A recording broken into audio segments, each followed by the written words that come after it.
Mr. Speaker, may I address questions 1 through to 9 from Yes, the please. order paper, please? Sir, we would like to thank everyone for their support for our vaccination program. We will continue our efforts to encourage the take-up of the vaccine. Vaccination is free for all Singaporeans and long-term residents. We have expanded the number of vaccination centers to 31 today, and there will be a total of 40 vaccination centers island-wide by mid-April, so that individuals can be conveniently vaccinated near their home or their place of work. Our supply of vaccines remains limited by the availability of vaccine manufacturers to deliver, given the high levels of global demand. This has resulted in limited booking slots in recent days. I apologize for the inconvenience caused to those who have not been able to book earlier. As more supplies arrive, we will progressively open more slots. We have had to prioritize our vaccinations, starting with our healthcare workers, the vulnerable elderly, and those involved in COVID-19 operations. The expert committee on COVID-19 vaccinations had also recommended that we prioritize those personnel whose job roles are of critical importance to the functioning of Singapore and are at higher risk of exposure to and onward transmission of COVID-19. This is critical to ensure that key sectors would be able to continue functioning effectively, even during a local outbreak, and further reduce risks to our vulnerable population and the community at large. Such personnel include those involved in safeguarding our borders, maintaining law and order, those involved in the provision of utilities such as water, energy, telecommunication services, workers who ensure the supply of essential food items, and land transport workers involved in ensuring that our transport services are kept running. Religious workers might also face potential risks as they may engage in regular and non-transient contact with worshippers and devotees, including the elderly and vulnerable. Older religious workers aged 45 and above are already eligible for vaccination.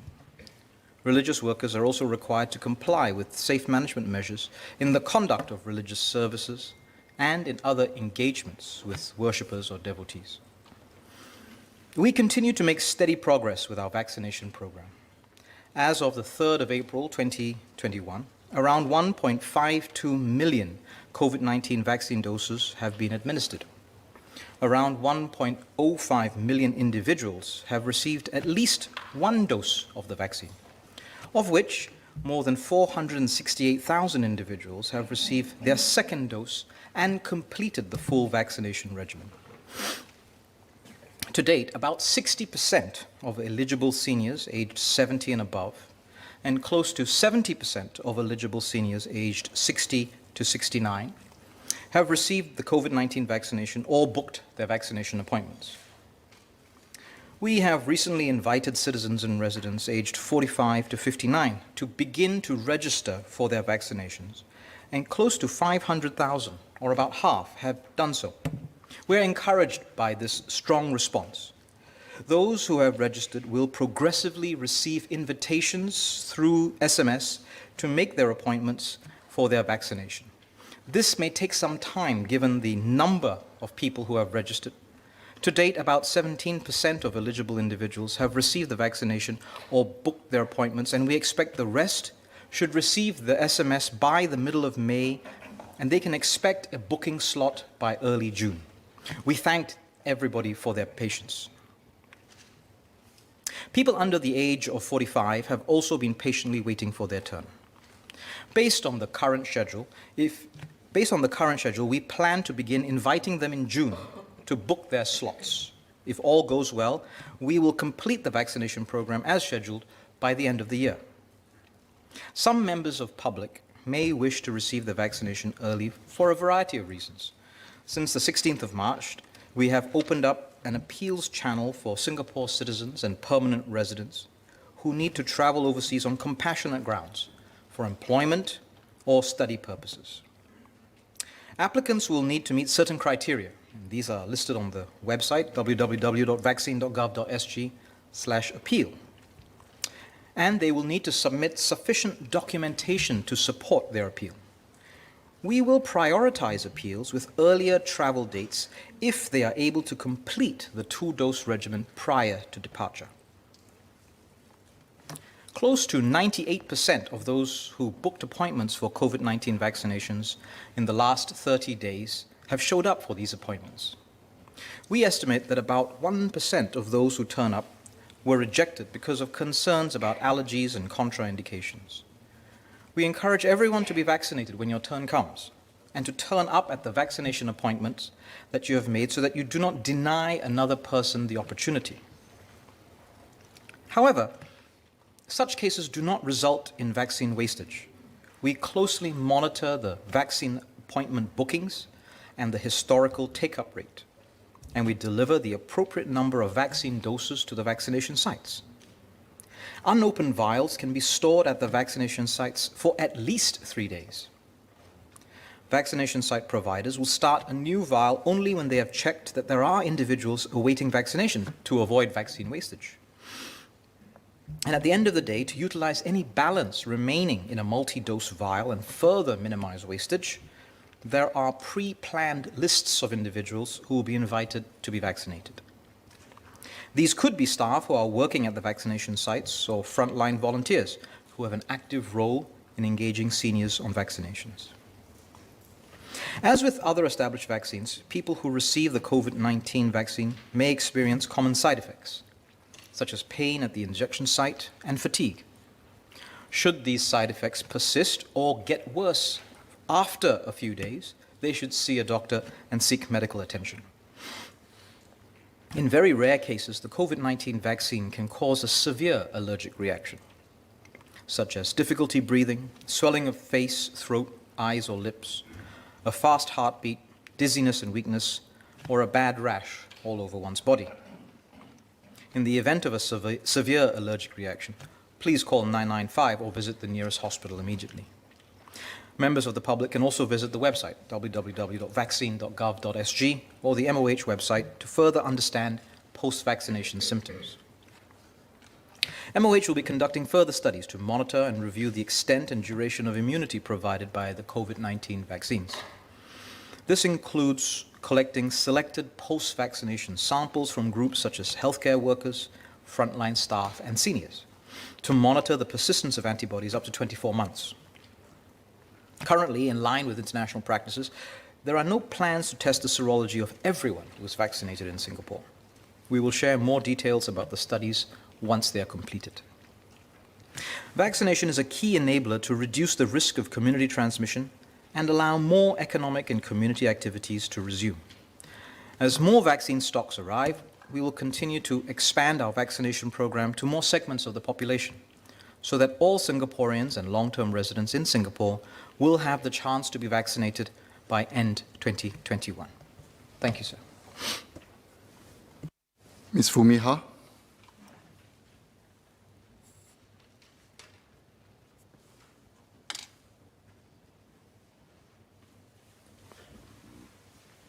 Thank you, Speaker. I would like to ask the SMS for Health two supplementary questions. The first is, I think SMS did explain about the measures taken to minimize wastage, but I would nevertheless like to ask whether a standby system can be arranged to allow those who are not yet eligible for vaccination but willing to wait on standby basis at vaccination centers to take the place of those who did not turn up, assuming, the frontline people who are volunteers has already had their turn. So whether a standby system can be arranged for those who's willing to wait, given that it probably take the rest of the year for the rest of the population to get their jab. So that's the first question. The second relates to prioritizing vaccination candidates. Would mosque staff and volunteers involved in additional night prayers during the holy month of Ramadan be considered to be at increased risk of infection, given that they're expected to serve at least 250 congregants a day? So if SMS can respond to that, thanks.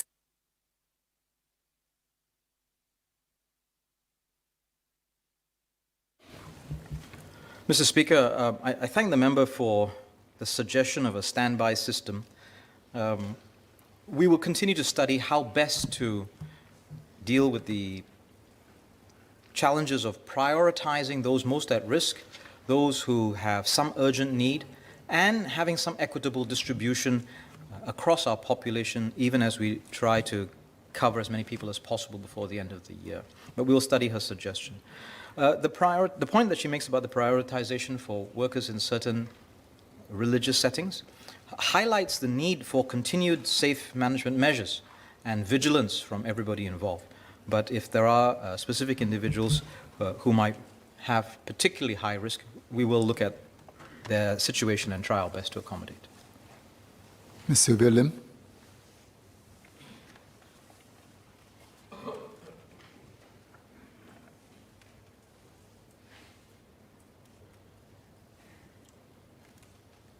Thank you, Speaker. I have two sets of clarifications for the Senior Minister of State.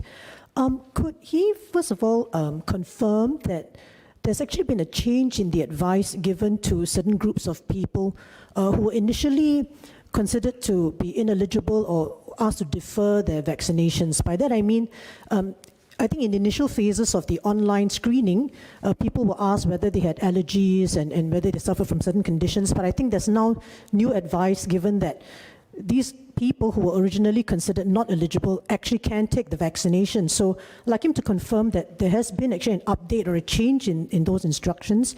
And in that light, first, has the online screening been modified so that we do not exclude people who can actually take the vaccination? And secondly, are we catching up on those who were deemed to have failed the online screening initially, but now with further scientific evidence they're actually eligible to take the vaccination? How are we catching up with those people?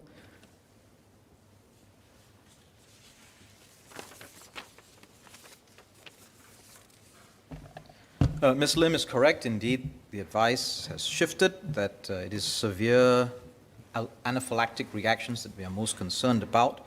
And as an increasing number of people have been vaccinated, we have confidence over the situations in which someone previously thought to be ineligible might now go forward and have the vaccine. Indeed, the online systems and our various guidance to people manning counters and hotlines have changed.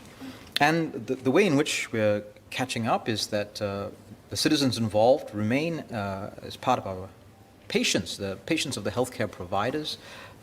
The vaccine system will continue to track this process. Most people are able to go forward and complete the vaccination.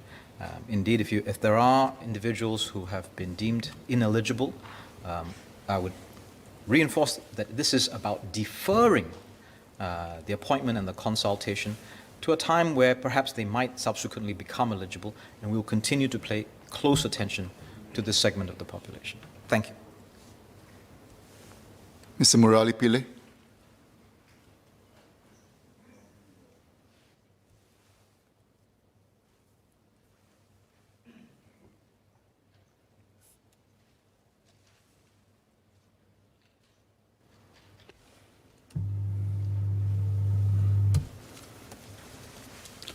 Mr. Speaker, sir, I thank the Honourable Senior Minister of State for his answer to my parliamentary question. I understand that he mentioned that the government does not intend to measure the antibody levels of persons as it stands now. May I please ask the reasons for this? Given that, at least among some quarters, the understanding is that the vaccination may kind of the effectiveness of the vaccination may peter out after several months. And also, wouldn't there be a need to guard against variants, and in particular, the effect of this vaccination against variants? Thank you.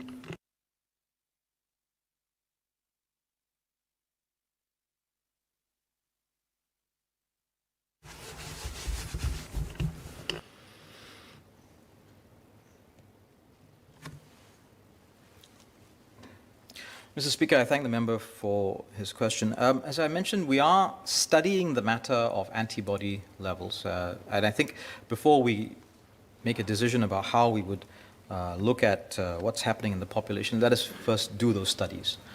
For most vaccinations previously, That hasn't been the approach to go with a population-wide antibody assay. It's also logistically very difficult and would place a burden on our population. So we need to be sure that it's useful and necessary before we would do such a thing.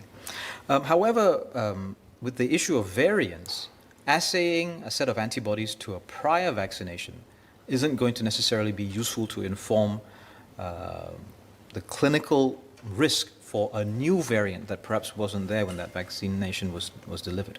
So I think there are two separate issues. The issue of variants, virus variants, I beg your pardon, is being closely studied by our experts as well as international experts. And the matter of if, when, and whether we should be doing serology and antibody testing is also being studied. So let us complete those studies before we make any decision on that basis. Associate Professor James Lim.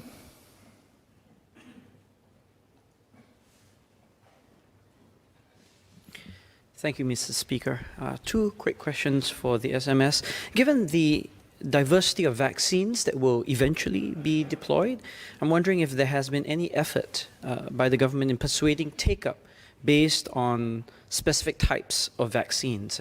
I'm thinking in particular that certain of my elderly residents may have a preference, for instance, for the Sinovac versus the mRNA vaccines. And related to this, the second question is whether the ministry will actually have a threshold target for coverage associated with herd immunity, and if so, what would the next phase of relaxation of control measures look like were we to attain that threshold?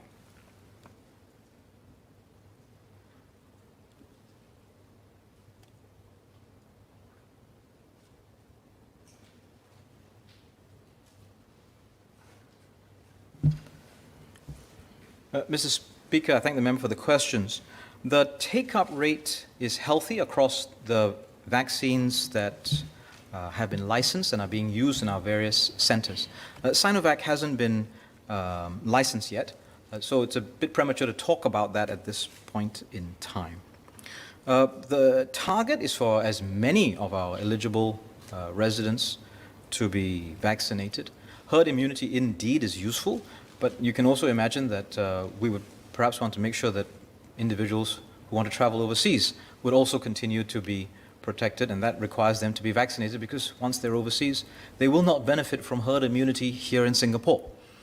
So let's get that number as high as possible, and we hope to be able to offer the vaccination to all eligible Singaporeans and long-term residents by the end of 2021. It's a little bit premature to be then talking about the relaxation measures for the next phase when we haven't reached it. Abdul Samad.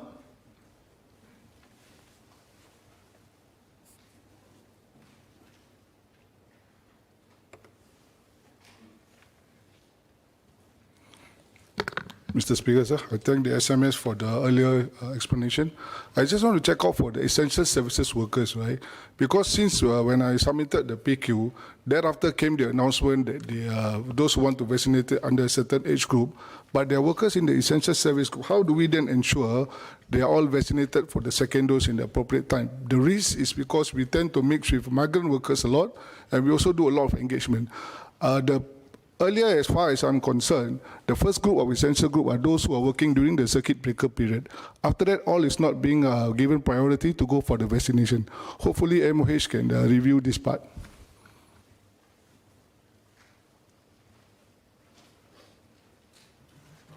Mr. Speaker, I thank the member for his concern. We are indeed tracking the completion of vaccinations among the essential workers closely, and we do so through the employers as well as some of the regulatory bodies for the relevant domain. We could not wait to complete every single essential worker before we then started with the elderly or the vulnerable or other at-risk groups. And so we have parallel processing, if you like, that essential workers continue to be vaccinated, although most of them have largely been done so, together with the rollout to the elderly.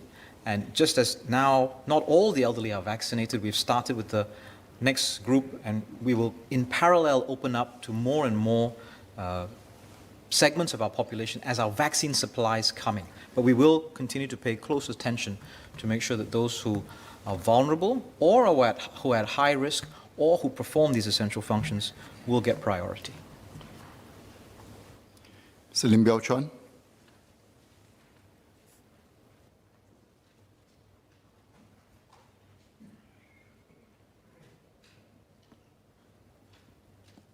So I have quite a large number of residents who wanted to travel for various reasons and will make various appeals. Now, some of them may be for studies and some of them may be for other purposes like look after nephews, to attend weddings. Now, for some reason, MOH has applied quite a strict criteria to those who have made the appeals. I'm asking MOH whether they will consider being more flexible about allowing people to travel overseas, to get their vaccination earlier before they travel overseas, as contrasts to extending the vaccination program to residents of a different age, when they can be actually quite neutral about taking their vaccination earlier or later. So we have one group who wants it earlier versus another groups who are actually very neutral about whether they get their vaccination earlier. So could MH be a bit more flexible to allow those who want to get their vaccination earlier, get it earlier? Thank you.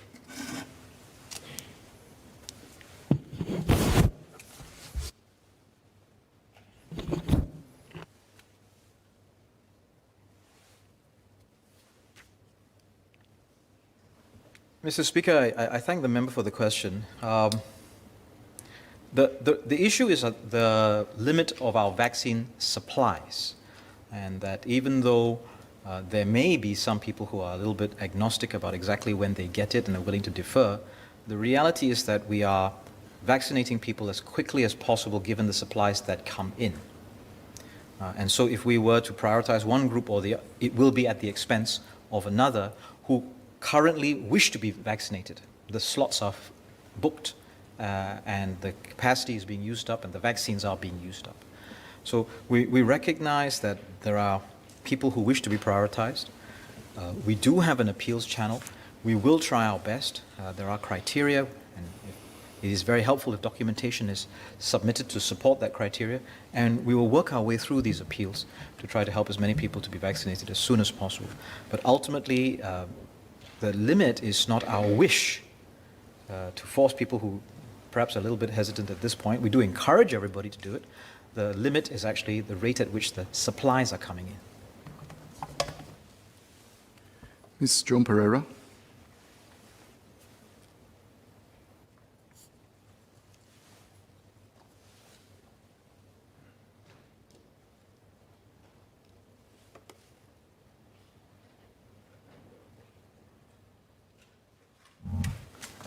Thanks, Speaker. SMS, I have an SQ.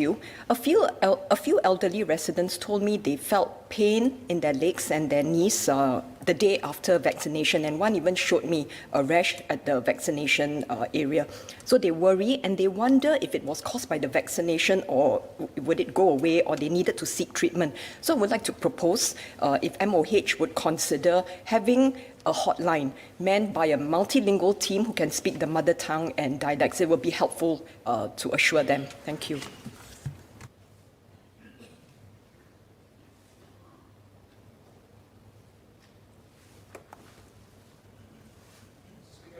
Member for her question. There are 2 points which are slightly separate.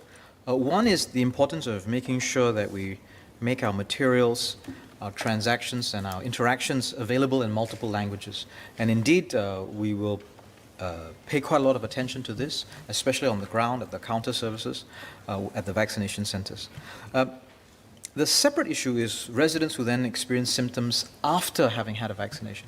And what she is describing is a situation where one has clinical symptoms a day after vaccination, and you're worried about whether these are a problem, whether you need medical help. I would suggest that perhaps an MOH hotline manned by our non-clinical staff may not be the best first port of call for residents in such a situation. And if they have clinical symptoms, if they have persistent pain, persistent fever, rash, especially things like difficulty breathing, what they need is to seek clinical help, and they should do so from the relevant hospital, polyclinic, and clinical care providers that are close to them. Ms. Joan Pereira, next question. Question 10.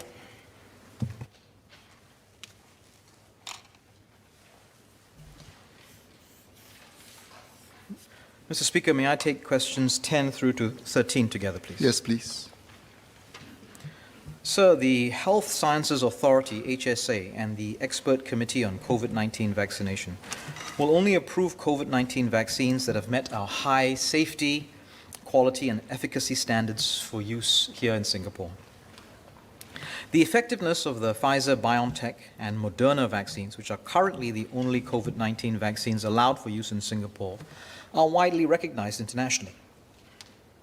The Ministry of Health will be releasing further information on how individuals can show their valid vaccination status when ready.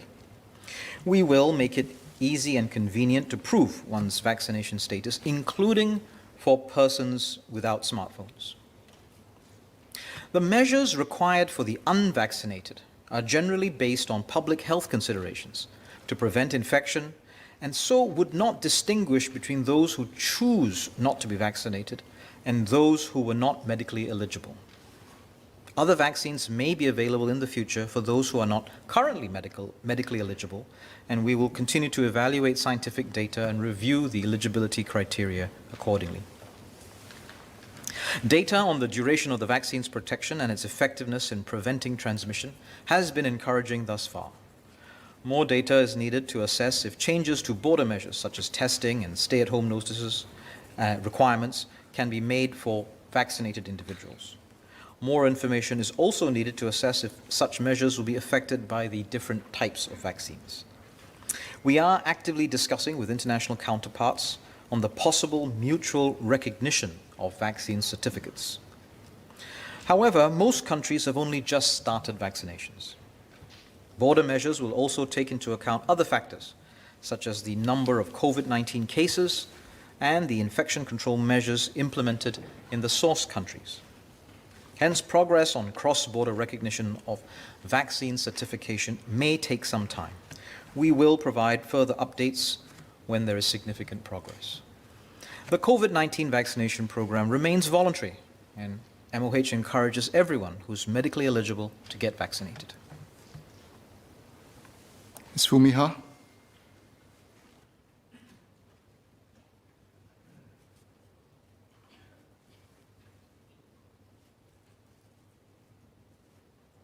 Thank you, Speaker. I would like to ask SMS one supplementary question.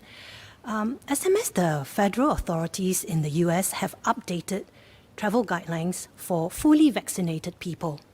The US Centers for Disease Control and Prevention have declared that vaccinated travelers do not need a COVID test unless required by the destination country and will not need to be quarantined upon returning to the US, but should only be tested before boarding their return flight.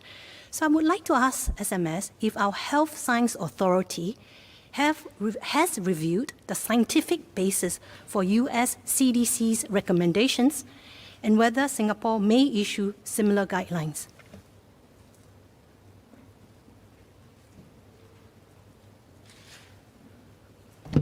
Mr. Speaker, I thank the member for the question. Indeed, it is so, and that is why in the previous announcements there were accommodations made for individuals who've completed the full vaccination regimen, such as from the 24th of April, if you've had more than 2 weeks after your second dose, one can gain entry into events that require pre-event testing without the need to undergo pre-event testing. Similarly, the same set of information has allowed us to make changes to the rostered routine testing for some personnel. So the short answer to the member's question is yes. Associate Professor James Lim.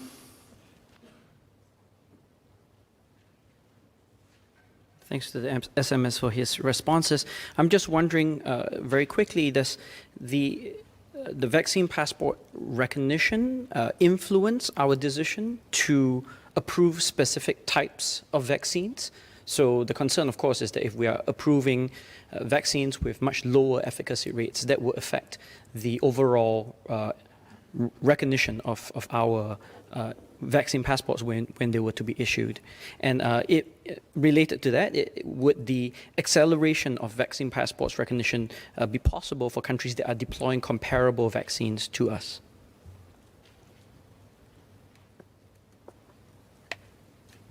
Mr. Speaker, I thank the member for his question. The answer is no. The factors taken into account for approving a vaccine are the vaccine's quality, its safety, and its efficacy. Sang Wei Nang, Ms. Ng Ling Ling.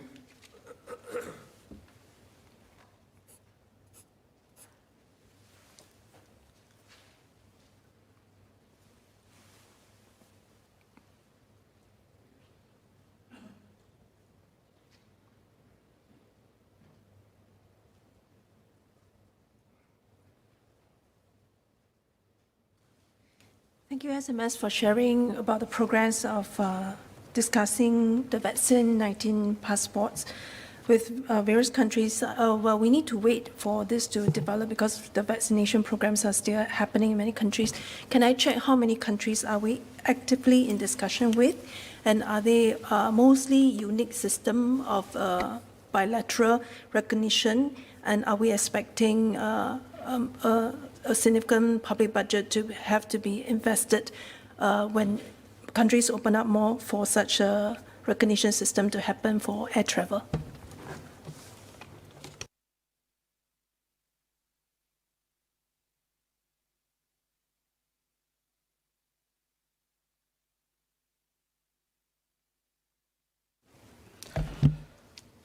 Mr. Speaker, I thank the member for the question. It would be premature to discuss the details of this at this point in time.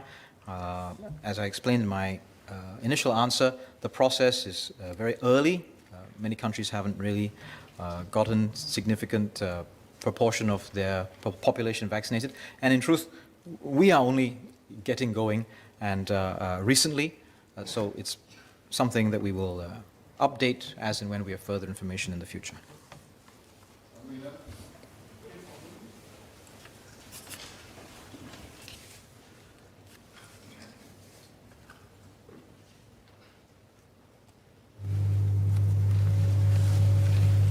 Mr. Speaker, the question is also on vaccination passport, now posed to MOT.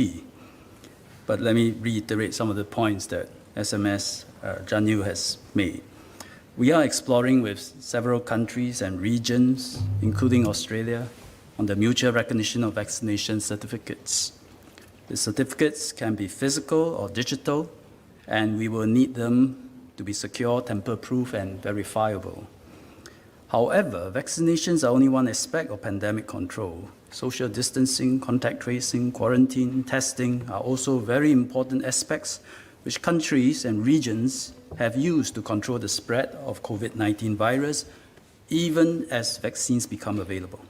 So Singapore will continue, together with MOH, MOT, and other agencies, continue to holistically evaluate the COVID-19 situation in various countries and regions and explore the possibility of restoring air travel when it is safe to do so.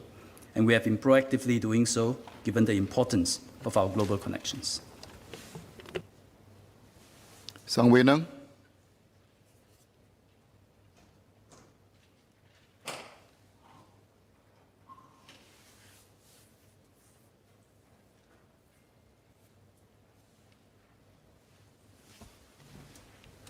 Thank you, speakers. Thank you, Minister, for the comprehensive reply.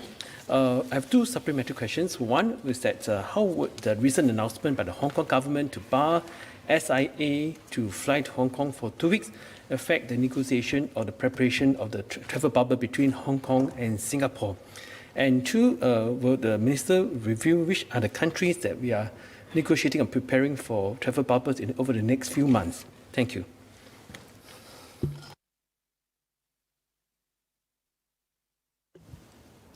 Mr. Speaker, in short, the recent suspension of SQ flights to Hong Kong does not affect the talks to establish or restore the air traffic bubble that didn't get to start. The reason is this: Hong Kong civil aviation authorities, they set in place very transparent criteria of airlines, once you breach some of the criteria, you get suspended for 14 days. So they have suspended 23 times before this latest incident where SQ got suspended for 2 weeks.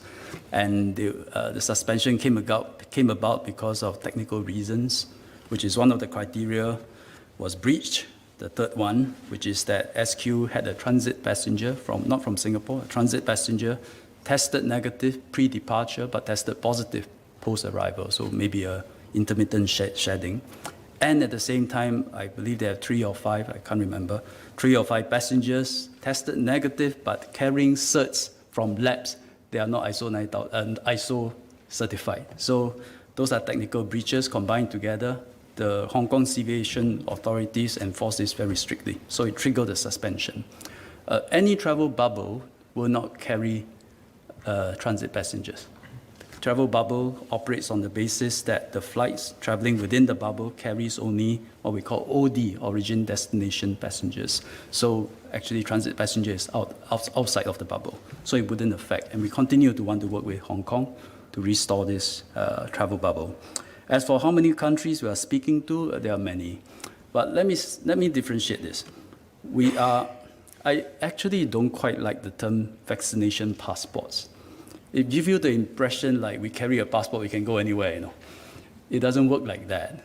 I think what happened is every healthcare authority, after vaccination, issue a vaccination certificate that has to be verifiable, tamper-proof. And then we talk to other regions and authorities to mutually recognize our certificates. If we mutually, and that is the part where we are talking to many partners, because it's good to mutually recognize our certificates. And in Singapore, we have a very strong certification system run by MOH. Verifiable, notarized, you can see how secure they are. And after you mutually recognize, then you ask yourself, then so what? Do you therefore, which is a question that Ms. Fumiha asked, therefore you're subject to shorter quarantine, fewer tests, and these are things that we have to discuss. And I think the first criteria when we discuss is that how safe is this region? Actually, if a place is safe, such as Brunei, New Zealand, Australia, even before vaccination, we already allow them in without vaccinations because that place is safe. So that is the first and foremost criteria. Is the place safe? And if it's moderately safe, then we can talk about with vaccinations, how far do we lower the risk and what other relaxation can we accord? So these are all under discussions and considerations. From time to time, you will see public statements being made, but actually behind the scenes, a lot of work is going on.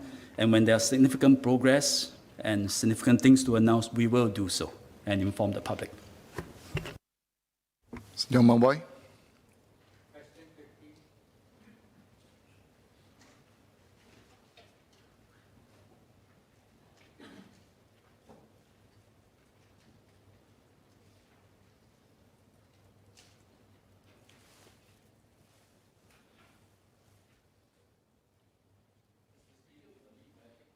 And 16 together. Yes, please. Sir, our principal consideration when addressing questions as to the use of copyright in our national songs and symbols is to ensure that we protect our ownership and interest in our national songs and symbols, as well as to promote the dignified use and respectful use of them. To address Mr. Leong Man Wai's question about the actions the Ministry has taken to protect Singapore's copyright in the case of a composer plagiarizing the song Count on Me Singapore, let me set out details of this incident. We first received feedback that the song, We Can Achieve, was featured in several videos, some of which were of school children, apparently from India, singing the song. This song was almost identical to Count on Me Singapore, save for minor differences such as replacing the word Singapore with India, and a line in the song which goes, "We are told no dreams to hold that we can strive for." In the videos, the students appeared to be expressing their love for their country, and the song was not disrespectfully treated. The publisher of the song, We Can Achieve, subsequently came forward to acknowledge that the song seemed to be substantially copied from Count on Me Singapore and apologized for it, as well as removed it from their platforms. We did not believe that there was any ill will or malice intended, and hence accepted this apology. Shortly after, one Mr. Joey Mendoza, he then alleged that he had in fact was the one who wrote the song We Can Achieve in 1983. This was an untenable assertion given that this song, as I mentioned earlier, was practically identical to Count on Me Singapore. If his claim was right, it would be a direct affront to our own ownership and interest in the national song Count on Me Singapore. We thus pressed Mr. Mendoza to substantiate his claims. If he could not, then he should withdraw them. We were prepared to initiate legal proceedings, if necessary, to protect our position. At the same time, we also undertook extensive fact-checking in Singapore and in India to refute Mr. Mendoza's claims. We obtained confirmation of contemporaneous and documentary evidence of the writing of the song Count on Me Singapore. Mr. Jeremy Montero, a respected musician and cultural medallion recipient, was witness to the events at the material time contemporaneously. Members might have read his account in the news of how he worked alongside Mr. Hugh Harrison when Mr. Harrison composed the song in 1986. In response to our request for proof of his claim and to substantiate his position, Mr. Mendoza then changed his position. He subsequently withdrew his claims. He admitted that he had no evidence to support his claims and confirmed the following in writing: that he unconditionally and irrevocably withdraws all claims to the lyrics and music of the song We Can Achieve, which he recognizes is similar to Count on Me Singapore. That he had informed all his associates and networks of the above, and also instructed all social media platforms to pull down the song We Can Achieve with immediate effect.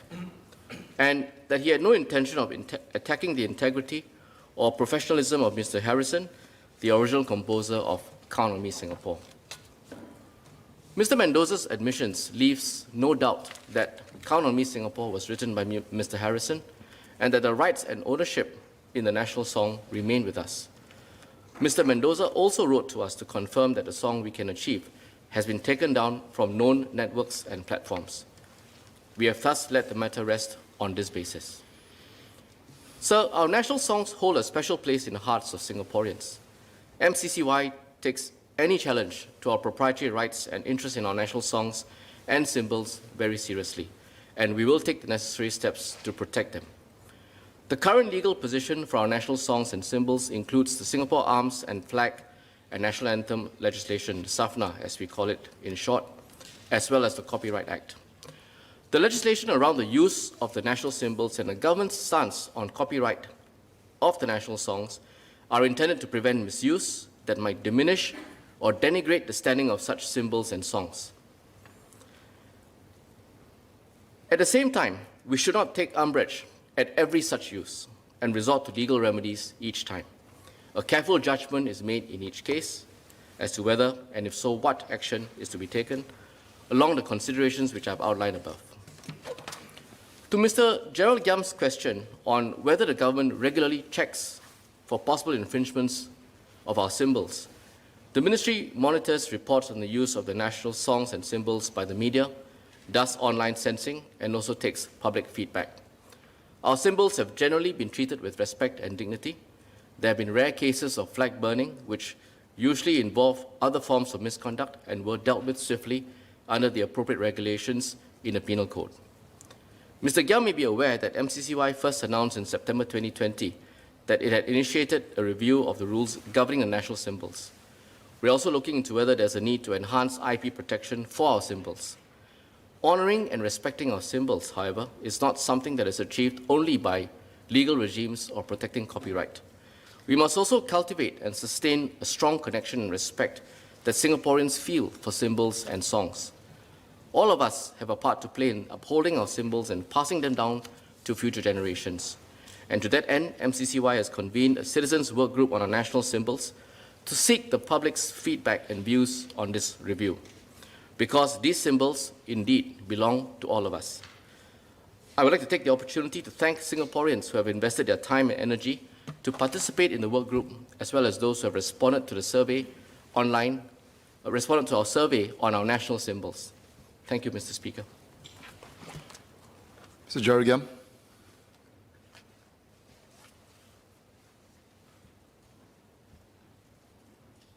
Thank you, Mr. Speaker. Thank the Minister for the reply. Our national songs were written by various composers, both local and foreign.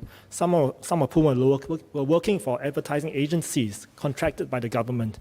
Can I confirm that the government holds the exclusive copyright to the music and lyrics for all our national songs, such that none of these composers or advertising agencies can claim ownership, whether now or in the future? And secondly, if the government holds this exclusive copyright, do groups and individuals need to seek permission from the government to perform the copyrighted work publicly, whether in Singapore or overseas?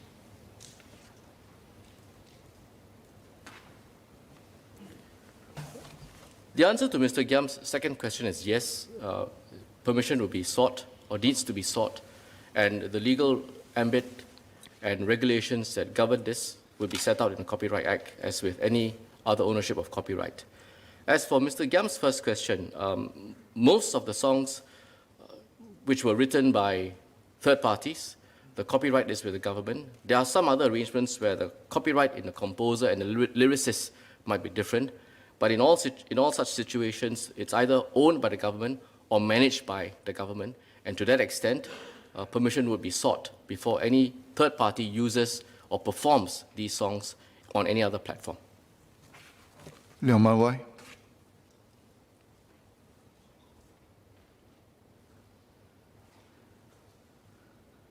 Thank you, Speaker.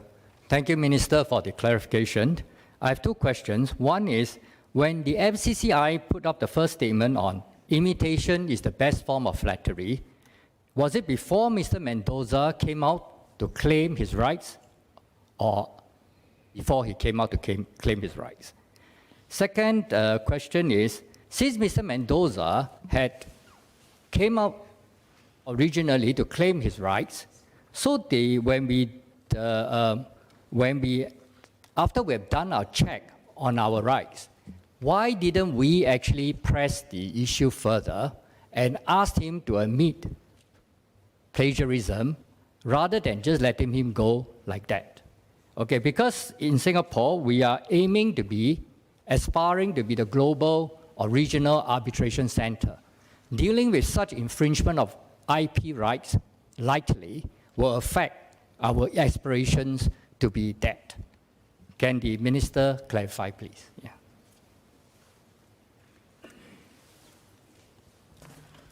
On Mr. Leong's first question, the original post by MCCY was before Mr. Mendoza surfaced. As I explained earlier, the first video, or the first series of videos, were of school children in a respectful setting using the song, albeit without permission. And it was in that context that the first message that Mr. Leong refers to was put up. Subsequently, when Mr. Mendoza asserted his claim, as I explained in my answer earlier, and Mr. Mendoza's assertion was a direct challenge to our own ownership and proprietary interest in the songs, then things took a different turn, and we pressed Mr. Mendoza to withdraw his claims, which brings me to my second point. As I explained earlier, Mr. Mendoza did in fact admit that he has no ownership interest. He's got no evidence to substantiate his position that he lays any claim to the song. He withdraws his position that he previously took on We Can Achieve. So to Mr. Leong's point about assertion of interest in our copyright, assertion of our position and our ownership of such copyright, that was what we did precisely with Mr. Mendoza. Mr. Leong should not also confuse asserting our rights with necessarily taking legal action, legal proceedings. They're not necessarily the same thing. And in this case, it was far more efficient, quicker, and a lot more effective for Mr. Mendoza to be persuaded that his own position was untenable, for his claims to be withdrawn by himself, and not in any way removing the Singapore government, and in fact for all Singaporeans' interest in the songs, to be preserved. That, I believe, in this context, was a far more efficient outcome that was achieved in a matter of several days, as opposed to being caught up in protracted legal action, which could potentially take a fairly long period of time. Thank you. Sir Liang Eng Hua. Question 17, sir.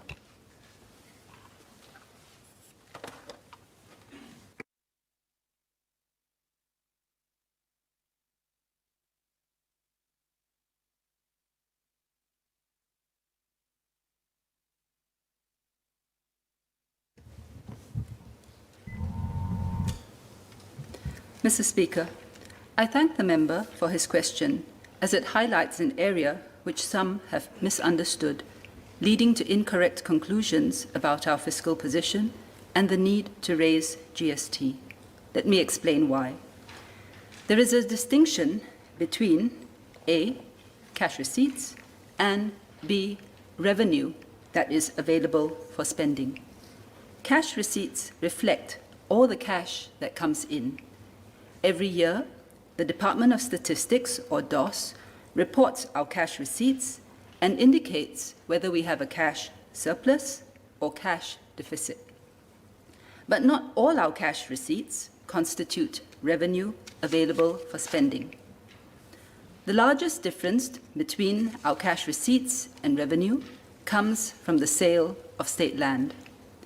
Such proceeds from land sales do not generate fresh revenue.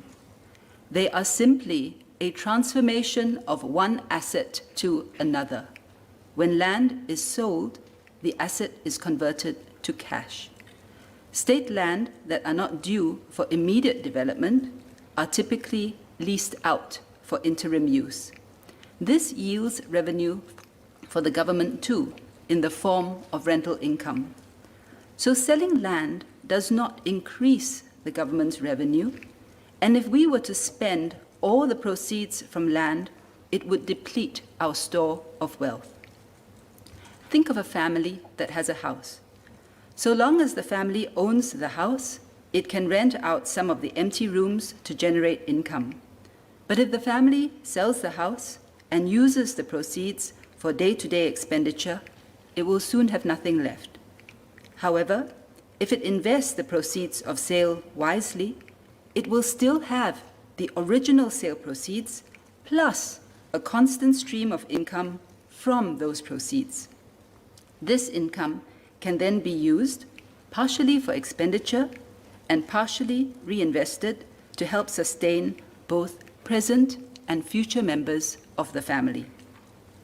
Likewise, for government budgeting, land sales proceeds are not considered part of our revenue and cannot be directly used for expenditure. Instead, they are invested, and part of the investment income is used to support the spending needs of Singaporeans via the Net Investment Returns Contribution, or NIRC. The NIRC is now the largest single source of government revenue, supporting about 1/5 of our spending needs. This is only possible because of the prudent and disciplined approach we have taken to building and protecting both our land and financial reserves. In a recent social media post, the Workers' Party claimed that there is no need to raise GST because of the cash surplus. As I have explained, this claim is inaccurate and misleading. The bulk of our cash surpluses arise from land sales proceeds. Such cash proceeds do not create additional revenues for the government and are therefore not a valid reason for holding off the GST increase. Mr. Liang Eng-hua.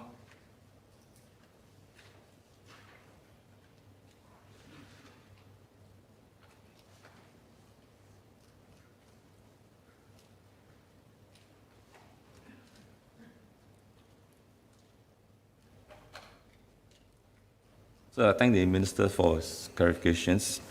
Just one further related questions. Under the constitutions, the government is required to balance the budget over the term of the government. And so I want to ask the Minister whether this requirement, does it lead to the government being typically being more conservative in the budget during the early parts of the term, and then distribute and spend a bit more in the later part of the term? Do we have that phenomena because of the constitution requirements? Secondly, what's the government's policy or the policy approach or principles in the way we distribute our accumulated surplus accumulated during the term of government?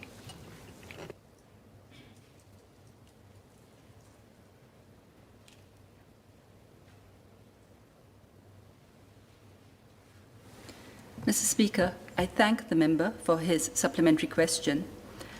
The government seeks to run a balanced budget over the term of government by spending prudently within the limits of its annual revenues and any accumulated surpluses.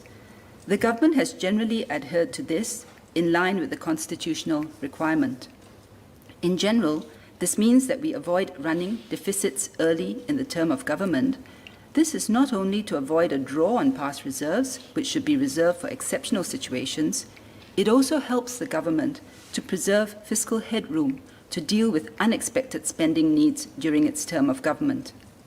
However, in the event of a major crisis, the government is prepared to run a deficit and seek a draw on past reserves, regardless of which part of the term it happens to be in. And that's exactly what we have done this year, because we have been facing one of the biggest crises of all. This year, the first full financial year of this term of government, we sought and obtained the President's approval to draw up to 11 billion for the continued fight against COVID-19.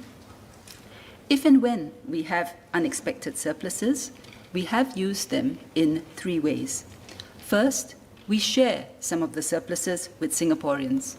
In FY 2018, we distributed up to $300 per Singaporean through the SG bonus, following an exceptional surplus in FY 2017 due to unexpected market movements that resulted in higher statutory board contributions from MAS.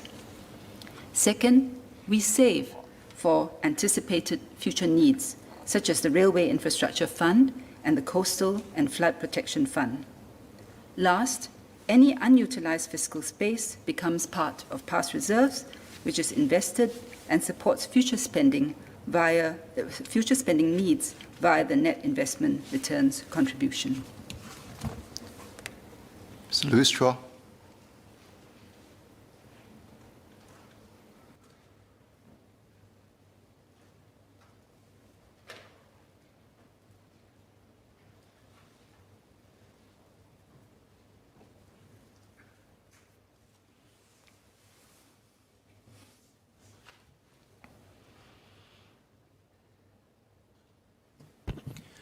Mr. Speaker, firstly, I would like to thank Member Mr. Liang for raising this question that we discussed during the budget, and of course for Minister for the elaboration. A number of clarifications from me. Firstly, in the PQ was asked about the fiscal space. And I recall in 2018 when the idea of the GST hike was first raised. If you look at the IMF Article 4 report that was published at that point in time, and looking at these taxes would reduce private income and consumption, especially of low-income households. A GST hike alone could lead to a lower path for GDP and private consumption and limited external adjustment relative to using more of the available fiscal space. And I think, again, in 2019, the IMF also said that Singapore has tended to overperform with respect to its fiscal rule of a balanced budget over the political cycle, contributing to a large build-up of net assets, suggesting that Singapore has substantial fiscal space. Mr. Speaker, if you look at the situation in 2018 versus today, where we have COVID-19, in terms of what is impacting the cost of living, if you look, the question that I have is the GST raising a regressive tax such as the GST really the best option for us in terms of raising revenues? Could there be other options that could be explored, for example, looking at the NRRC framework again? And I think this also brings me to the second clarification, which I also raised during the debate earlier in February, in that if you look at our reserves position today, we are looking at having drawn down about 20 years worth of surpluses. Some members have said that it's about 10 years. Where do our reserves stand today versus, say, the last 10 years or 5 years? And I think that would help us to adequately frame the context of this GST rise as well.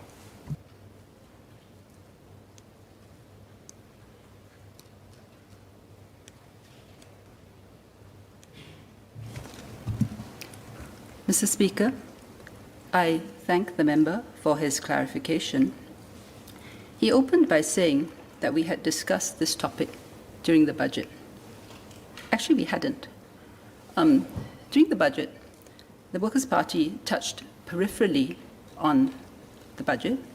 I believe Mr. Louis Chua mentioned land sales, but what the Workers' Party did not say during the budget debate was what they had said in their social media post.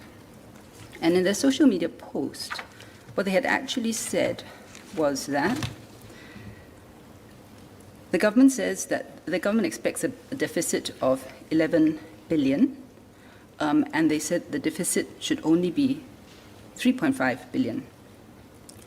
So effectively, in their social media post, what they're really saying is that the government is not setting out the correct fiscal position. The government has set out the correct fiscal position. We do expect in this year a deficit of 11 billion, and we have explained why. So essentially, in their social media posts, what the Workers' Party had done was to point just to cash surpluses. And as I explained earlier, you cannot look just at cash surpluses to understand the fiscal position. You also need to look whether or not all of that constitutes revenue under our budgeting rules. And as for the reasons I explained earlier, it does not. So that was the first point that I wanted to respond to the member, Mr. Louis Chua. Then the second point that he raised, I think, well, he went through quite a lot of things, but I think that the question that you ultimately came back to was, is the raising of GST the best option? I think after going through all what the IMF had said, etc., that was the question. And is it time to look at the NIRC formula again? This has been explained in some detail by the Deputy Prime Minister during the budget.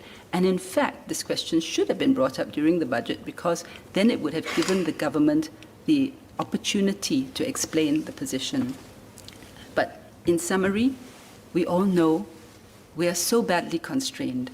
Because of COVID-19, we already have to go into actual reserves. We have to dip into actual reserves. It's no longer just a question of taking from income on the reserves. We are squeezed on the corporate tax front. Because of the economic situation, you're going to have a scenario where even your personal income tax is going to be affected. So GST is one of the options that we have, but because we know that GST does have an impact on the lower income and the vulnerable, we take steps to deal with that. So as DPM explained earlier, actually 60% of our GST revenue comes from tourists and from the higher income. But we do know that middle income, lower income is affected, which is why we set aside the $6 billion assurance package, which will effectively buffer the majority of Singaporeans for 5 years against the increase, and the lower income for 10 years. And with respect to the last question, I think when we look at our reserve position, we've already explained all of that in the budget statements and the roundup speeches. It's not necessary for me to go into that. But essentially, our formula for spending of the returns is a fair one, 50% of returns, because there's no magic to this formula, but it's a fair formula, 50% for today's generation and another 50% for tomorrow's generation. Mr. Louis Chua.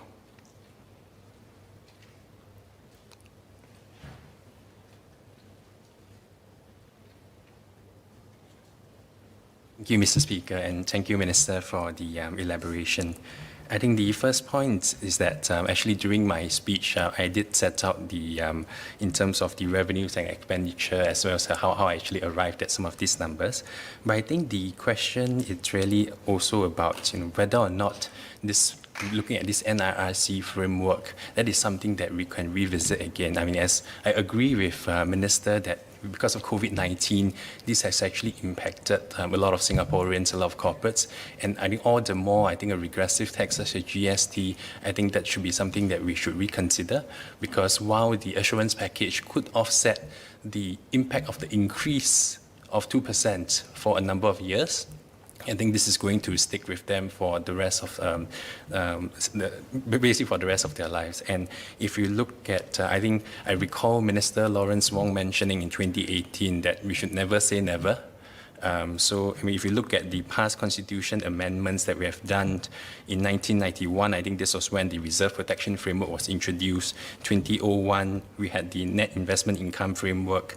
2008 NRR framework, and in 2015, the Temasek was included in the NRR framework as well. So given the impact of COVID-19 and all on the livelihoods of Singaporeans, the men on the street, could we not look at the NIRC framework again as perhaps another measure, given where our reserves have been? Thank you.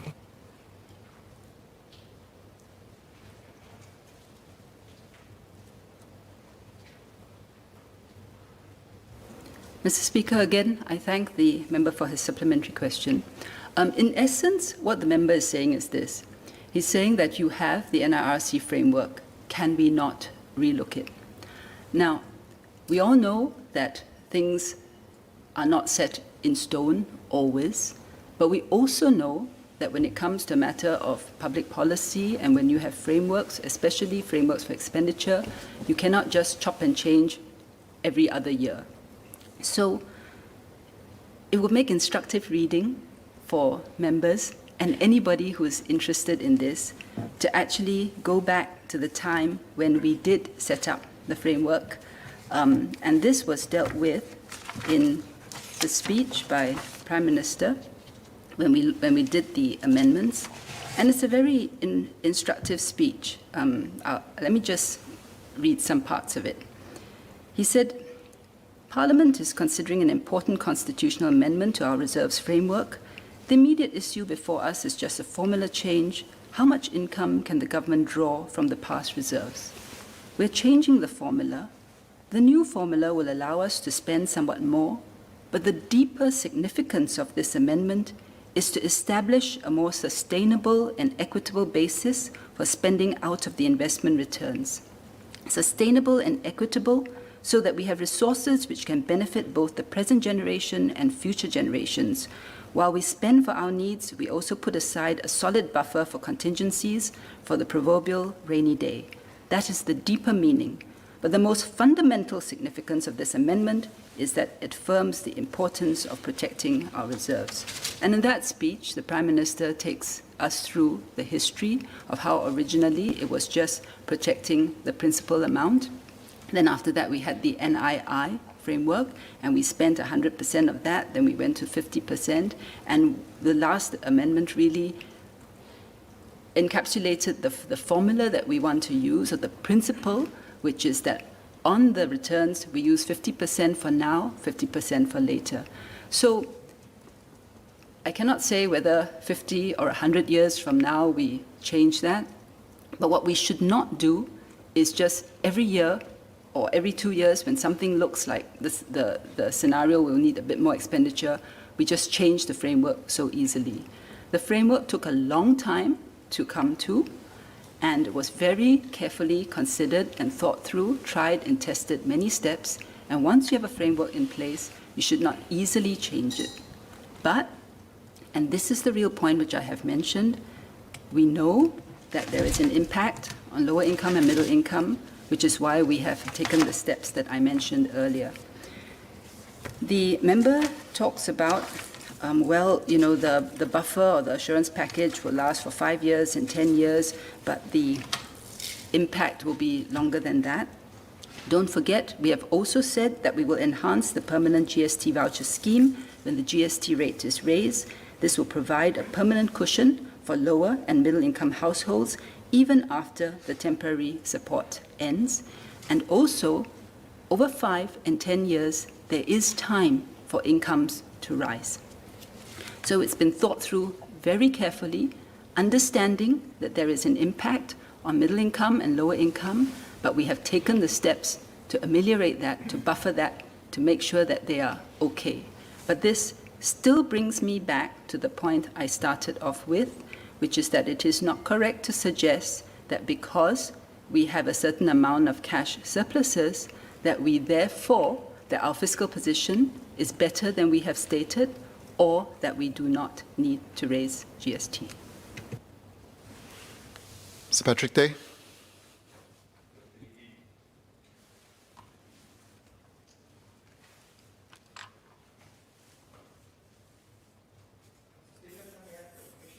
question 18 and question 19 together? Yes, please. Well, we've seen encouraging progress since embarking on our ITM journey in 2019 and in 2016. Singapore's overall labour productivity, as measured by real value added per actual hours worked, rose by 2.7% per annum from 2016 to 2019, up from 2.2% in the preceding 3 years. Real median income from work of full-time Singaporeans, including employers' CPF contributions, rose by 3.7% per annum from 2016 to 2019, higher than the 3.2% per annum growth in the preceding 3 years. Up to 2019, our ITMs have been progressing well, with most of them on track to meet their targets. Unfortunately, COVID-19 disrupted this progress. Some of our ITM sectors, such as air transport, hotels, and retail, were badly hit and will take time to recover. That is why, as part of the series of budget measures, we provided special support for the harder hit sectors to help this stay resilient. Beyond the immediate impact, COVID-19 has also accelerated long-term structural trends, such as digital transformation, a review of globalization, and a focus on sustainability. We must therefore build on the head start and progress that we had made in the last 5 years, and to refresh our ITMs to meet the accelerated changes brought about by COVID-19. For each of the 23 ITM sectors, we will update our sectoral strategies to create and seize opportunities through digitalization, innovation, and internationalization, upskilling of workers and job redesign, with the aim of lifting the productivity and wages of our workers and creating good jobs for Singaporeans. We target to complete this by next year. Our ITM's refresh is complemented by the work of the Emerging Stronger Task Force and the Singapore Together Alliances for Action, which have served as pathfinders to help us seize immediate opportunities, even amidst COVID-19. Ultimately, we transform our economy for the benefit of our people. Our ITMs chart the path forward for each sector to be competitive, so that our people can access good jobs and opportunities which improve their lives. Jobs and skills is therefore a key pillar of each ITM and is supported through initiatives such as the Next Bound of Skills Future. We pay specific attention to mid-career workers to help them stay employable and access good jobs. Our tripartite partners have also been working closely together to ensure that business transformation is tied to workplace and workforce transformation. For example, Workforce Singapore has worked with governments, agencies, and industry to develop jobs transformation maps to provide detailed insights on the impact of technology and innovation on the industry and workforce. The labour movement has also been working with businesses to establish company training committees to help our workers upgrade while supporting their company's transformation. More immediately, the Labour Movement's Job Security Council is working hard to match and place workers, minimize retrenchments, and shorten unemployment periods for our workers. In this way, we achieve inclusive growth which uplifts our workers. The government is acutely aware of the plight of vulnerable workers who have been hardest hit by the pandemic. We have therefore been providing additional support for these workers who require more time and effort to reskill, upskill, and rejoin the workforce. One example is the Jobs Growth Incentive, to which we have allocated another $5.2 billion during the recent budget to extend the hiring window by 7 months. A higher level of support is provided to employers who hire mature local workers, persons with disabilities, and ex-offenders. To help our senior workers, the Senior Employment Credit provides wage offsets for businesses that employs Singaporean workers aged 55 and above. We have also introduced the Enabling Employment Credit, which provides employers with wage offsets for each Singaporean persons with disabilities earning below $4,000 per month that they employ. We'll continue to build on these schemes to ensure that no one is left behind as we work with our tripartite partners to emerge stronger from the pandemic. Mr. Patrick Tay.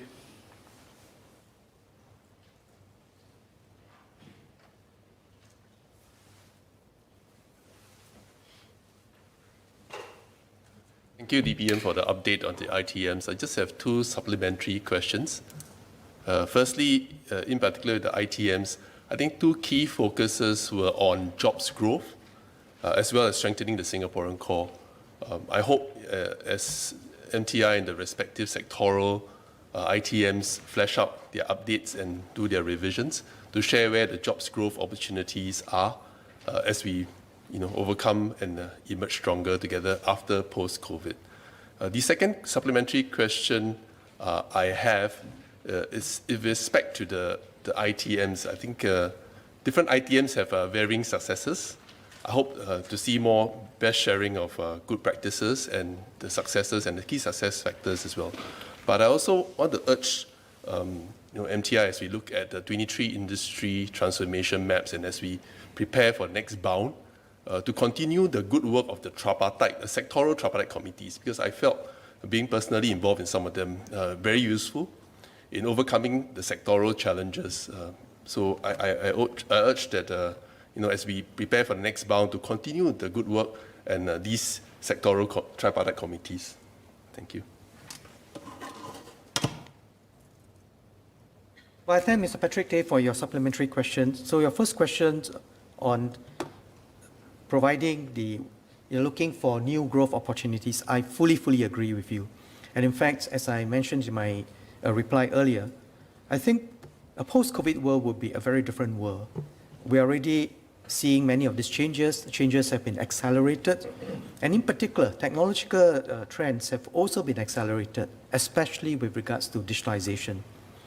I think, as I said in my budget speeches before, that COVID-19 has accelerated digitalization in a way which very few CTOs have been able to do.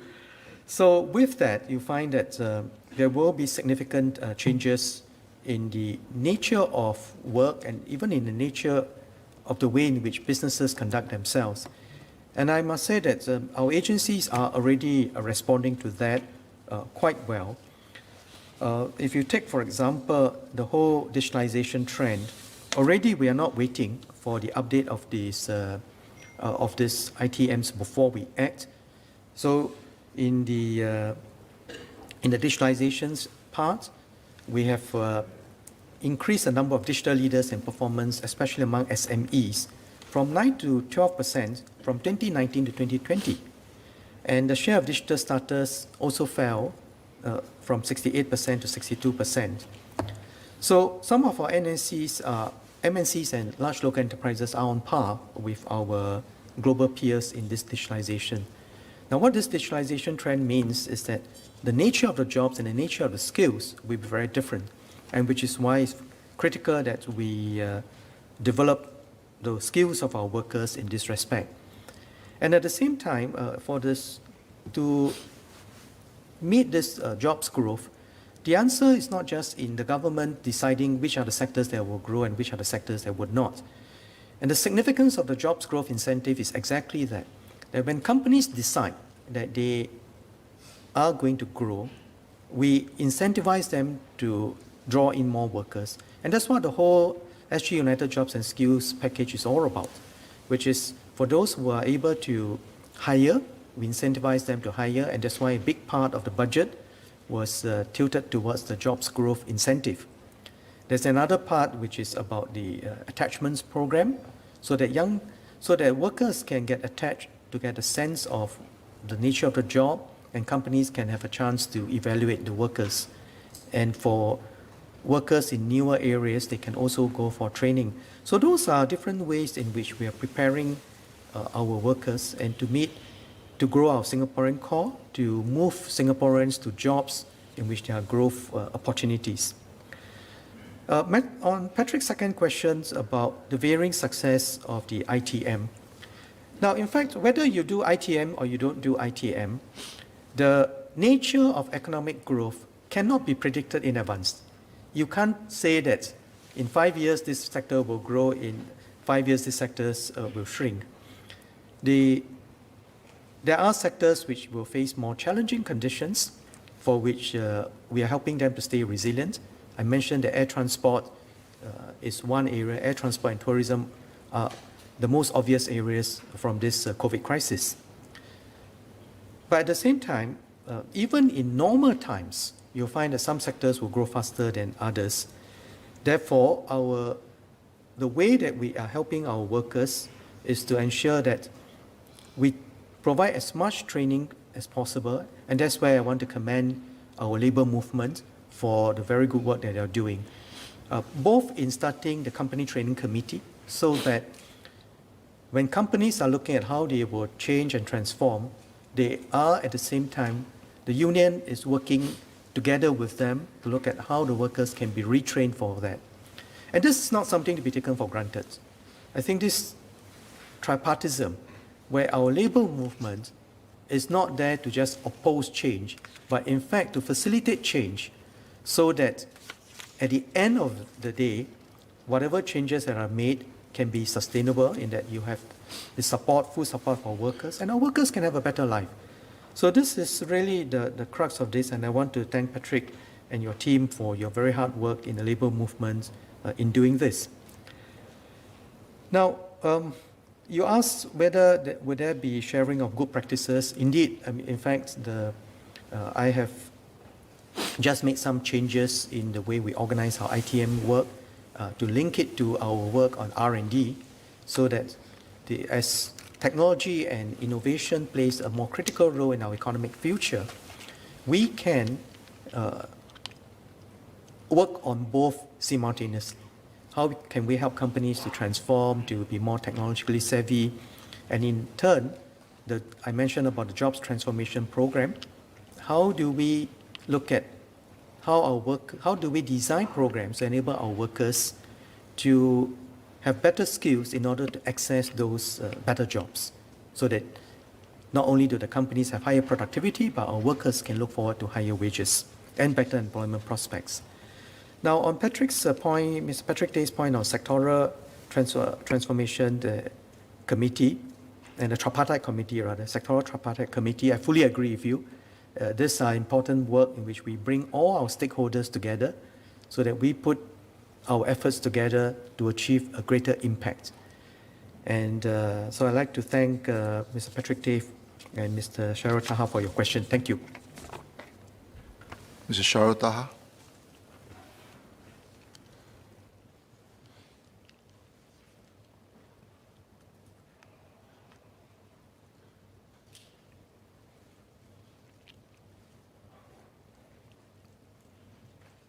I'd like to thank DPM for sharing the progress made by the ITMs and the improvements we have in productivity, and I look forward to the ITM refresh.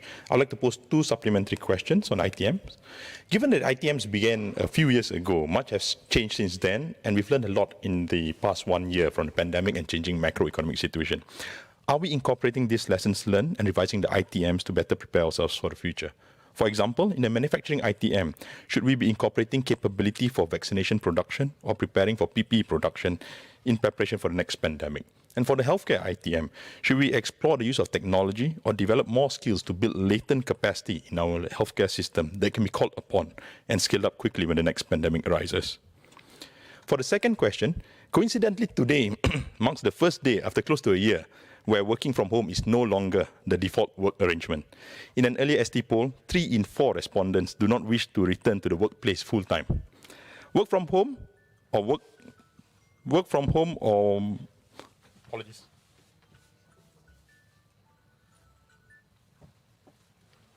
Apologies, Speaker. Work from home or work from anywhere has brought about many benefits for both businesses and employees, including for the vulnerable workers and workers with mobility challenges. Not only does it allow jobs to be more accessible to all, it could also be a competitive advantage for companies in Singapore to vie for jobs outside of Singapore. This could be a game changer for our professional services ITM.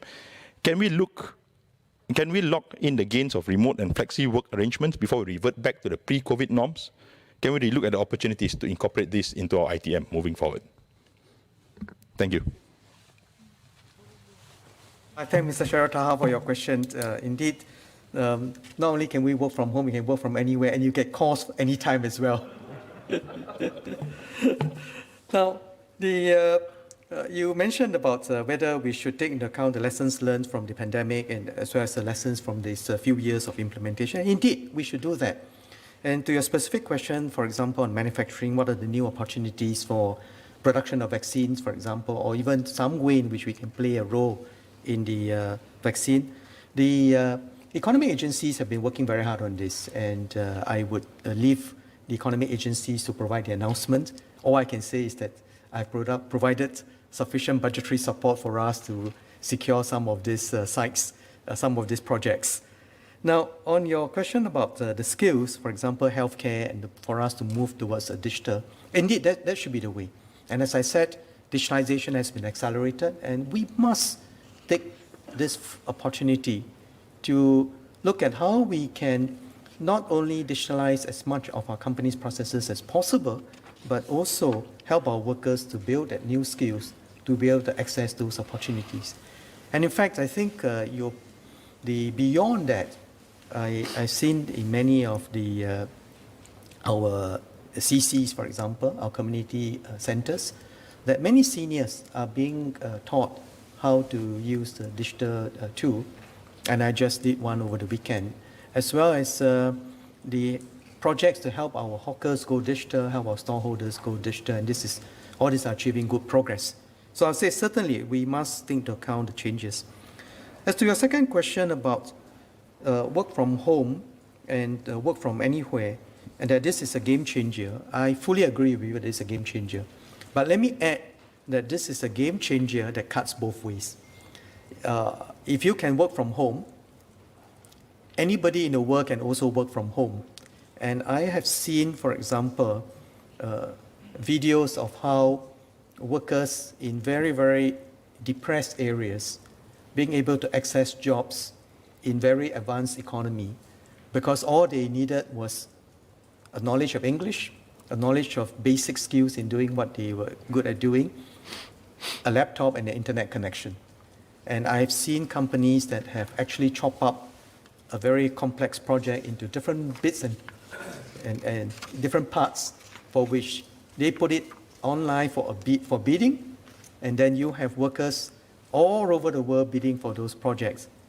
And in one of the reports I saw, the worker was extremely happy because he had never earned that amount in his whole life. The company was extremely happy because the cost to him was a fraction of what he had to pay in an advanced economy with very strong laws of regarding employment and so on. So it is a major opportunity, but also a major challenge. And that is why in all the last year's budgets and this year's budget, we place a very, very strong emphasis on upgrading the skills of our workers. And I look forward to our labor movement working closely together with us on the Company Training Committee and the Job Security Council so that we can help our workers access good jobs, better jobs, and to be able to ride on this digitalization trend. And I hope that the work that we are going to embark on in a refreshed way, linking our R&D efforts with the economic sectors and pulling together these different strands of efforts will enable us to make even better progress. Thank you. Order. End of question time. Introduction of government bills. Deputy Prime Minister, Minister for Finance.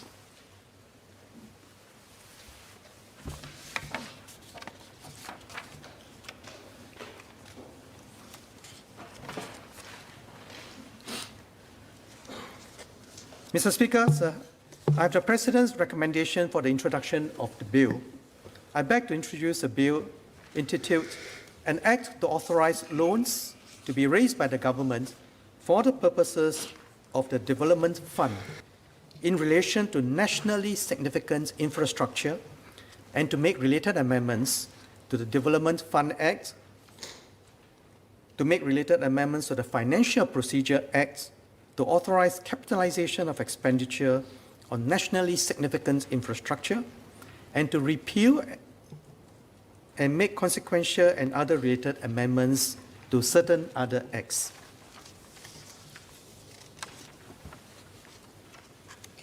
The Significant Infrastructure Government Loan Bill. Second reading, what day? At the next available sitting, sir. So be it. Minister for Law.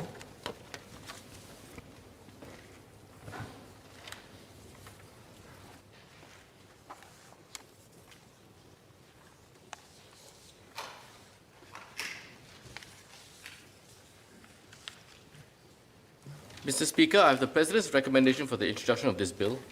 I beg to introduce a bill entitled An Act to Provide for the Imposition and Collection of a Tax on the Increase in the Value of Land resulting from a chargeable consent given in relation to land, and to make consequential and related amendments to certain other acts. The Land Betterment Charge Bill. Second reading, what day? At the next available sitting. So be it. Minister for Home Affairs.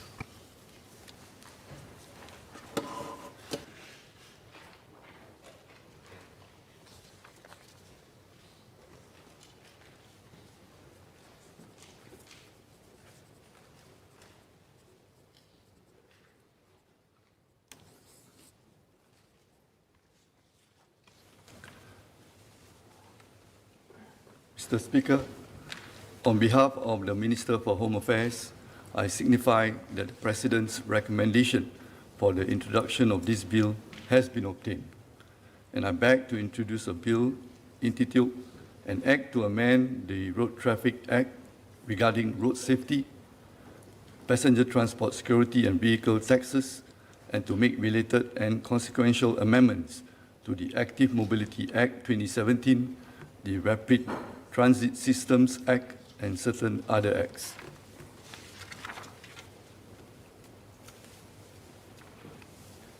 The Road Traffic Amendment Bill. Second reading, what day? At the next available sitting, sir. So be it. Minister for Transport.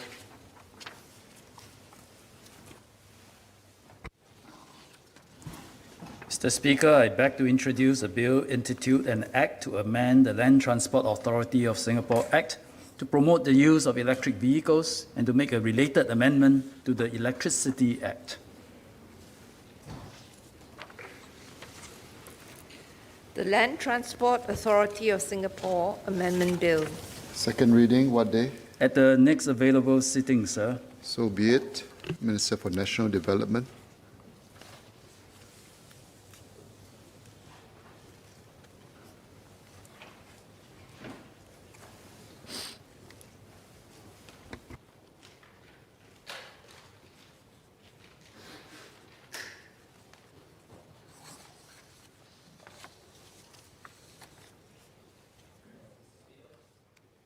A certificate of urgency signed by the President in respect to the COVID-19 Temporary Measures Amendment No. 2 Bill to be laid upon the table.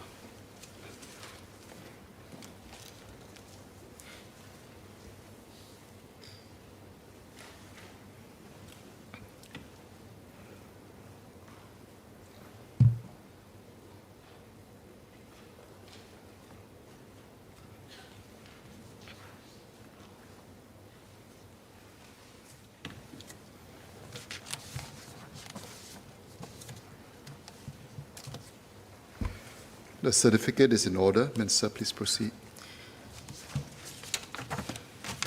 Mr. Speaker, on behalf of the Minister for National Development, I beg to introduce a bill entitled An Act to Amend the COVID-19 Temporary Measures Act 2020. The COVID-19 Temporary Measures Amendment No. 2 Bill.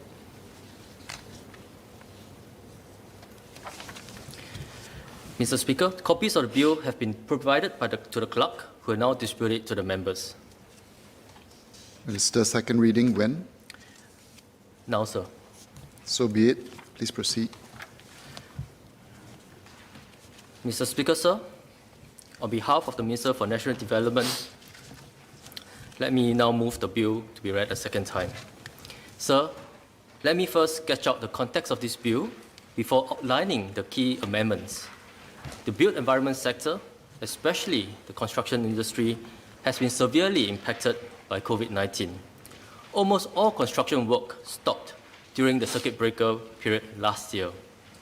Many companies, especially our SMEs, were hard hit as no work meant there was no progress payment. Even when work restarted, companies had to adapt to new requirements, such as ensuring our workers attend their rostered routine testing and adhering to safe management measures at the work sites. In response, the government has intervened very significantly to support the sector.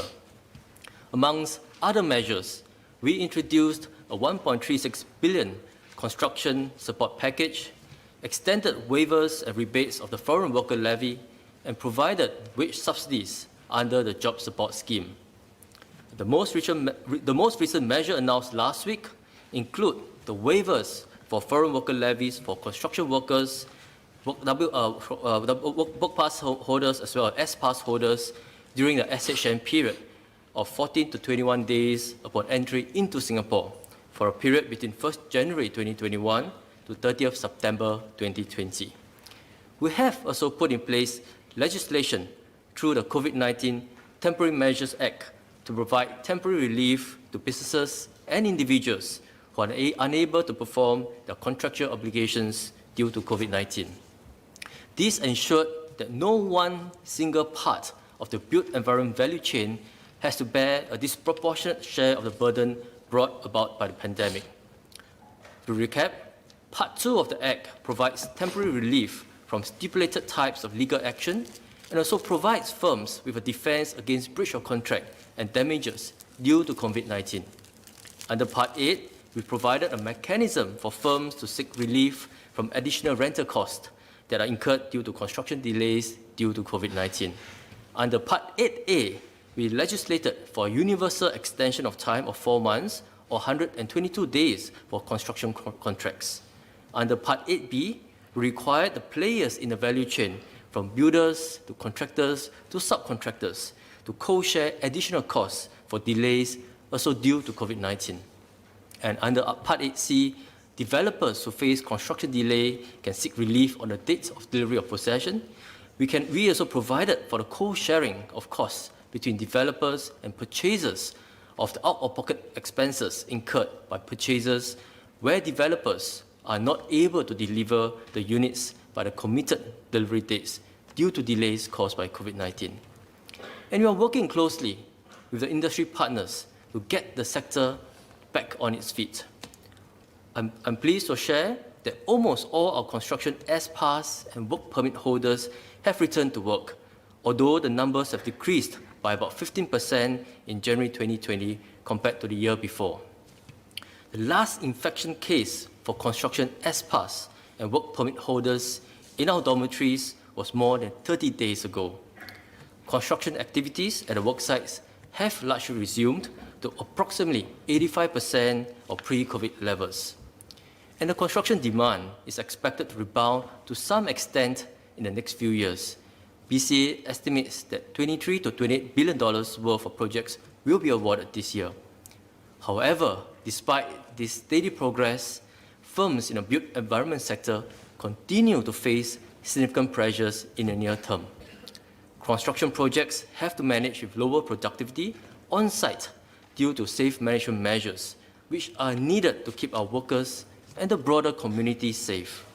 Firms face shortages of manpower and labor cost increases as we need to continue to limit the inflow of migrant workers into Singapore for good public health reasons. BCA and MOH are reviewing the safety measures at work sites, taking into account the need to balance the risk of on-site transmission and other considerations, including the vaccination of our migrant worker population. We have commenced COVID-19 vaccination for migrant workers. To date, 97% of some 9,000 COVID-19 workers from 5 largest dormitories have received their first dose of vaccine. A further 30,000 migrant workers across 30 dorms are scheduled to get their first dose in the coming weeks. The take-up of the vaccination has been encouraging, and we aim to make significant progress by the end of this year in lockstep with the nation's vaccination program. Therefore, Mr. Speaker, sir, while the sector is slowly getting back on its feet, we are not out of the woods yet. It is in this context that I am introducing the COVID-19 Temporary Measures Amendment No. 2 Bill. First, the proposed amendments to the Act will allow us to extend the existing reliefs for the sector provided under Part 2 of the Act. This will have the effect of extending the period for cost sharing in construction contracts under Part 8B of the Act. Second, the proposed amendments will also allow us to better administer Part 8C of the Act. Let me step through this in turn. First, for construction and supply contracts, we intend to extend the temporary relief measures for a period of 6 months to 30th September 2021. The construction industry has long and complex value chains with multiple tiers of subcontracting. Given the cascading chain nature of construction and supply contracts across the multiple tiers, an expiry of the relief could result in a wave of contractual disputes, especially during this time when the sector is still stabilizing. If firms are embroiled in legal disputes and forced to wind up, this could lead to a domino effect where multiple firms along the value chain could wind up successively. The ripple effect could result in further construction delays or uncompleted projects. Therefore, in consultation with industry partners, we believe that it's prudent to extend this cost-sharing relief under Part 8B for another 6 months. Contractors who incur additional costs as a result from COVID-19 would also benefit from this extension. However, the cost sharing under Part 8B will still remain at 50% of the qualifying cost and will still be subject to a monthly cap of 0.2% of the contract sum per month and a total of 1.8% of the total contract sum. That's for the contracts and supply, construction and supply contracts. For options to purchase and agreements for the sale and purchases of residential, commercial, and industrial properties with developers, including those with HDB, we intend to extend the temporary relief measures under Part 2 for a further period of 3 months to 30th June 2021. This will provide more time for developers and purchasers who are unable to perform any of their contractual obligations to negotiate and reach a compromise. In particular, in view of the impact of COVID-19 on the economy, it will assist purchasers who require more time to sort out their finances and make their payments. Clause 2 of the bill will amend the sunset period under Part 2 of the Act, so that reliefs under the part can subsist beyond the sunset dates of 19 April 2021. Specifically, we propose to extend the sunset period for another year until 19 April 2022. This will allow the extension of the relief periods for construction and supply contracts, options to purchase, and agreements for the sale and purchases of properties beyond the current sunset date of 19 April 2021. Next, this bill also introduces a number of amendments to Part 8C of the Act to facilitate the implementation and delivery of the relief when it comes into operation in a few months. We have been working very closely with the relevant agencies and industry stakeholders on the operational details. We want to ensure that the process of tapping on the relief is efficient for both the purchasers and the developers, given that this will be in effect for a longer period as compared to the other reliefs under the Act. Let me first briefly recap the Part 8C relief before dealing with the specific amendments. Part 8C is intended to assist developers who are facing construction delay due to COVID-19 and are unable to meet the committed delivery date of possession to purchasers. We have been encouraging developers who are unable to meet the date of delivery of possession to first discuss with their purchasers and come to a workable and mutually agreeable arrangement. For developers who are unable to come to an arrangement and require help, Part 8C will then allow them to extend the date of delivery of possession by up to the universal extension of time provided for construction projects, which is 4 months or 122 days. Should the developer need relief of more than 122 days, they can apply to an assessor for a determination of the length of construction delay that is caused by COVID-19. And where the developer has extended the date of delivery of possession, purchasers may seek reimbursement from the developer for certain out-of-pocket expenses incurred due to the delay in delivery of the unit up to a specified cap.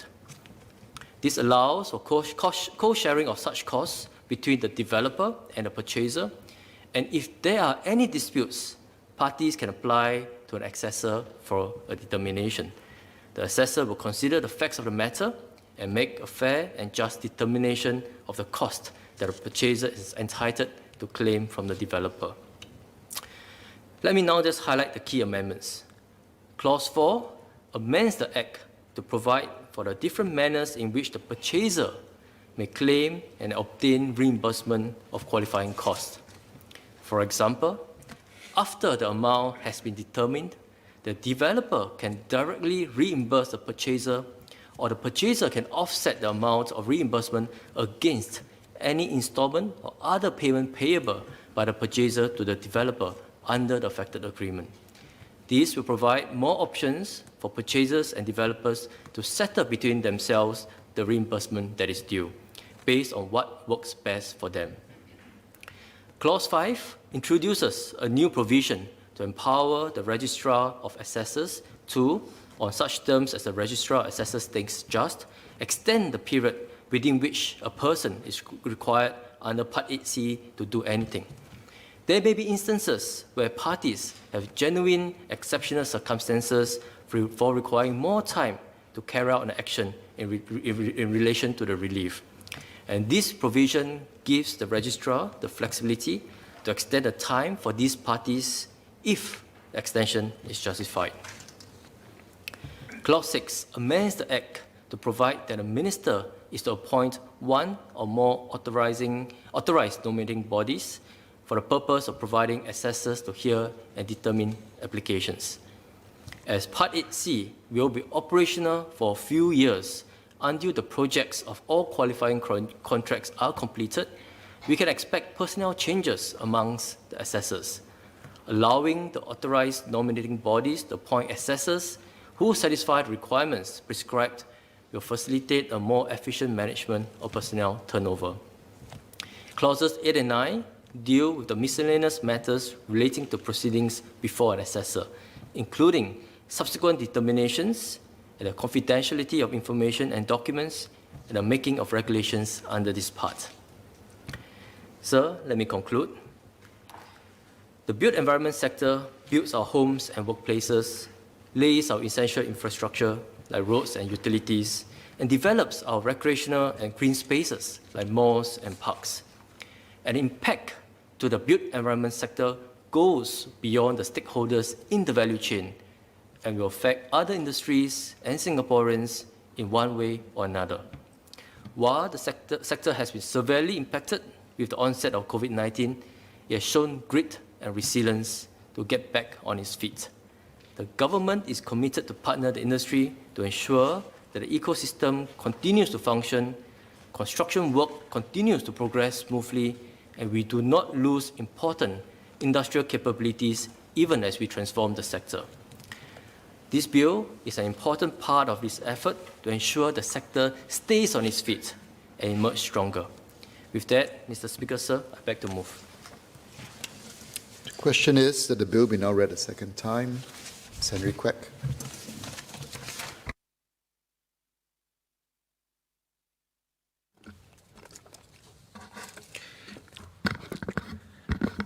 Mr. Speaker, I fully support this bill as it will go far to help our built sector in their moment of greatest need.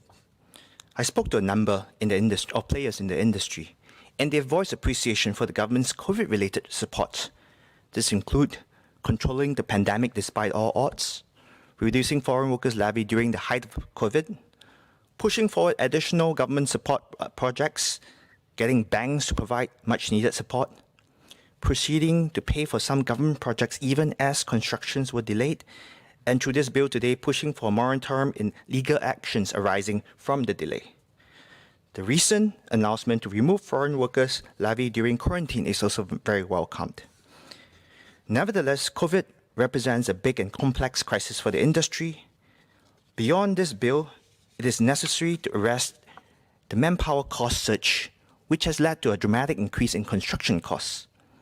This can be seen in the escalating costs of successful BTO construction tender bids from pre-COVID days to today. Now, the surging of manpower costs is in turn largely due to three factors: the cost of safe management measures, high attrition of existing migrant workers, and difficulty to safely bring in adequate replacement of migrant workers. Let me go into the details. First, the cost of SMM is unavoidable because it's the price of keeping COVID under control. Second, we are seeing higher worker attrition because many workers want to return home to be there for the family during COVID, and some workers went back but could not return.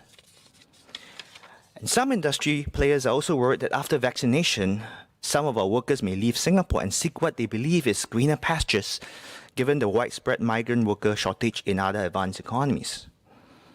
Now, due to this higher natural attrition, a number of migrant workers, especially those in smaller firms, have asked for hefty pay increases in return for staying on.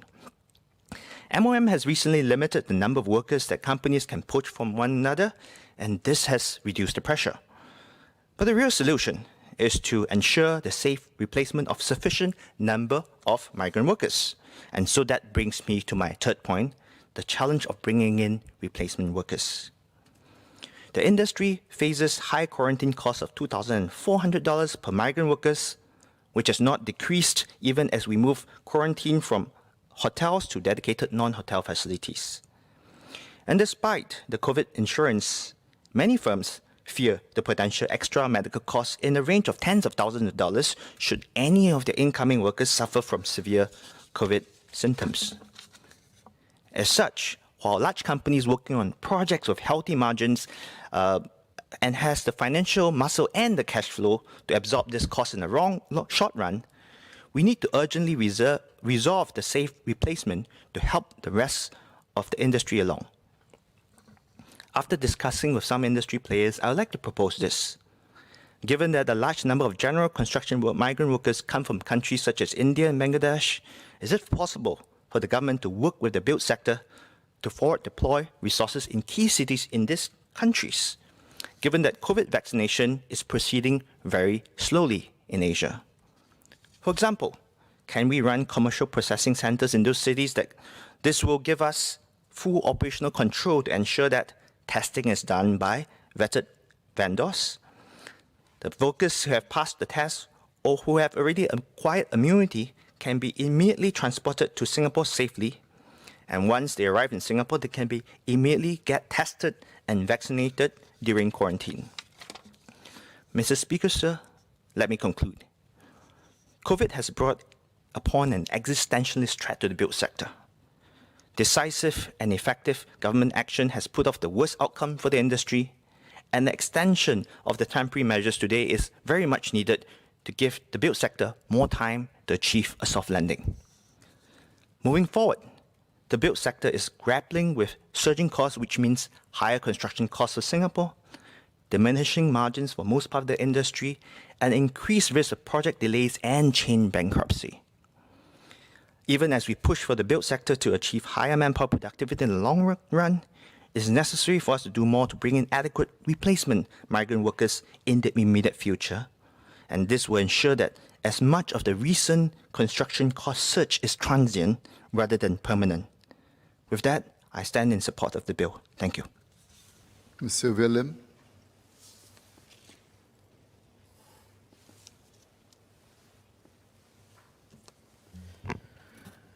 Mr. Speaker, I would like to seek some clarifications on this urgent bill, particularly on Clause 2 and to the amendments to Part 8C of the Act. First, on Clause 2. Clause 2 extends the validity of Parts 1 and 2 of the Act for another year to 19 April next year. These parts were enacted to enable parties to apply for temporary relief from fulfilling contractual obligations affected by the pandemic. The proposed extension is a recognition of the ground reality that there are still many businesses and individuals which continue to suffer adverse impacts from COVID-19. I note that the government has decided, however, not to extend Part 3, which provides for temporary relief for financially distressed individuals and entities. To recap, Part 3 had, among other things, raised the threshold for individual bankruptcy and corporate winding up from a debt of 15,000 to 60,000 and 100,000 respectively. It had also increased the time period to pay from 3 weeks from demand to 6 months. This bill confirms that the provisions of Part 3 will end on 19 April this year as scheduled. Yet today, we still see individuals and businesses who are drastically affected by the COVID-19 restrictions from earning income to pay their bills. These include our residents who used to run excursion and catering businesses, who have so far been unable to pivot to other business models. As we inch towards economic recovery, COVID support programs are being scaled down or stopped. However, economic recovery has been uneven across sectors. On this note, it would be most useful for the government to explain why it decided that there was no need to extend Part 3 of the Act to give individuals and businesses continued breathing space from insolvency proceedings. Next, I move to the amendments to Part 8C of the Act. Part 8C deals with the extension of the delivery date of property under sale and purchase agreements. The rationale for Part 8C remains sound. It enables developers, HDB, and the Jurong Town Corporation to have more time to complete construction projects delayed by the pandemic. It also enables purchasers of units to claim additional costs incurred by the delays, such as the cost of alternative accommodation. Part 8C was enacted into law by Parliament in November last year under the COVID-19 Temporary Measures Amendment No. 3 bill.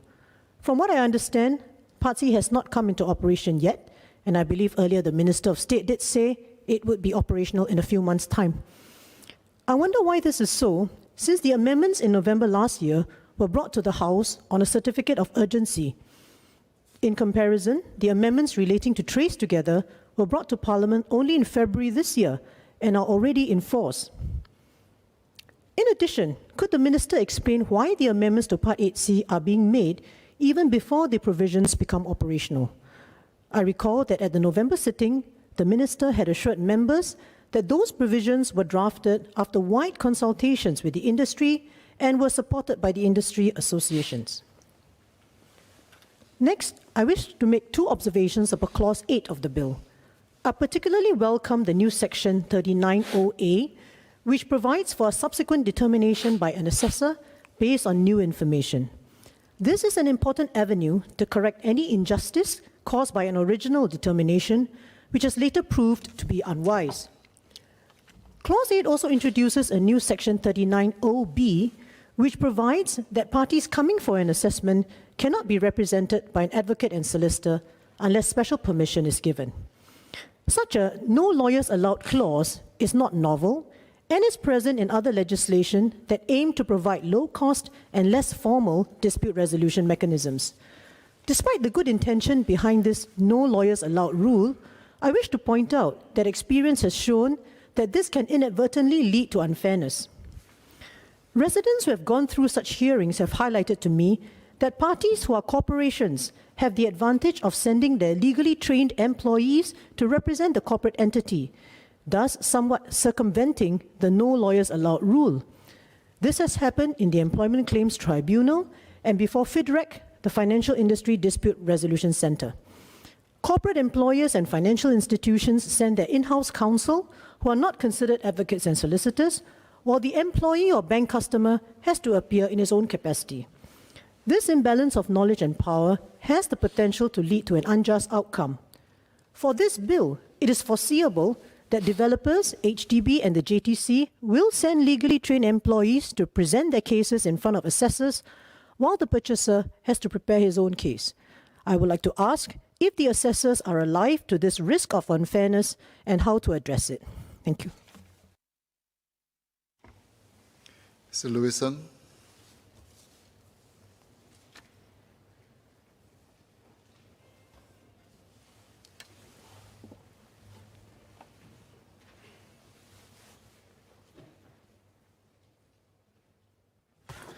So our construction sector has been suffering for the past year. Labour supply has been constrained and cash flow has been tight. Some construction firms have already gone under, and the struggle is real for those still clinging on. This bill helps them. Those who have to pay will have more time to pay. Those who need to deliver will have more time to deliver. I thank MND for looking out for both sides. So I have 2 points of clarifications for this bill. My first point is about what factors that went into deciding on this extension. Can MOS clarify what factors were considered before granting the initial 4 months extension in November and now this 6 months extension? The construction sector does need help, but a strong economic recovery must also be built on rock-solid foundation of contractual obligations. 1 year after the start of the pandemic, we're granting a second extension of contract deadlines that is even longer than the first extension. While I support these amendments, can I ask if MND has also studied the impacts to the companies that the construction firms have been granted relief from? Are these companies also hanging on, clinging on, and will they go under due to these reliefs granted to the construction firms? We have said that during this relief period, parties are encouraged to negotiate and resolve their differences in an amicable and mutually beneficial manner. Can I ask MOS what percentage of parties were able to resolve their differences in an amicable and mutually beneficial manner? Further, I hope that MND can shed light on a few questions. First, can MND again share what factors it considered in determining this particular course of action? Second, can MND share whether it will consider further extensions of the same nature, and if so, what factors will be considered before making such decisions? So I think no one in this House disagrees that we want to help our businesses survive. But we should also be concerned about the unintended side effects of our decisions. Singapore has always had a reputation as a business-friendly country. With this bill, we might risk that reputation by again intervening on how contracts play out. It remains unclear whether there will be a third, fourth, and then a fifth extension. I hope the government will articulate a long-term plan for our construction sector that clarifies these doubts. That brings me to my next point. My second point is about how MND and the rest of government can help the construction sector bounce back on its feet. This crisis is an opportunity for the construction firms to become more nimble. More than ever, they need to embrace automation, upskilling, and other productivity-related initiatives. But such processes take time to implement. In the short run, our construction industries need workers to fulfill the projects it's already committed to based on pre-pandemic labour conditions. Therefore, I hope that MND will work with other government ministries to create a temporary scheme where employers can more easily rehire work permit and S-Pass holders who have been repatriated to their countries in the past year.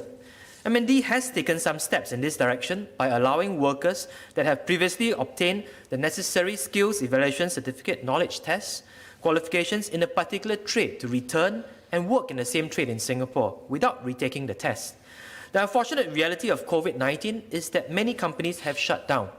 During the painful months of circuit breaker and DOMS lockdowns, many experienced workers did not manage to find new employers and were often repatriated rather than circulated back into our economy. These were workers with experience living and working here. They know the expectations, they know the environment. It is more efficient to rehire them than to roll the dice with new workers. But there is no easy way for companies to find and hire these workers. MND and other ministries should work together to help reduce the obstacles to rehiring such workers. We can also provide more help for companies to hire workers who want to remain in Singapore, but whose companies have decided to terminate their contracts and send them back to their home country. A temporary scheme to reconnect employers with such workers will be much appreciated by the workers and employers, and it will help our economy. Notwithstanding my clarifications, I stand in support of this bill. Mr. Donwy.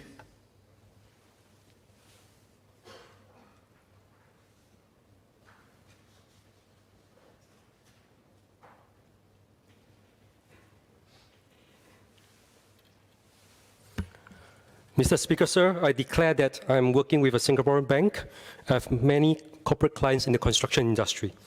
In Mandarin, 冠病疫情给我国的建筑业带来很大的打击，大多数建筑工程的进度被拖慢。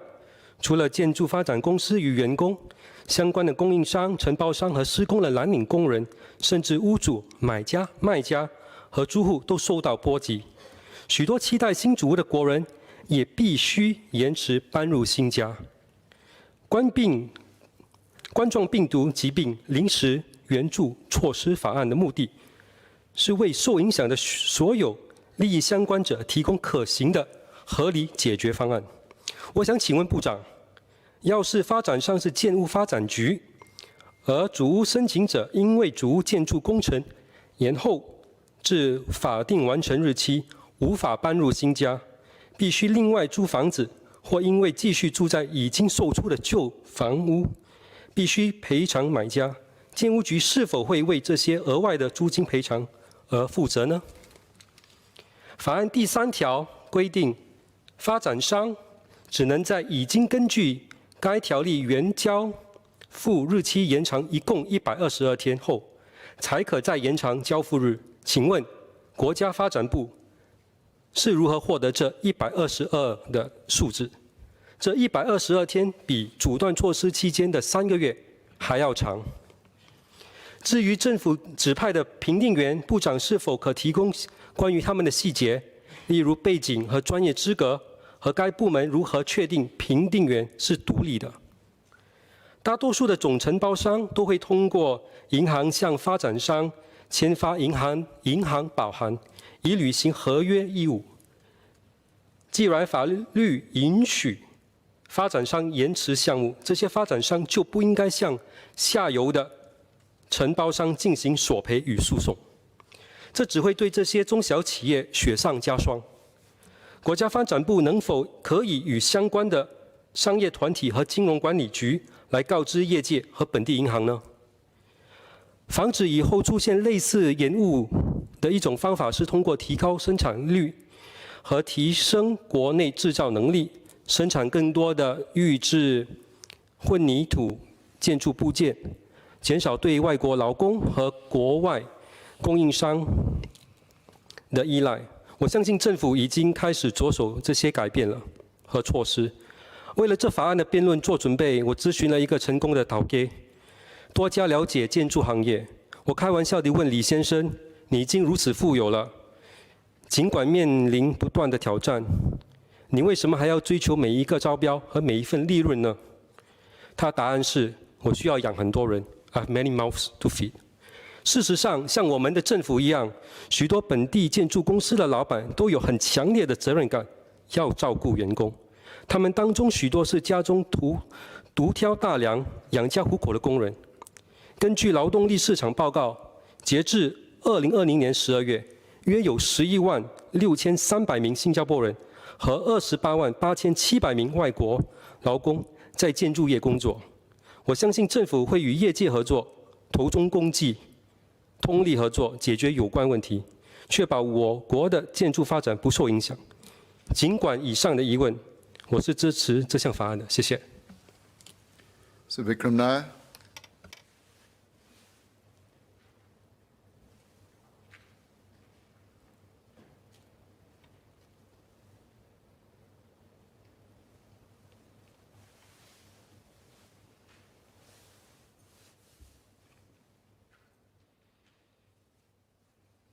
Mr. Speaker, I declare my interest as a client who advises on construction, as a lawyer who advises on construction law and has clients in the construction sector. I generally support this bill. This bill extends many of the interim relief measures that were provided to the construction sector to deal with COVID-19 for a further 6 months. The construction sector has been hard hit. The freezing of borders and shutdowns in various countries has meant delays in supplies arriving from overseas. Locally, manpower constraints have been acute as it has been difficult to get workers from abroad, while workers located in Singapore have been prevented from working or delayed from working by general lockdown as well as safety measures taken in the dormitories. Labor costs have also risen as employers compete with each other for the limited available manpower. Now, against this backdrop, the government's interventions have provided an important lifeline for those in the construction sector. Extensions of time have been given for performance of obligations, which is vital because liquidated damages may kick in otherwise. The rights to call performance bonds have been limited, and effectively legislation has prevented parties from penalizing counterparties who cannot perform because of COVID-19. Now, generally, I think this is a well thought through bill that tries to carefully share the burden of losses arising from COVID-19. Now, absent legislation, I think it is likely that many of the hardships would fall on these smaller players in the value chain. I do have a few clarifications to ask the Minister of State, though. One group that will suffer from delays in construction is the ultimate purchaser. Now, to cushion the blow for these purchasers, there are provisions here permitting them to make claims against developers for a portion of any additional rental expenses they may incur as a result of having to find alternative accommodation during the period of delay. Now, is the Minister able to share data on how many purchasers have used this provision and what the overall financial impact of these payments on developers would be? The second, the aim of this legislation is to share costs and losses across the value chain, and I'm interested to know how effectively this is being done in practice. The third question I have is, while extensions of time are being given for project completion, payment is the lifeline of the construction sector, and work is still expected to continue during this period. Now, is the government aware of companies in hardship because they are expected to continue to work but are unable to receive payments in the meantime as a result of this legislation? Now, this will typically apply to the main contractors and others who may be sandwiched. So what will happen is the subcontractors who are below them may be able to get extensions of time from delivering against their obligations, which means that the work the contractor higher up has to do to receive his payment will not be complete. But this contractor higher up the value chain may have to pay other subcontractors who've done their work. So I'm just curious, whether any larger contractors or contractors in the middle of the value chain have been facing hardship and may face further hardship as a result of this. Now, my suggestion to deal with this, of course, would be for developers and main contractors in turn to take a more reasonable approach in making payments to contractors lower down the value chain for partial completion of work, even if this means entire milestones may not have been completed as required under the contract. Now, if this is not done voluntarily, then further legislative intervention may be necessary to address this issue. Otherwise, it is the parties in the middle of the value chain that may crack under pressure. Notwithstanding the points above, I support this bill. Thank you. West, danke, Hau.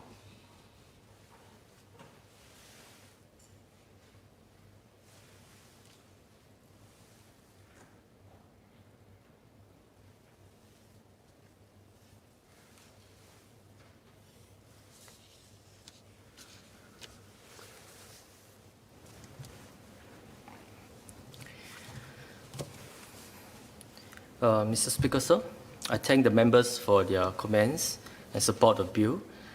They have raised a number of issues and let me address them. Mr. Louis Ng asked about the impacts of the reliefs and our considerations for extension. Firstly, we have laid out some of the considerations in my second reading speech earlier. I want to assure the member that we recognize that relief measures are interventions into private contracts. The sanctity of contracts is fundamental for Singapore and a key aspect of the rule of law. Hence, this is not a decision that we have taken lightly. In this exceptional circumstance, we need to intervene to safeguard and preserve the capacity of our built environment sector by supporting the entire value chain. The industry has also consistently provided feedback to us that the ongoing moratorium on legal proceedings during the COVID-19 pandemic has proven very useful in helping the sector focus on staying on its feet. Mr. Ng also asked about the percentage of parties that have been able to resolve their differences amicably and in a beneficial manner. For construction and supply contracts, there have been about 1,100 notifications for relief filed as of 19th of March 2021. Of those, only about 118, or about 10% thereabouts, eventually applied for assessor's determination. This suggests to us that the majority were able to come to some satisfactory compromise on their own about contractual obligations affected by COVID-19. The relief provided under this Act provides a framework for conversations to happen so that firms can amicably settle their differences and move projects forward if they can do so. Ms. Sylvia Lim asked about Part 3 of the Act.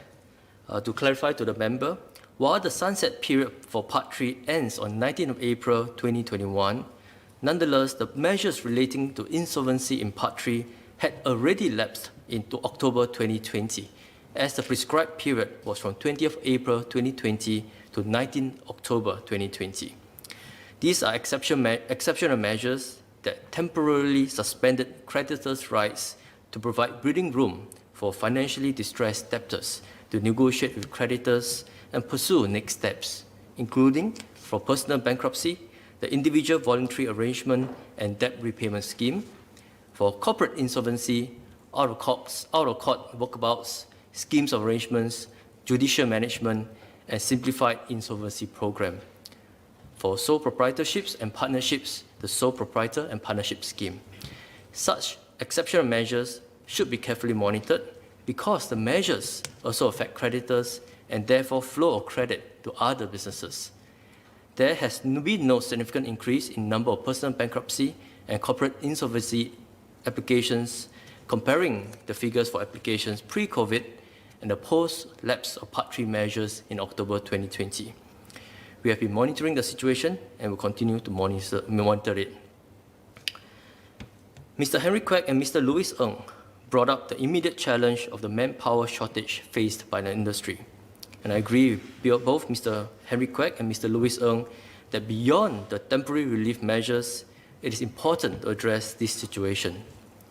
To elevate the current labour shortages in the construction industry, we are working closely with the Ministry of Manpower and Ministry of Health to progressively increase the number of incoming workers, but in a safe way to minimize the risk of COVID-19 transmission in our dorms and to our wider community. I thank Mr. Quek for his suggestion to set up commercial processing facilities overseas to enable testing. Indeed, there are many operational challenges that we need to overcome to ensure reliable testing overseas, but we are actively in discussion with industry partners, including the Singapore Contractors Association Limited, or SCAL. And we are looking at how we can enable and establish better upstream processes to enhance pre-departure testing for workers in source countries. I also agree with Mr. Ng that there is value to retain experienced workers in Singapore as much as possible. However, as Mr. Quek has pointed out, there are also workers who want to go back to their families, and there are indeed workers who went home and could not return or would not like to return. But however, we are trying to keep as many of our Singapore workers in Singapore, here in Singapore. In this regard, SCAL, with the support of the Ministry of Manpower and BCA, has set up a manpower exchange, or SCMX for short, to facilitate a change of employer for construction workers, for workers whose contracts with the existing employers have either expired or terminated. This will help us retain the experienced workers who want to remain in Singapore. On Mr. Ng's suggestion to facilitate the rehiring of workers who return to their home countries and want to come back to Singapore to work, we are very pleased to have them back in Singapore, and employers know who they are and have applied for them to re-enter into Singapore. However, the constraint is not this. The constraint now and the challenge we are facing is how to allow these workers to come back, to re-enter Singapore in sufficient numbers to meet the industry's manpower needs, while minimizing COVID-19 importation risk, so as to safeguard public health. We are closely working with MOM and MOH on these aspects. Mr. Vikram Nair rightly pointed out that a cash flow is a lifeline of the construction industry. BCA monitors the progress payments in the industry closely and receives frequent feedback from key developers and contractors. This is also why we need to extend the relief under the Act so firms do not get engaged in long-drawn litigation at this point in time. During the circuit breaker period, most works were suspended and contractors received no progress payment. What we did to facilitate the cash flow was for government agencies, and some private developers have also followed suit, to provide advance payments to help contractors tide through this challenging period. For public sector projects, we have provided at least $665 million of advance payment in total. The government has also provided financial support, including waivers and rebates of the foreign worker levy and subsidies for rostered routine testing, or RRT for short. Mr. Vikram Nair also asked about co-sharing of additional costs for delays due to COVID-19 under Part AB, and how easy it is for such prolongation costs to be shared.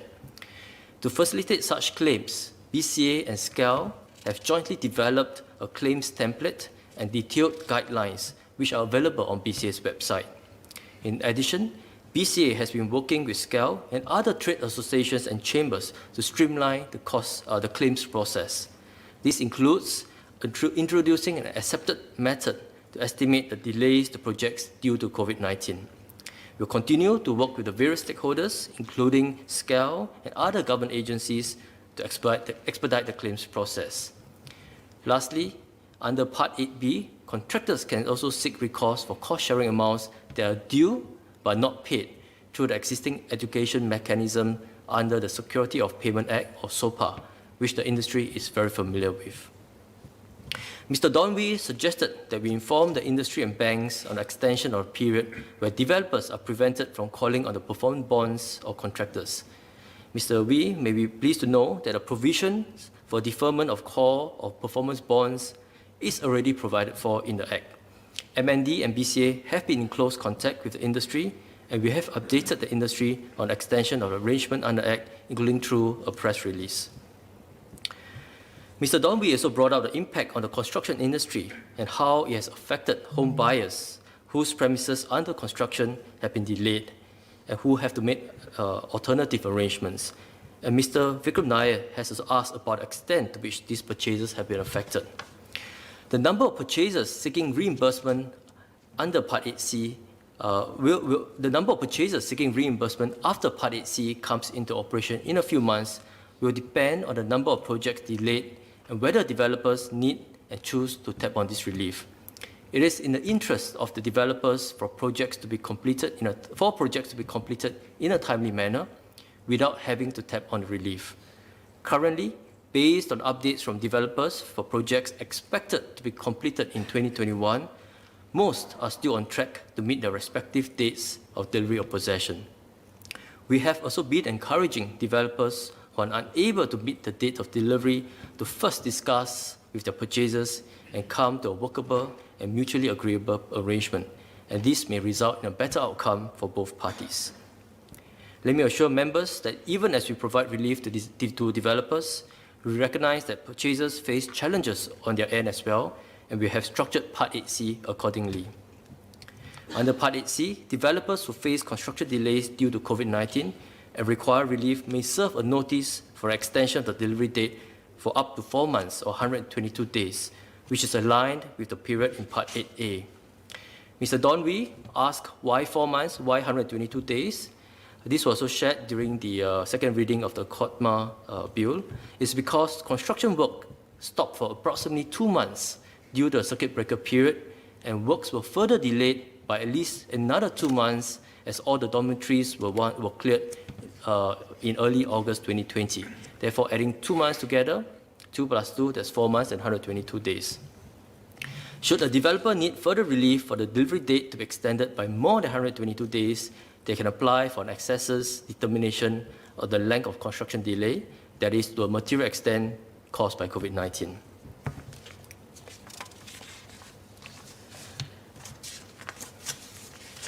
Mr. Donwy also asked about whether this relief will be applied to developer where HDB is the developer.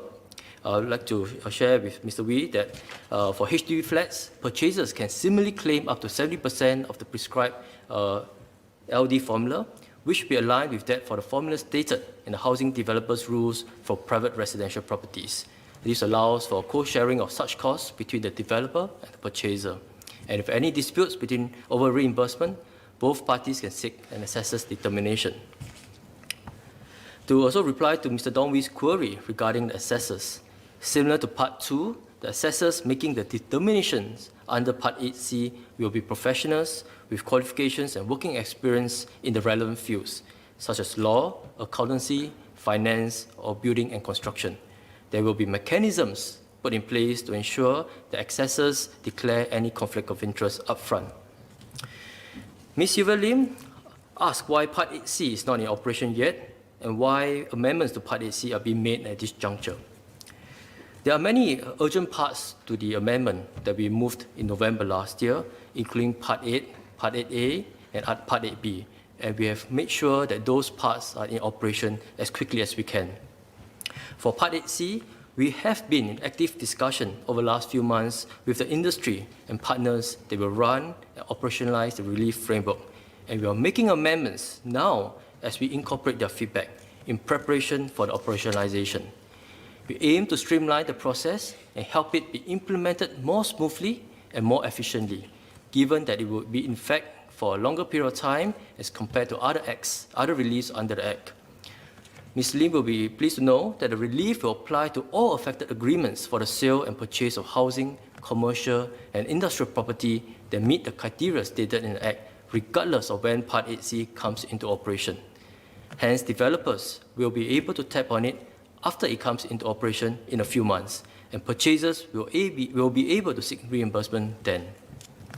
Ms. Lim also asked how we will address the issue of fairness, given that legal representation will not be allowed as a default under the assessor framework, and she spoke in support of it. As with other parts of the Act, the assessor mechanism is designed to provide for a quick and effective practical solution to disputes. The overarching role of the assessor is to make a decision that's just and fair in the circumstances, and they have the power to ask for the appropriate information and documents from both parties, including information or documents not sought for by either party to achieve this. Ms. Lim raised the concern that a company may be represented by a legally trained employee. In the first instance, we hope to minimize the need for developers and purchasers to even require an assessor's determination, and we will lay out clearly the qualifying costs that purchasers will be able to seek reimbursement for to make the process more efficient and easy for everyone. The member will also know that in the ordinary case, if the matter were to go to court, the company would have a right to legal representation. Therefore, we have taken the position that for assessments, companies cannot be represented by lawyers. But there is a difference if we say that no one who is legally trained should come before an assessor. What if the individual purchaser himself is legally trained? The point is that the assessment framework seeks to give relief on very simple facts when there would otherwise be no relief. So simple process, simple facts. In the first instance, we hope to minimize the need for them to come before an assessor to seek determination. Mr. Speaker, in conclusion, the amendments before the House today seek to provide continued support to the built environment sector to ride out the lingering impact of the pandemic. I thank members and the industry stakeholders for their strong support for these measures and to continue to support the sector for staying on its feet. Clarifications, if any? Thank you. The question is that the bill be now read a second time. As many as of the opinion say aye. To the contrary, say no. I think the ayes have it. The ayes have it. The COVID-19 Temporary Measures Amendment Number 2 Bill. Committee stage, what day? Now, sir. Question is that Parliament will immediately resolve itself into a committee on the bill. As many as of the opinion say aye. To the contrary, say no. I think the ayes have it. The ayes have it.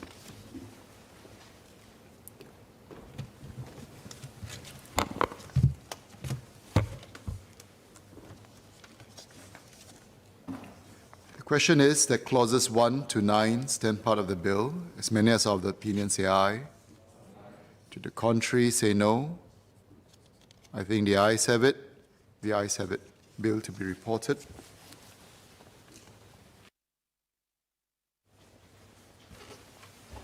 Minister for National Development. Mr. Speaker, I beg to report that the bill has been considered in committee and agreed to without amendments. Third reading, what day? Now, sir, I beg to move that the bill be now read a third time. The question is that the bill be now read a third time. As many as of the opinion say aye. To the contrary, say no. I think the ayes have it. The ayes have it. The COVID-19 Temporary Measures Amendment Number 2 Bill. Order. I propose to take a break now and suspend the sitting, and we'll take the chair at 4:20 p.m. Order. Order.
Order. Item 1, Postal Services Amendment Bill, second reading. Minister for Communications and Information.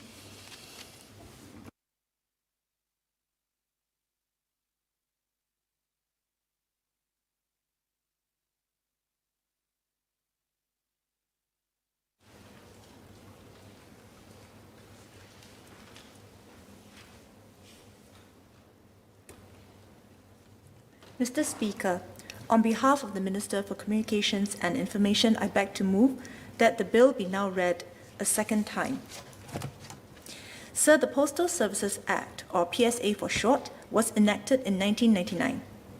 It was amended in 2007 to provide a legislative framework for the liberalization of the postal services sector.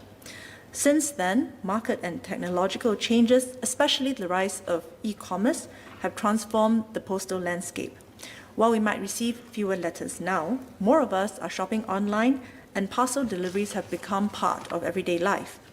The volume of parcel delivery is expected to intensify given that domestic e-commerce parcel volume growth in Singapore is projected to grow at a compound annual growth rate of 16% from now to 2025.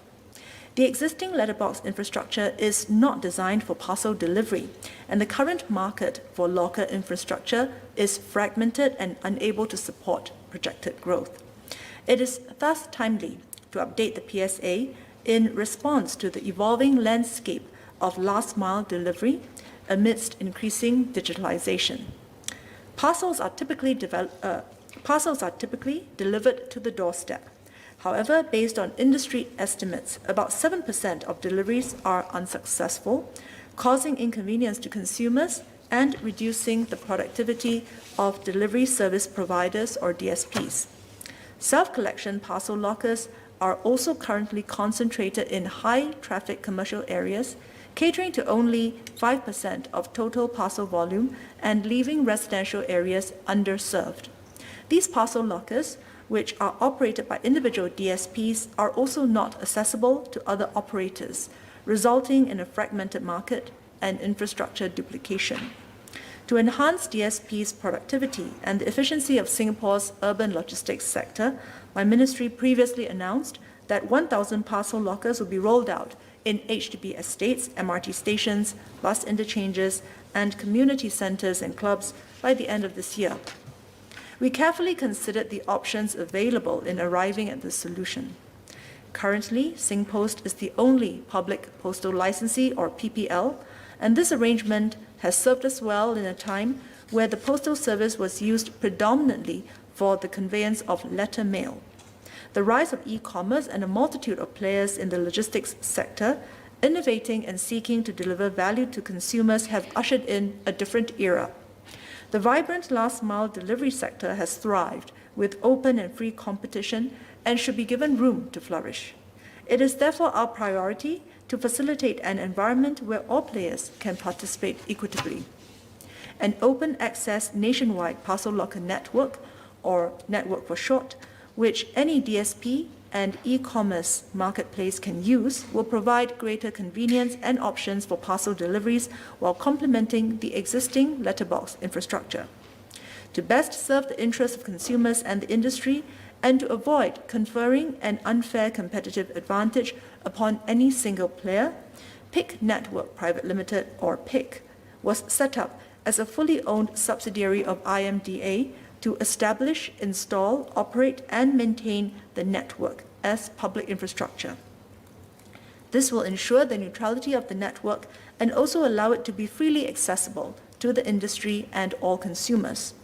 At this point, sir, I would like to assure the House that it is not our intent for PIC to compete with DSPs. PIC is solely an infrastructure provider and operator and will not be involved in the conveyance of parcels, which is the core business of DSPs. Instead, PIC will give DSPs more options for the last-mile delivery of parcels and increase their productivity and efficiency with fewer missed doorstep deliveries. The network also includes an interoperability platform, which private locker operators can be part of. Further, any DSP is welcome to use PIC's lockers. PICS has been working with all these partners to come on board the network. This will ensure open and fair access to PICS lockers, provide an opportunity for individual operators to extend their reach beyond their own parcel lockers, and help level the playing field in the parcel last-mile delivery market. We are one of the first countries in the world with a nationwide open access locker network. In this bill, we sought to introduce a regulatory framework which would facilitate the deployment of the network in a timely fashion, as well as ensure the safety and security of the network. In addition, while the network is operated by an IMDA subsidiary, there will be regulatory oversight of the network and PIC under the bill. The bill also takes into consideration feedback from consultations with industry and the public. For example, a key change made was to allow the public to return their items at the network's lockers at HDB estates and community centers and clubs for greater convenience. This widens options for consumers and saves time and trouble. Sir, I will be elaborating further on the key provisions of this bill, which aim to, first, facilitate the deployment of a secure, open access network for last-mile parcel deliveries for consumers and DSPs. Second, level the playing field for the parcel last-mile delivery market. Third, support the continuity of postal services by ensuring the provision and maintenance of letterbox infrastructure, and fourth, streamline and clarify existing provisions in the PSA. The first set of amendments pertains to the network, while the other amendments address operational issues related to postal services. First, amendments related to the deployment of the network. Clause 3 amends Section 3A to set out IMDA's functions and duties with regard to the network, which include ensuring that the network is accessible, reliable, secure, affordable to use, and well-regulated. Clause 11 introduces the new Part 3A. Today, IMDA, as the Postal Authority, is conferred the exclusive privilege in relation to conveying letters and performing all related incidental services. The new Section 23B gives IMDA the exclusive privilege of establishing, installing, operating, and maintaining the network. The new Section 23C empowers IMDA to appoint a network operator to carry out the duties mentioned in Section 23B, subject to any conditions specified by IMDA. As a safeguard against any failure by the appointed operator to comply with the relevant provisions of the amended PSA or any conditions imposed by IMDA, the new Section 23D allows IMDA to establish, install, operate, and maintain the network or any part of the network. The new Sections 23H to 23K will introduce obligations on owners and developers of buildings or land designated as specified premises to provide suitable space or facilities and access thereto for the installation or maintenance of the network, given that space in public areas is already limited. Specified premises includes the public places where the public parcel lockers previously announced by my ministry will be located. The new sections 23M to 23O allow IMDA to issue codes of practice, written notices, and written directions concerning the provision of and access to space for the network. Non-compliance with any such written notices or written directions without reasonable cause is an offence. Respondents to the public consultation on the draft bill raised concerns on the safety and security of the network, citing the possibility of hazardous materials and illicit items being placed into the network's lockers. To address these concerns, the bill introduces offences relating to the network and confers enforcement powers in relation to these offences, which are largely similar to those in place for postal services. For example, IMDA will have the powers to direct the network operator to search the network's lockers and to detain any suspected harmful items found in them. If any item in the network's lockers is suspected to pose a threat to public security or public health, the police and authorized IMDA officers will have the power to search the network's lockers and seize the item. It will also be an offence for any person to place a prohibited item as specified under the amended PSA in PICS lockers. Other offences are introduced to protect the network and ensure the security and integrity of parcels being delivered into the network. For instance, the new sections 39B and 39E make it an offense to damage or tamper with the network, to intercept or obstruct the delivery or collection of parcels, and to willfully remove, destroy, or damage the network's lockers or related installations or related software. Under the new section 39H, officers, employees, agents, or contractors of the network operator or a DSP may also be penalized with a fine and/or jail term if they destroy, steal, or throw away parcels in PIC's lockers, or willfully open or cause to be opened parcels or lockers without authorization. Sir, I will now take the House through the second set of amendments aimed at leveling the playing field for the parcel last mile delivery market. Some industry players have requested access to the letterboxes to deliver e-commerce items which can fit into existing letterboxes. We consider this to be reasonable, as wholesale access to letterboxes for letters is already in place today. Regulating wholesale access for the delivery of non-letter items also complements the introduction of the network. Under the new Section 7A, a PPL can be required via licensing terms and conditions to offer wholesale access to DSPs for the delivery of small packets and parcels which can fit into letterboxes, in addition to its existing provision of wholesale access for the delivery of letters. This will allow other industry players to have access to letterboxes and provide consumers and the industry with more choices in the receipt and last mile delivery of parcels. The amended Section 24 will enable IMDA to regulate such wholesale access through codes of practice or standards of performance, including rates and charges. This will ensure that charges are fair and that consumers will ultimately benefit. Let me now turn to the third category of amendments which support the continuity of postal services by ensuring the provision and maintenance of letterbox infrastructure. While the digital economy has changed the way we live, work, and play, postal services still play a key role in communications and the conveyance of goods through the postal network, supported by a letterbox infrastructure. Today, under Section 16 of the PSA, building developers are required to provide letterboxes before a building is handed over to its owner. However, it is unclear which party is responsible for replacing letterboxes which are damaged or in need of repair, or providing additional letterboxes when a lot within a building is subdivided. Clause 8 amends Section 16 to provide greater clarity on the provision and maintenance of letterboxes by introducing obligations on building managers, referred to as applicable persons in the bill, to ensure that there will be no lapses in the delivery of letters due to inadequate letterbox infrastructure. Non-compliance with these obligations is an offense. Sir, our review of the PSA covers a fourth and final area: streamlining and clarifying existing provisions to strengthen regulatory oversight of the postal sector. I will highlight key examples here. Clause 4 amends Section 5 such that persons providing an intra-organizational mailroom service or a messenger service are not required to obtain a license under the PSA. This is in recognition of the fact that both are business support services within a narrower This is in recognition of the fact that both are business support services with a narrower scope of activity than what licensed postal services operators offer.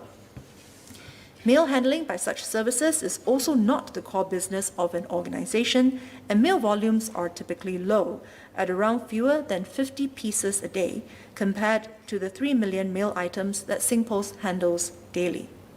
This amendment will reduce regulatory obligations on companies with such services and aligns Singapore with other jurisdictions such as the UK, which does not license such services.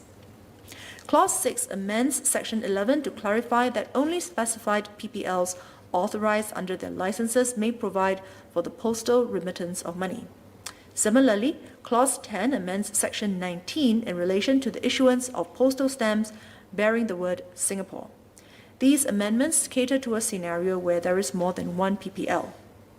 Section 45 of the PSA allows the Minister to issue directions to any postal licensee in relation to the exercise of the licensee's functions under the PSA. Clause 17 amends Section 45 to make it an offence for postal licensees to fail to comply with directions given by the Minister.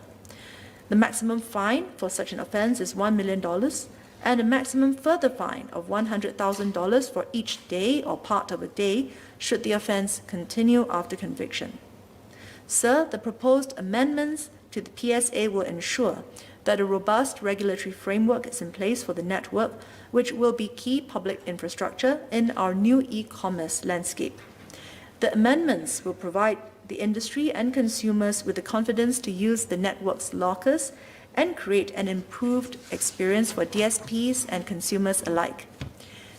Stakeholders will gain clarity on requirements for letterbox infrastructure, and the urban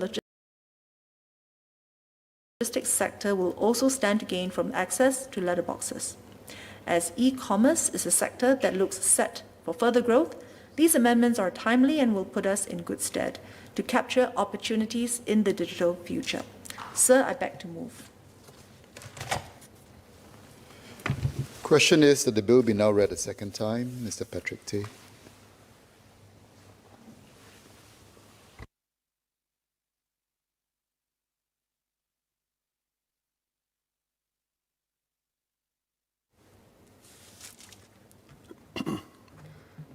Mr. Speaker, sir, I rise in support of this bill which amends the Postal Services Act.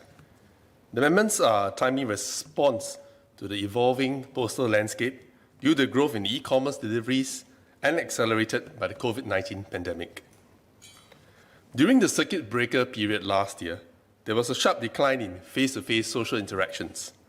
As a result, many had resorted to purchasing parcels and gifts online to be couriered to friends and or extended family as a means of keeping touch with them. We also witnessed an increase in purchases made through e-commerce platforms, from work-from-home equipment such as monitors, desks, chairs, etc., and also essential items and groceries for household needs and use. If not for the instrumental role that the postman and last-mile delivery personnel played then and continue to play today, we would not have been able to receive our purchases and or puzzles from our friends and loved ones in a timely fashion. However, as circuit breaker measures were lifted and people started commuting more, there was a corresponding increase in failed doorstep deliveries. This has practical implications for the postal and logistics service providers, as repeated deliveries have to be made, which is a drain on both time and resources. For recipients of the puzzles, they would be inconvenienced if they needed the items urgently. On my end, I also face an issue for such deliveries. Just last month, my family had purchased a product from an online seller which cost less than $50. It was for an urgent use, and we even paid for a special delivery package by SingPost for the item to be delivered to my home. On the day of expected shipment, even though the parcel was tagged and traced as delivered, and I received a notification of delivery, we eventually did not receive the item from SingPost. We contacted the seller, and he said that he checked, and SingPost said they had delivered the item. I then had to contact SingPost to inform them that we did not receive the items and that it was for urgent use. The investigation took more than 3 days, and we had to go ahead to make a repurchase due to the urgency. On the 4th day, we were told by SingPost that their postman had mailed the product to the wrong address. There was little recourse for me, as the seller who had paid SingPost to carry out the delivery was supposed to be the correct party to file the complaint and or claim with SingPost, even though I had already paid the seller for a product. Legally, I needed to file a claim with the seller, who in turn needed to counterclaim with SingPost for the negligent act. The multiple parties and various payments involved in this transaction made the recovery of that product or any ensuing claims a cumbersome exercise. I did not pursue the matter, and I just had to settle with 2 sets of the same product. I believe I'm not the only one faced with such a problem. Some online platforms do a better job by not releasing funds to the seller until the buyer receives the item. Such is the nature and challenge for e-commerce and online purchases. a serious situation of caveat emptor. Perhaps the Postal Authority should relook at such scenarios and establish better mechanisms for dispute resolution or mandate the way transactions are carried out so that the buyers and consumers are not left with little or time-consuming recourse, as many of these items may be of small or lower value purchases. It is against this backdrop that I applaud this bill, which seeks to expand the scope of IMDA's exclusive privilege to include the installation and ownership of the public parcel locker network, hereinafter referred to as the network. There will also be powers for IMDA to appoint an operator for the installation, operation, and maintenance of the network. I understand that the network will be implemented in certain areas, namely HDB estates, bus interchanges, train stations, and/or community clubs operated by the People's Association. With the network, postmen and delivery persons will deposit the parcels directly at the network for residents' collection at their convenience. The network will cater to the growing demand of e-commerce purchases, while simultaneously alleviating the problem of failed doorstep deliveries. While the bill is no doubt commendable, I have some queries for the Minister which may be broadly categorized in the following areas. 1. Security issues associated with the network. 2. Convenience and/or public policy matters. And 3. Employment issues arising from the development of the network. First, security issues. From a security perspective, how would the network be implemented? Will the Minister be able to share some of the technological safeguards in place to ensure that the puzzle is not tampered with, given that multiple service providers have access to the same puzzle box? Perhaps we could consider the installation of additional CCTVs. These are security issues which are less prevalent in the context of traditional letterboxes, where postmen simply slot letters into the letterboxes and only residents who have the keys to their letterboxes can collect the said letters. Additionally, in cases of pilfering, be it by delivery personnel, pranksters, and/or others who have access to the puzzle boxes, who shall be liable for such losses, and what recourse do the rightful owners have? Further, we also note that certain prescribed classes of puzzles will be prohibited from being placed in the network for safety reasons. While there are powers conferred upon a network operator, the police and IMDA to search, open, and seize such puzzles, however, how shall this be monitored and/or enforced practically, given that most of the puzzles are usually packaged before being delivered? We need to ensure the safety of our postmen, last-mile delivery personnel, and residents who deliver and collect such puzzles. Second, convenience and/or public policy matters. Next, the network is presently to be established at HDB estates and/or public areas. While residents living in HDB estates will no doubt stand to benefit from this initiative, are there plans to extend the same to those living in private estates and condominiums? Some private estates and condominiums are within proximity to HDB housing estates, and some may be keen to have these puzzle boxes in their own precincts. Additionally, how will MCI and IMDA provide the necessary support to residents, in particular senior citizens, to facilitate such transition, and especially when the package may be heavy and the intent for home delivery is to minimize the challenges of carrying a heavy load? Third, employment issues arising from the development of the network. Finally, from an employment perspective, while I'm confident that the network will make the jobs of our postmen and last-mile delivery personnel less strenuous due to failed and repeated deliveries, it will also bring about a fresh set of challenges for our postmen and delivery personnel, such as adapting to technological advancements such as enhanced tracking, electronic signatures, etc., and picking up new skill sets to multitask and multi-skill. I'm also particularly concerned about the wages, welfare, and work prospects of these postal and delivery personnel. In particular, the overall attractiveness of this sector, which continues to play a crucial role as we navigate the pandemic, thrive in the next normal of a low-touch economy, and grapple with an aging population. I would like to take this opportunity to encourage employers to take a keen interest in the upskilling and retraining of workers, and to transform and strengthen the image and professionalism of this industry, as well as for our workers to continue to stay able, agile, and adaptable, even as Singapore forges ahead with digital transformation. On NTUC's end, we are committed to working in companies through the development of company training committees to ensure that our postmen and last-mile delivery driver workers are adequately trained to perform their delivery roles once the network is established. I submit that regulators and employers of these postal and last-mile delivery workers to raise their wages, welfare, and work prospects, as they are essential workers in the next normal of a low-touch digitalized economy. Sir, clarifications notwithstanding, I stand in support of this bill. Mr. Jerogam.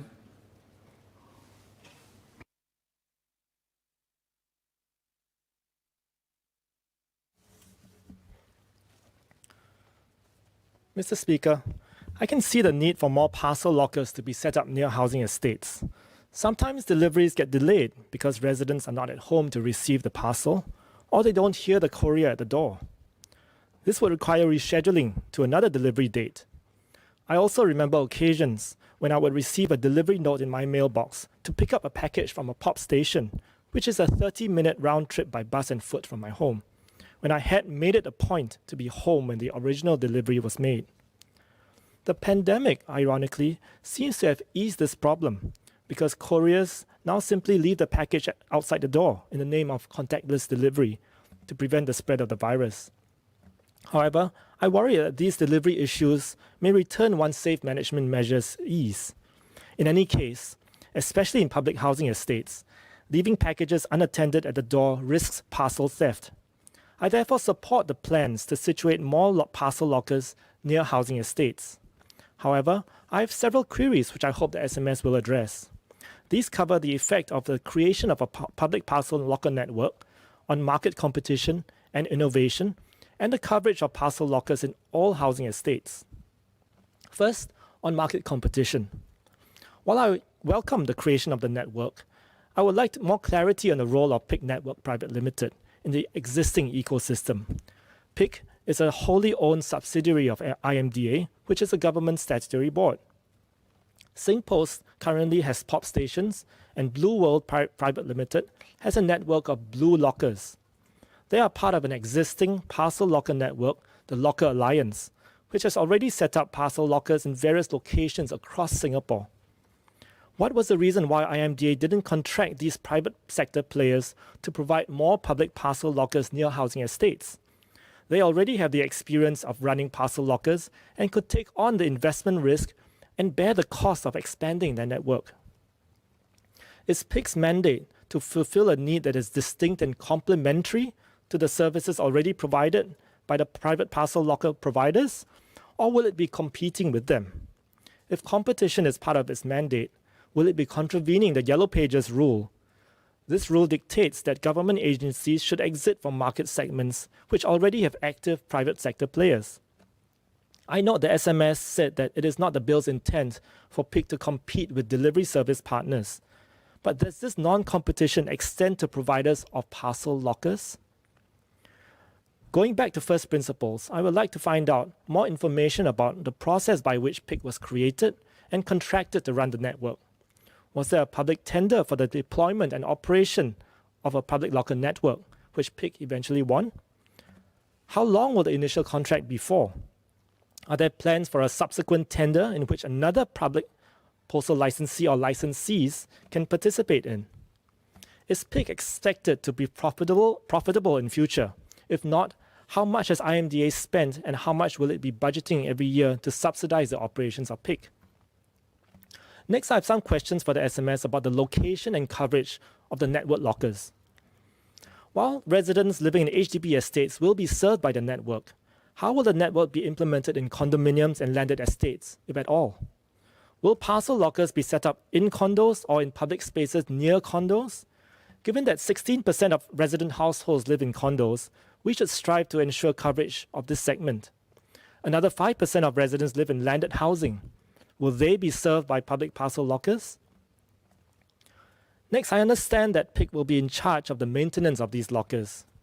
Given the COVID-19 situation, PIC should arrange for their own disinfection and cleaning of the high-touch surfaces of these lockers regularly. Also, I hope that PIC clearly indicates their customer support contacts on their lockers and makes it convenient for customers to get in touch with them. This is so that town councils or MPs don't get calls from members of the public to fix malfunctioning lockers. There may also be certain individuals who are heavy users of delivery services. For example, people who run small redistribution businesses from their homes. What measures are in place to prevent overuse by these individuals who could end up monopolizing the limited slots? Mr. Speaker, the public parcel locker network should fill in gaps which the private sector is unable to fill, rather than duplicate their coverage. It should seek to drive innovation in the sector. For example, perhaps in future we could see the creation of cold lockers to facilitate the delivery of groceries and foodstuffs from supermarkets, or heated lockers for food deliveries.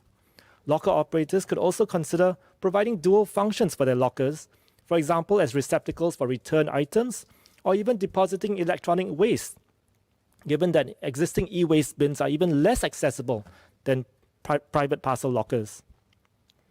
The creation of the network should ultimately drive the industry forward and serve the public interest, given that public funds have already been used towards its creation.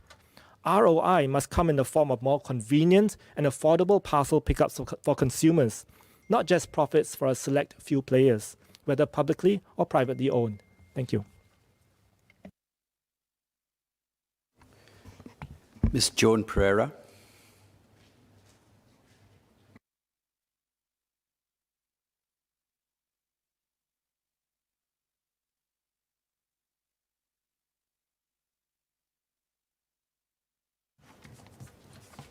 Mr. Deputy Speaker, sir, the decision to install a nationwide network of parcel lockers is expected to be widely welcomed. Such lockers offer an additional mode of delivery to busy Singaporeans and residents who prefer to pick up their items in their own time and not have to wait for their deliveries at designated places as they may be on the move. In order to increase the accessibility of these lockers, MRT stations and community centres have been selected as two of the main locations where lockers will be installed.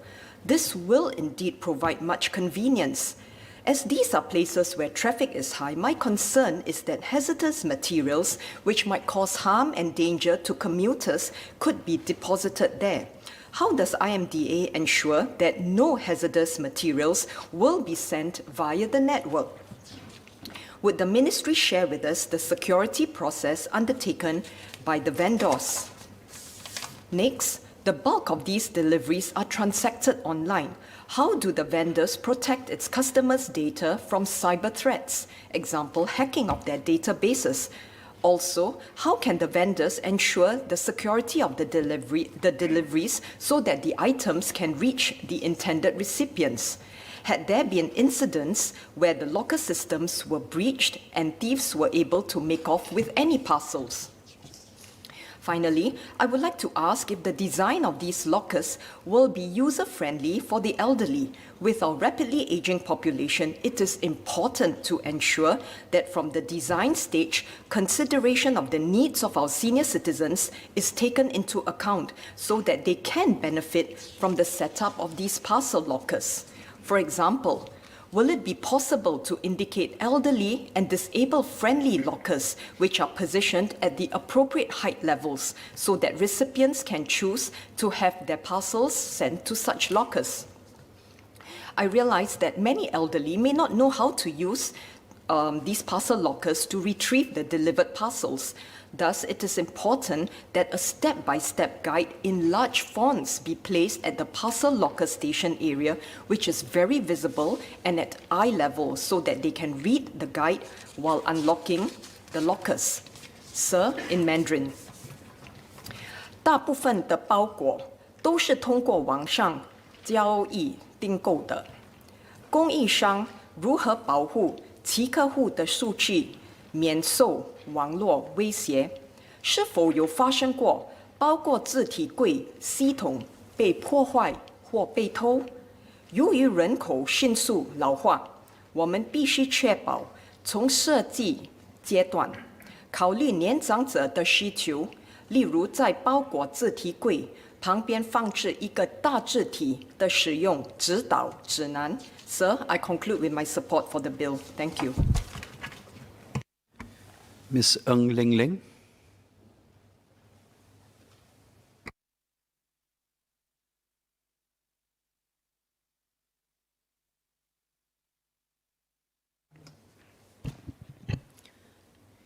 Mr. Deputy Speaker, sir, I declare my role as a consultant in healthcare transformation.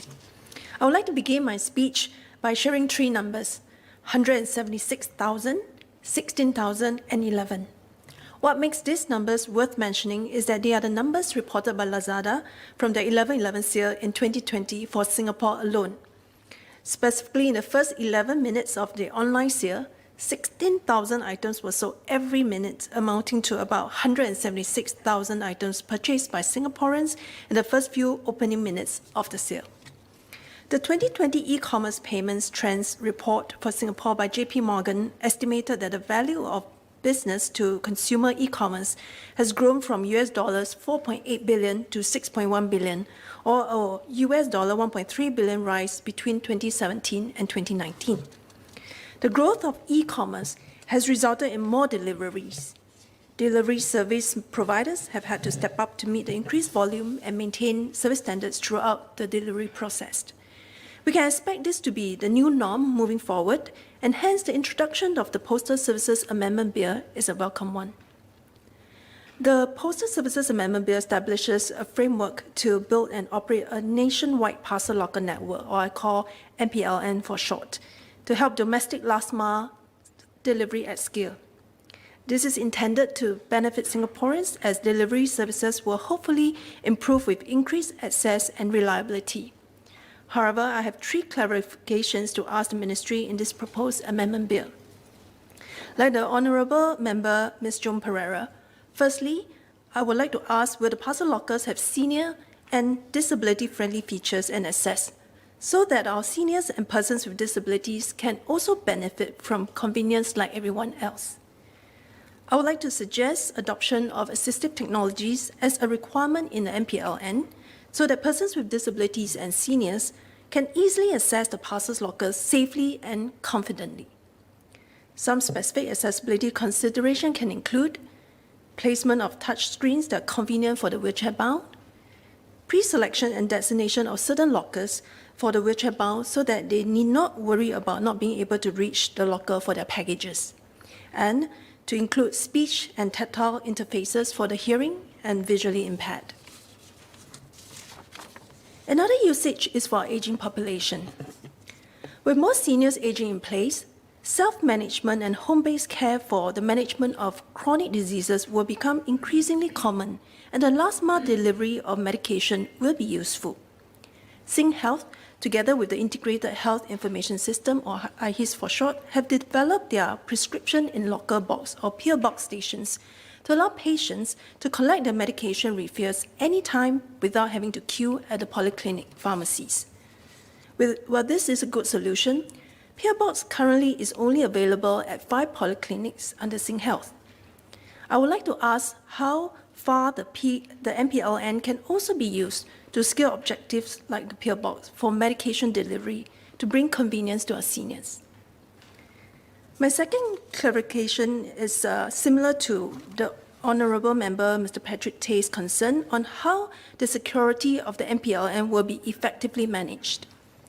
In December last year, a hack on a service provider that maintained a network of package lockers across Moscow and St. Petersburg resulted in more than 2,700 lockers being unlocked. While no packages were reported lost, the incident highlighted the need to ensure securing both the software and the hardware from malicious actors. I would like to propose to include stronger cybersecurity requirements for the MPLN. Some of these requirements could be in the form of cybersecurity by design in the software, hardware, and infrastructure. This is to ensure that the cybersecurity best practices are adopted at the very start of the network implementation. Stronger penalties also to be considered to be in place specifically for cybersecurity-related breaches to encourage operators and service providers to step up in their cybersecurity measures, and requirements for contingency plans to secure parcel lockers should a security breach happen, resulting in parcel lockers being compromised. My last clarification is in the area of operating standards and interoperability of the MPLN. An open access parcel locker network will make pickup and drop-off of parcel convenient for Singaporeans as they are not limited to any specific delivery service providers. I would assume that this will require common operating standards, compatible technology platforms or systems, which delivery service providers will need to adopt to fully take advantage of the MPLN. I note that IMDA's wholly owned subsidiary, PIC Network, will ensure that the delivery service providers have fair and open access to the network. Nonetheless, we'll need to be mindful that such an arrangement will not stifle innovation, or worse, create an unintended monopoly by the network operator, which may increase the cost of operations for the delivery service providers, especially if they are SME internet merchants. I'd like to urge IMDA to continually innovate and keep the MPLN open so that it can evolve together with the ever-changing demands of the customers. I also hope that IMDA will allow the delivery service providers and the SME internet merchants to further innovate their solution and apps on the MPLN for continued last-mile delivery innovations. The strong adoption of e-commerce by Singaporeans before and during the pandemic has highlighted the need to address inefficiency, ensure reliability and scalability in the last-mile deliveries. With the continued growth of e-commerce, evolving consumer expectations, the Postal Service Amendment Bill is a welcome one. Nonetheless, as we put in place the infrastructure for tomorrow, we must not forget the needs of the seniors and persons with disabilities of today. As we build solutions for the future, we cannot afford to ignore the security risk present today. More importantly, the amendment bill must prepare Singapore's logistic network to meet the demands and complexities of the fast-growing e-commerce landscape. I hope that these efforts and my suggestions can help solidify Singapore as a mature and attractive e-commerce market in Asia. On that note, Mr. Deputy Speaker, I support the bill. Ms. Janet Ang.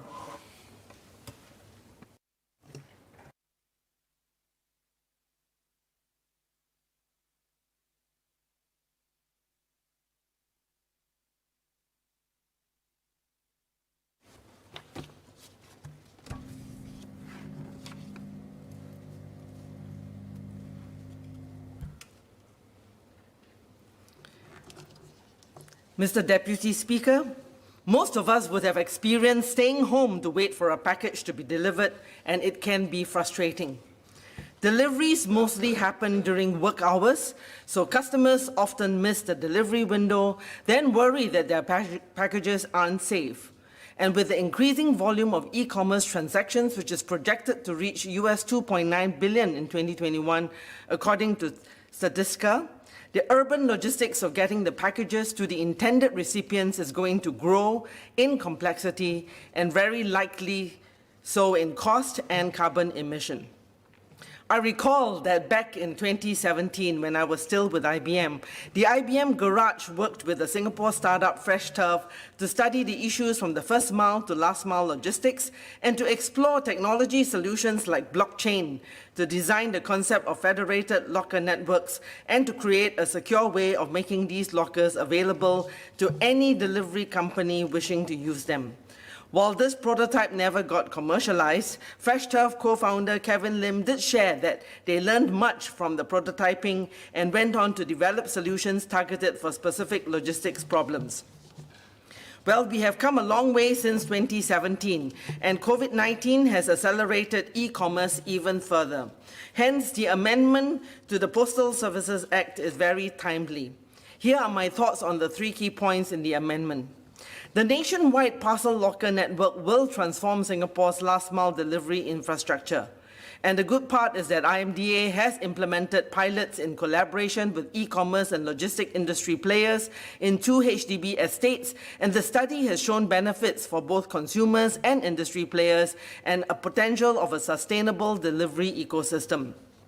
This is, in my opinion, an excellent example of public infrastructure that will ensure that all Singaporeans will be served, as IMDA's subsidiary, PIC, will install the locker networks in HDB estates, community centres and MRT stations. And these will complement the commercial locker networks in commercial malls and office buildings. My second point, the PIC lockers will be accessible by all e-commerce and logistics service providers, and in so doing facilitate competitive pricing and continued innovation of business models, services, regulation, and technology adoption. Point number 3, there will be a wholesale access to SingPost letterbox infrastructure for non-letters for small parcels under regulated terms and conditions. This will serve to level the playing field for delivery service providers as far as small parcels are concerned. In my view, another tick mark for this amendment. Now, in speaking with the Singapore Chamber of E-Commerce, we have identified several areas which will still need continued adjustments. Some of his observations include: 1. Many first and last mile operators are not doing well in terms of managing cost. The wholesale pricing of SingPost and the price of the pick lockers can potentially help the operators on the cost side. And we certainly hope that IMDA and the government will help facilitate that.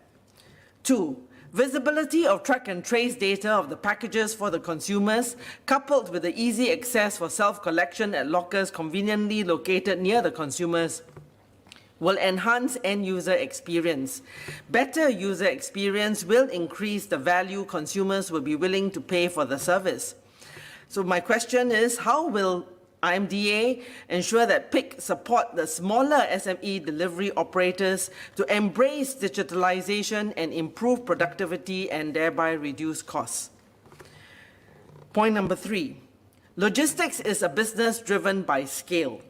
We anticipate consolidation in the industry or the development of integrated services hub for urban logistics. How does the logistics industry transformation map shape these developments? 4.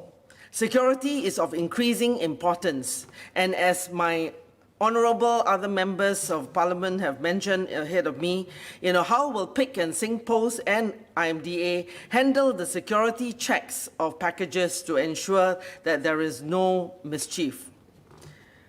How will the PIC platform ensure interoperability with commercial players? And how will this platform enable our operators to go beyond Singapore? Mr. Deputy Speaker, notwithstanding these questions, I support the amendment of the Postal Services Act. Mr. Don Wee.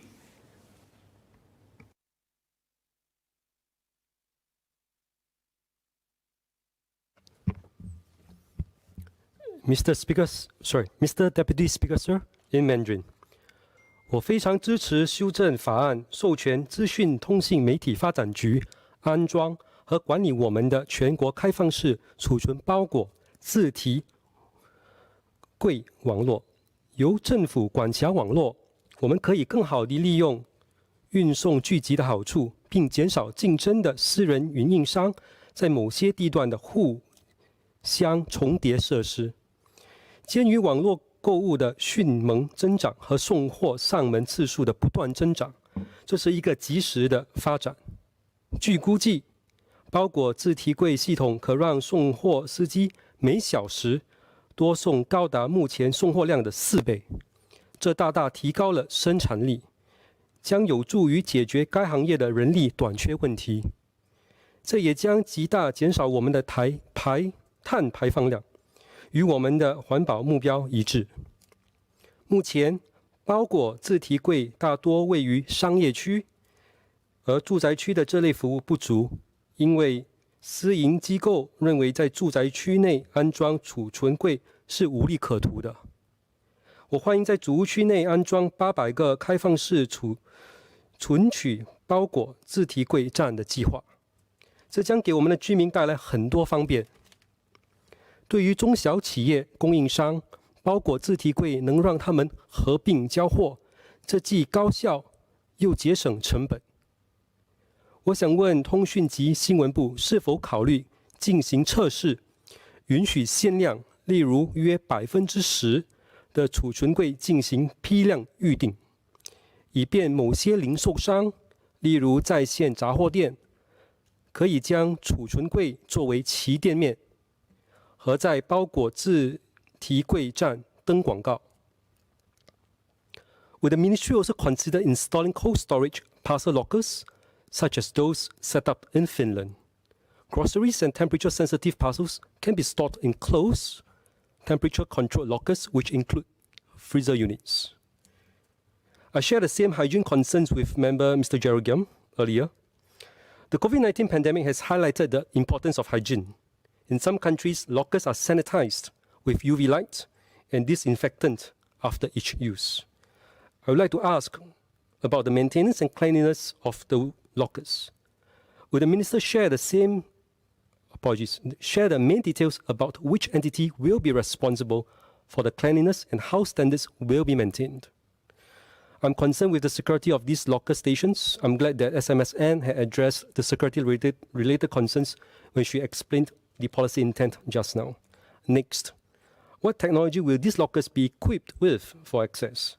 Lockers can be opened with PIN numbers sent by SMS, WhatsApp, QR codes, or via Bluetooth with an app on customers' phones. We need to ensure that everyone, no matter how poor, can access the lockers. I recommend that we standardize accessibility as much as possible. For example, these lockers should be opened by PIN numbers in case people don't have smartphones, which are necessary for QR codes. On the other hand, with our nationwide push to being a smart nation, will IMDA be assuming that everyone will be using smartphones? Finally, I would like to share some ideas regarding the use of these lockers. In some countries, parcel lockers will be used for purposes such as recycling, particularly personal electronic devices, consumer-to-consumer sales, and delivering rental devices. In Finland, customers can try on apparel in fitting room parcel lockers equipped with digital kiosks. In addition, can the National Library Board consider allowing its books to be sent and returned via this locker network so that the disadvantaged children can also have easy access to the books? Notwithstanding the above concerns, I support the bill. Thank you. Mr. Darrell David.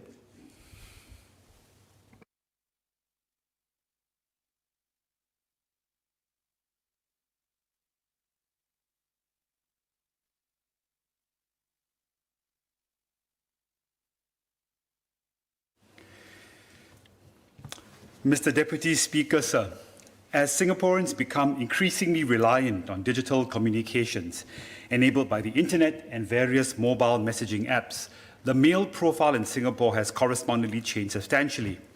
In the last decade, the mail volume of letters has declined by almost 30%. At the same time, the volume of non-letters, such as small packages and parcels, have increased, largely driven by the proliferation of online shopping platforms and changing consumption patterns. Although there's a certain nostalgia associated with receiving Christmas or handwritten Christmas or Chinese New Year cards, we are now more likely to receive festive greeting gifs on our mobile phones than physical greeting cards in our mailboxes. That's the reality of life. In the era of internet-enabled communications and given the ubiquity of online shopping, our postal services need to progress with time. A new framework needs to be set up to enable our postal service provider to meet changing patterns of communications and to close the last-mile delivery gap for small packages and parcels for consumers. I am thus heartened to know that the amendments to the Postal Services Act have made provisions for IMDA to deploy a standardized national network of parcel lockers via a wholly owned subsidiary or through an appointed vendor. Mr. Deputy Speaker, I would imagine that parcel locker services are presently, at best, scattered across Singapore and are operated by different operators with differing operational standards and charges. This fragmentation would make it challenging for merchants to adopt a standardized approach to last-mile delivery and for consumers to have a reliable method to receive their parcels when they shop from different online merchants that might perhaps use different locker platforms, depending on their tie-ups and partnerships with those providers and vendors. I thus believe that market consolidation in the parcel locker service will help to minimize current market disamenities, such as differing operational standards, non-systematic deployment of lockers, and deployment of competing lockers in already congested public spaces. That being said, we ought to be mindful about potential unintended consequences in IMDA's implementation of such a nationwide service.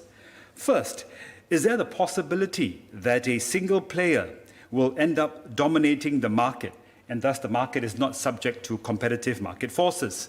In short, how can we ensure that the service will be affordable for consumers and that this single vendor, should there end up being a single vendor, will also continue to innovate and introduce new services when it is not subjected to competition from other vendors?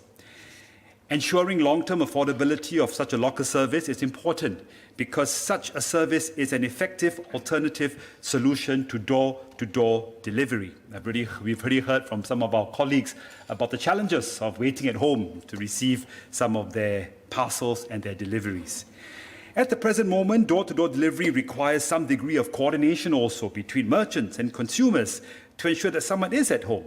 Now, this results in opportunity cost for consumers in terms of time loss, as they must remain at home when their time could have been better spent on other activities. Secondly, if the aim is to appoint a single vendor, then would this end up perhaps favoring large industry players that have the financial muscle and resources to tender and implement the project on a national level? Could this lead effectively to the demise of smaller players in the industry and perhaps even affecting door-to-door courier services adversely when demand for such services decline?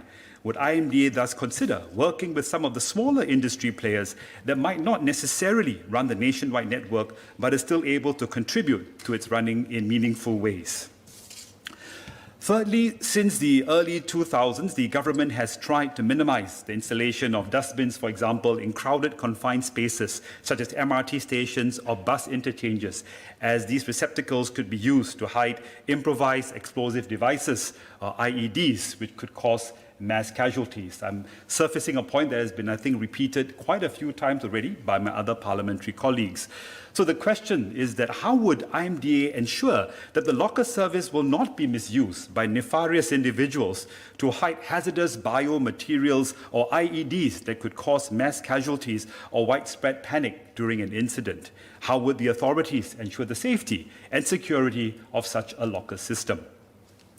Mr. Deputy Speaker, sir, digitalization has a pervasive impact on many aspects of our lives and has changed the way we communicate with each other and how we consume goods and services. My clarifications notwithstanding, I am heartened that the government has introduced this Postal Services Bill to reflect the consumer landscape of today and conclude my speech in firm support of this bill. Thank you. Mr. Yip Hon Weng.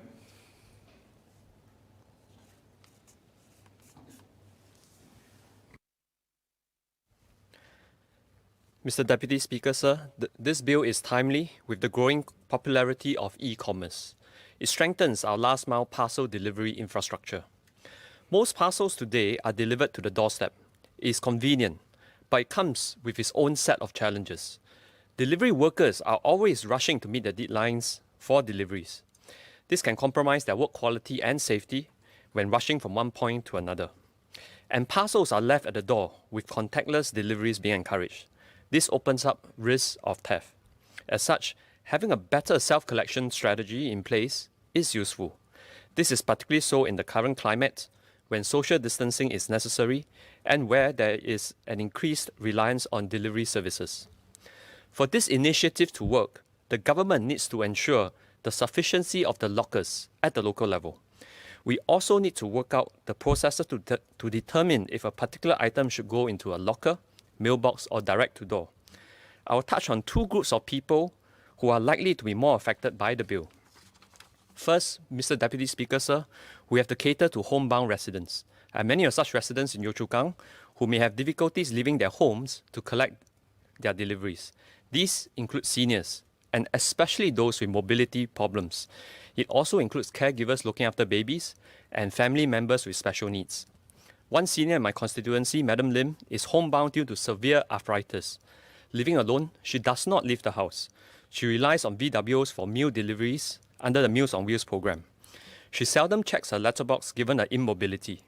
If the parcel station is not under her block, she will have great difficulty retrieving her parcels. We need to make sure that the system caters for such individuals as Madam Lim. During the circuit breaker, when home visitations were not allowed, many of my residents relied on e-commerce. This is to help their elderly family members to purchase necessities. Seniors could simply wait at home for the delivery to show up. In fact, Some seniors in my constituency shared with me that they are learning to shop online. They enjoyed the convenience of doorstep delivery so much. This is also a great opportunity to get seniors more comfortable with the use of digital technology. I'm concerned that as parcel lockers become more widely available, businesses may find that it is more cost-saving and cease to offer doorstep delivery. Some could continue to offer it, but at a much higher cost. Therefore, this may come across as working against a segment of the population that, in fact, stands to benefit most from the convenience of e-commerce. As such, businesses, particularly those offering essential goods and services, should continue to offer doorstep delivery as an option, and hopefully not at an unreasonable premium. Savings on labour costs should be passed on to consumers. Can the government share how much can logistics service providers expect to save if they utilise this network? As parcel lockers are typically accessed digitally, I presume this also applies to the nationwide parcel locker network. With the success of the trial in December 2018, will there be any changes to the system by which users retrieve their parcels? Are there plans to launch a public awareness campaign as the network progressively expands? How will the government ensure that seniors and the less tech-savvy have access to assistance? Will there be a helpline in case a resident is unable to retrieve their parcel? Mr. Deputy Speaker, sir, my second and last point is about delivery workers. Member Patrick Tay has also spoken on this. Delivery is often cited as a job that is at risk of being automated. It would not come as a surprise that some delivery workers will find themselves displaced. Can the government share how many delivery jobs will be affected as a result of the locker initiative? Many delivery workers may be doing deliveries to supplement their income because their main job does not pay well enough to support their family. Some are in between jobs, trying to get by as they find more stable employment. Some are caregivers who appreciate the freedom to accept delivery jobs when they can as micro-jobs. How can the transition be made smoother for them? Does this new infrastructure project offer them opportunities to upskill and move up to a bigger job scope within the logistics industry? In conclusion, Mr. Deputy Speaker, sir, I'm glad that the government is taking the lead with this network of public parcel lockers. When logistics service providers have access to well-planned, shared infrastructure with the right processes, they provide a more efficient last-mile delivery service for Singapore. But we must always remember those homebound residents, especially seniors, who have difficulty accessing these lockers. We must also remember the challenges faced by delivery workers as a result of this initiative. I support the bill. Mr. Shahrail Taha.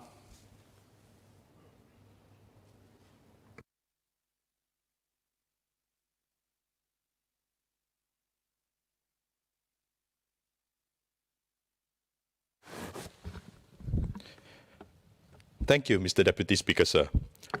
Over the past few years, we have experienced the rapid growth of online shopping. This increase, as well as advances in technology, have also led to the development and growth of last-mile delivery providers and participants. As the e-commerce sector grows and online purchases becoming more prevalent, there is a need to look into the critical gap in the industry for the provision of parcel lockers. Currently, we have multiple players in a fragmented market, with others intending to join in to provide this particular last-mile delivery service. Current parcel locker providers are extremely differentiated and unstandardized. They vary in terms of business, operations and subscription models, customer interface, and even locker size. As a result, customers and businesses who use parcel lockers face multiple challenges trying to navigate through the variety of particular last-mile delivery services. With the provision of nationwide parcel lockers via Big Network Private Limited, we are able to provide standards and guidelines in order to protect customers and businesses. As mentioned by a few members, Ms. Joan Pereira and Ms. Ng Ling Ling, there is a need to look into issues of accessibility for seniors and less able, as well as physical and cyber security requirements, particularly since we anticipate the sector to grow even further in the coming years. In the near future, customers using such services should have ease of access, which is to say, there should be sufficient parcel locker locations, making it convenient for a customer to receive and collect their parcels in a safe and timely manner. Currently, the custody of a parcel goes from seller to last-mile delivery riders before it ends up with the customer. With the new proposed network, last mile delivery riders may no longer have direct contact with sellers and instead deposit parcels into lockers at designated locations. Therefore, from the moment the parcel departs from the seller until it arrives safely in the hands of the customer, it is essential to protect sellers, last mile delivery riders, customers, and PIC network from wrongful claims in the event of damage to the parcel, even while in transit. We must especially keep in mind the delivery riders who currently deliver direct to customers. Customers receive the parcels in good condition, and this protects the delivery riders from fraudulent claims. However, with the current proposal, delivery riders will deliver to parcel lockers. How can we ensure that the delivery riders are protected when the parcel is damaged between the point of him or her completing the delivery to the parcel lockers and the customers retrieving the parcels?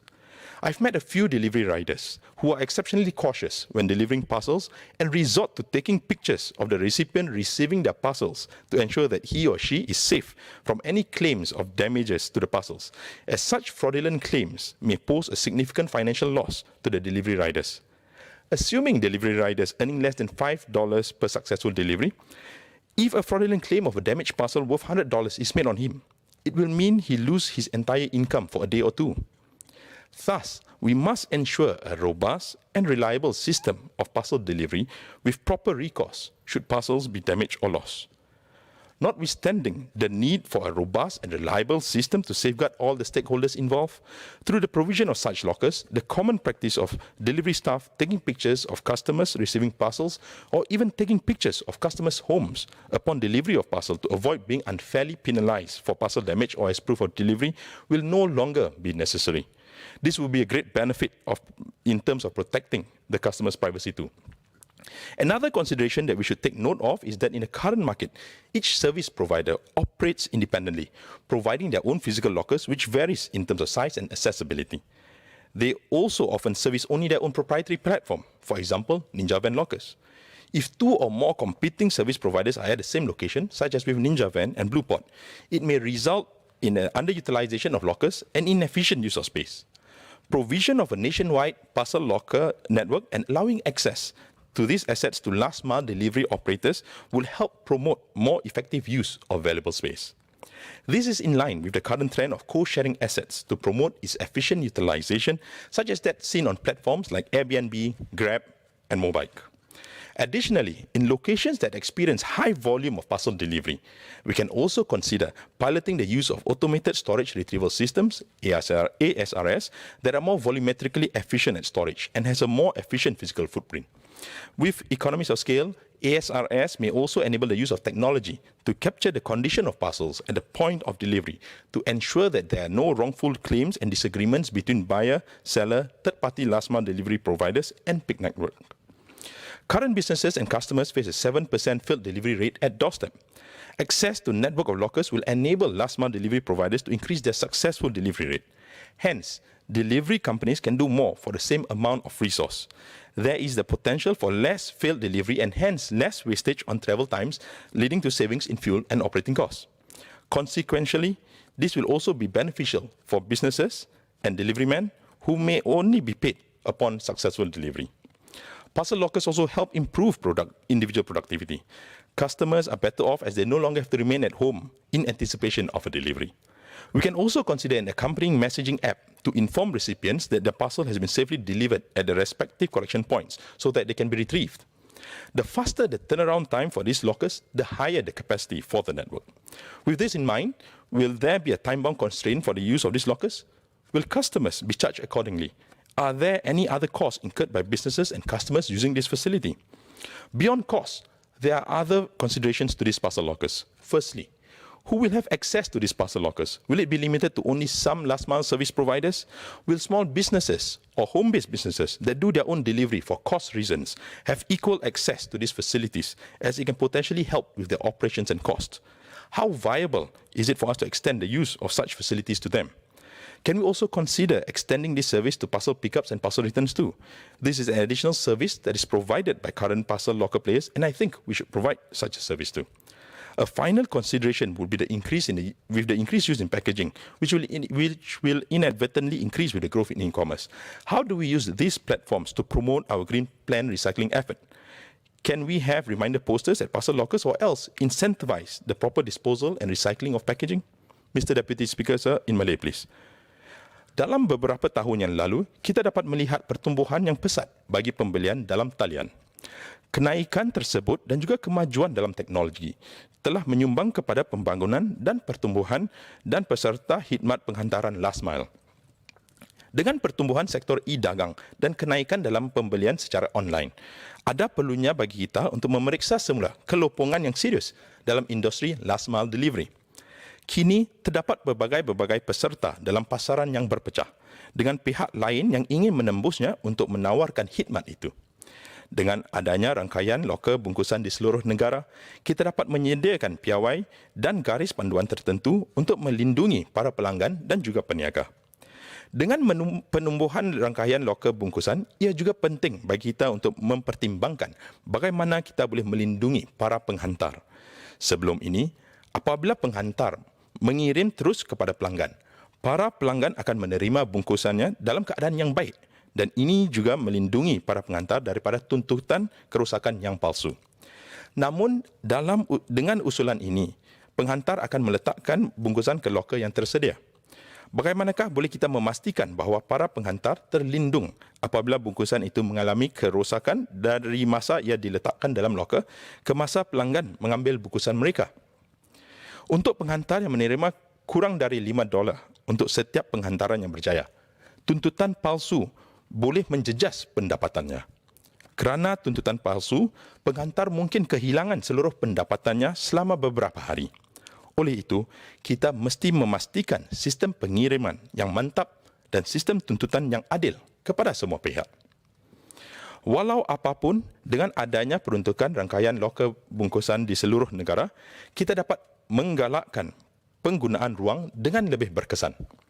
Ini dapat menghindari penyedia loker bungkusan daripada memperuntukkan loker mereka bagi pelanggan tertentu sahaja. Ia juga boleh meningkatkan kadar penghantaran yang dibuat dengan tepat. Akhir sekali, ia juga merupakan pengubahsuaian yang responsif supaya perkhidmatan pos kita boleh kekal relevan. Memandangkan industri e-dagang bakal berkembang dan juga jumlah kiriman surat yang kian merosot akibat lebih pendigitalan.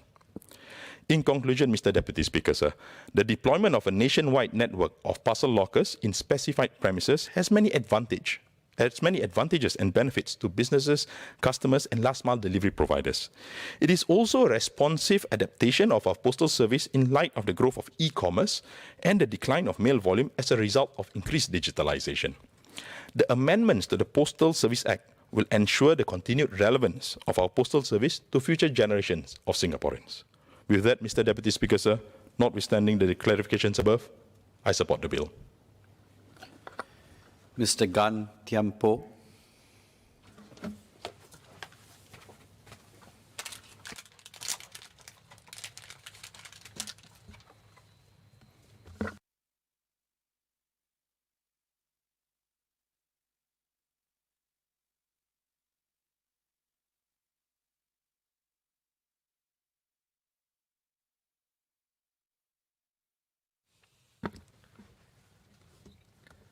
Deputy Speaker, sir, I support the amendments to the Postal Services Act, which will lead to the installations of a network of parcel lockers island-wide. While such lockers, also known as automated parcel machines, may not be able to replace the roles of couriers who complete by delivering right to the doorstep. They offer a convenient service to those who prefer to pick out their parcels at time slot convenient to them. With this option, they do not need to ensure that they are waiting at their residences or office in order to receive their parcels. In addition, this arrangement will certainly help provide better service with increased productivity and efficiency.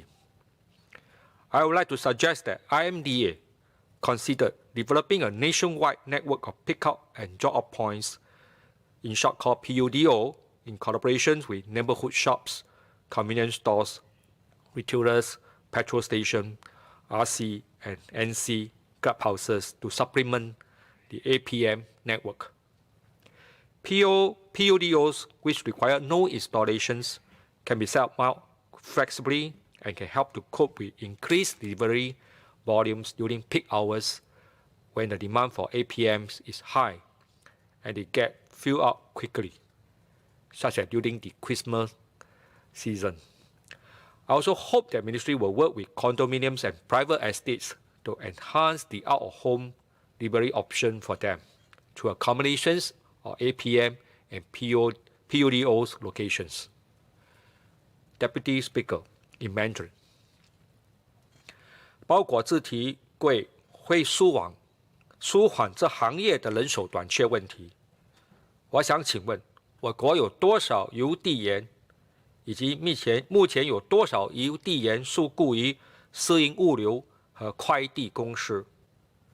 我们有什么计划培训和提升这一批必要服务的工友，并通过科技技术来支持他们和他们的工作，例如利用机械帮忙处理货物。The bill is comprehensive and right on other existing legislation to encounter mischief and security threats. Would the ministry share with the House how many such cases has been detected and deterred in the past? What has the ministry done and invested to ensure that our system is robust against security threats? Will government invest more in such security measures and software development? Finally, have there been many unclaimed parcels to date, especially parcels which are the results of mischief? With that, I conclude my support for the bill. Thank you. Mr. Lewis Ng.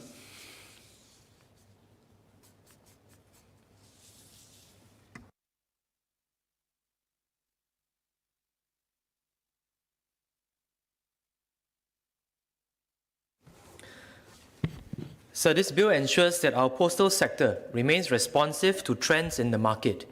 On one hand, with many transactions now going paperless, the volume of letters sent through the post is decreasing. As one example of this trend, just in December last year, IKEA announced that it will be discontinuing its iconic IKEA paper catalogue after 70 years.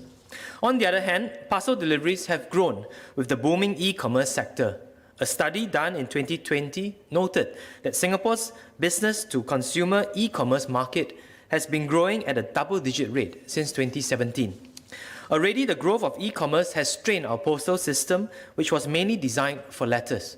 In 2019, Singpost was hit with a record $400,000 fine for failing to meet delivery standards. Singpost attributed the lapses largely due to the rise in parcel deliveries. The amendments to the Postal Services Act are timely for responding to consumer trends. The new public parcel locker network will also help to ease the load on our postmen and postwomen who work tirelessly to ensure that the postal system runs smoothly.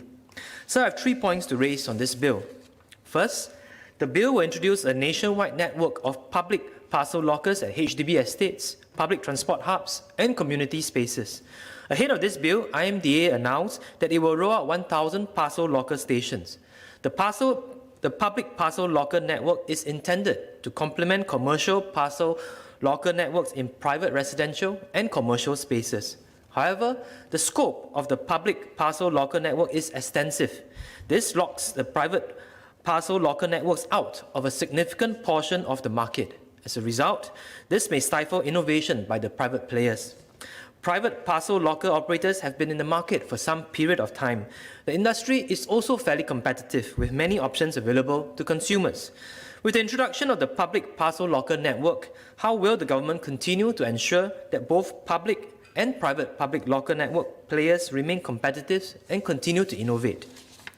Second, the new Section 23R will allow the Postal Authority to open and search a public parcel locker. It will also allow the Postal Authority to detain and open any parcel in a public parcel locker. This is to mitigate risk to public safety and is consistent with the approach for postal articles. MCI and IMDA have also stated that they will require the operator of the public parcel locker network to put in place safe security measures, including video surveillance and presence sensors in the locker compartments. I understand this will also include cybersecurity protection measures. Additionally, there is also a collaboration with MHA and SCDF to ensure that the locker design and parcel handling meets safety and security requirements. However, the powers for the Postal Authority in Section 23R and the security measures announced for the public parcel locker network do not necessarily apply to the private parcel lockers network. The security risks that threaten the public parcel locker network similarly apply to private ones. Can the Minister clarify what measures will be in place, aside from the existing government powers under other laws, to address security risks for private parcel locker networks? Third, the proposed amendments will implement regulated wholesale access, which means that SingPost will be required to deliver small packages for other delivery service providers into letterboxes. The intention is to level the playing field for delivery service providers in the last-mile delivery market. However, many delivery services providers currently provide parcel tracking services where the parcel can be tracked throughout the journey. With regulated wholesale access, the parcels will be handed over to SingPost for the last-mile delivery into the recipient's letterboxes. Without compatible tracking system between the delivery service providers and SingPost, it may not be possible to track parcels throughout the delivery journey. This was a concern raised by Ninja Van in response to the public consultation for the bill. This would represent a step backwards in terms of quality of delivery services offered to consumers. Can the Minister clarify whether the Ministry has looked into how the trackability of parcels can be maintained throughout the delivery process? This may be particularly important given that there is an additional point of handover of the parcels from the delivery service providers to SingPost, which increases the risk of mistakes. Further, given that there are technologies available to the market to track the delivery of postal articles, is the Ministry looking into how tracked deliveries can be made the default in the postal system? Right now, consumers have to pay a premium and go through additional processes for the tracked delivery of letters and parcels. If the technology is readily available, why not implement it across the board? The volume of postal articles that go through the postal system will help in spreading out the cost of implementation. So notwithstanding these clarifications, I stand in support of the bill. SMS Siman.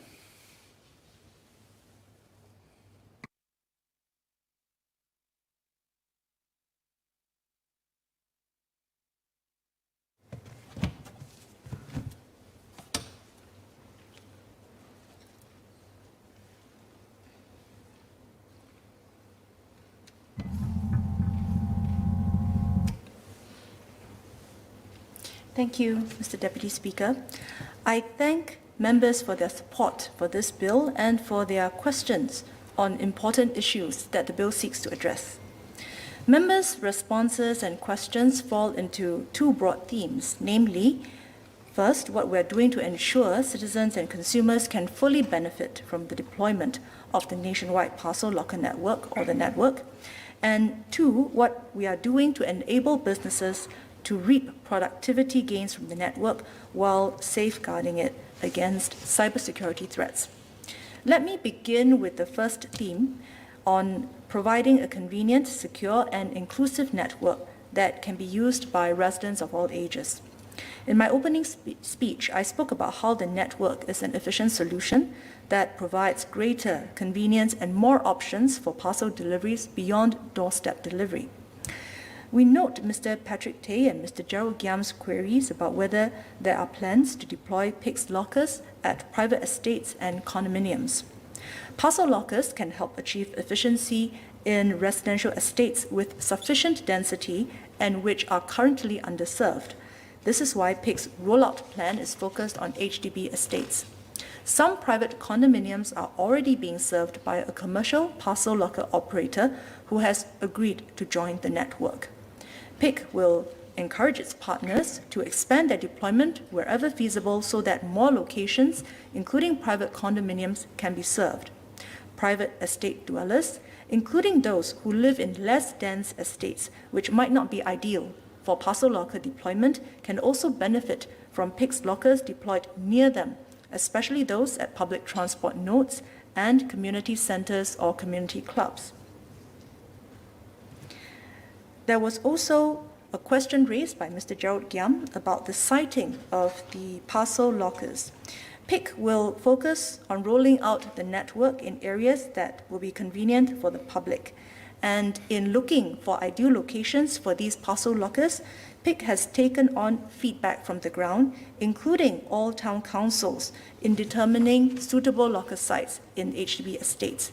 It is also working closely with the Ministry of Transport and LTA to review data such as transport ridership, while taking into account operational safety and security requirements to identify suitable locker sightings at public transport nodes.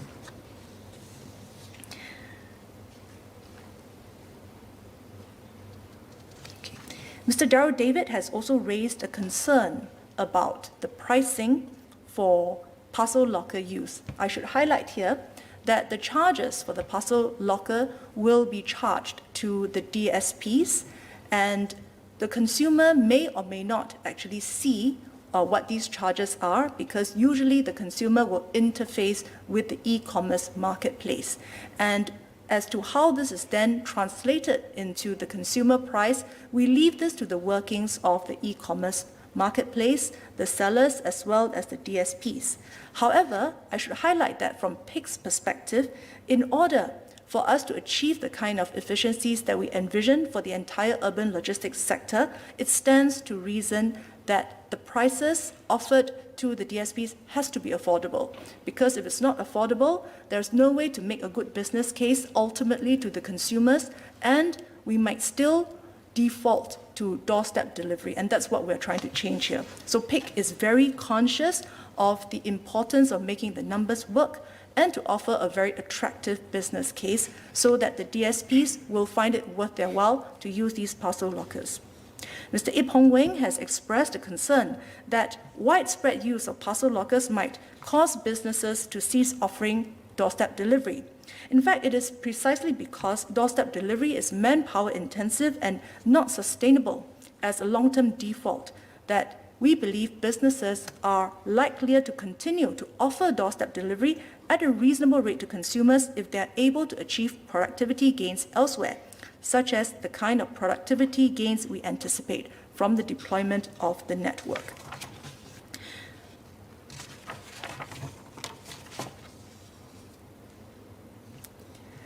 I should also add that we are heartened by the resident engagement surveys that PIC has been undertaking thus far. And in the surveys, residents have indicated other considerations apart from the price that they will be seeing on the e-commerce marketplaces for why they would use PIC's lockers. 96% of residents indicated that they would use PIC's lockers due to reasons such as the convenience of 24/7 self-collection and the confidence of being able to access their deliveries safely, rather than having their parcels being left at their doorstep unattended. And with this kind of response from residents, we feel that we are on the right track. Mr. Louis Ng asked whether IMDA is looking into how the trackability of parcels can be maintained throughout the delivery process, given our amendments to implement regulated wholesale access of small packets and parcels into letterboxes.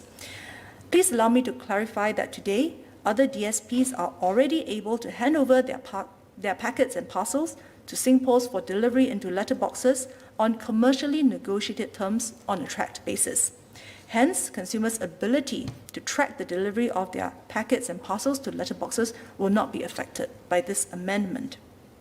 Some members asked about the safeguards in place to mitigate security risks, such as the placement of harmful or hazardous items in PIC's lockers and items placed in the parcel lockers being tampered with, given that multiple DSPs have access to them.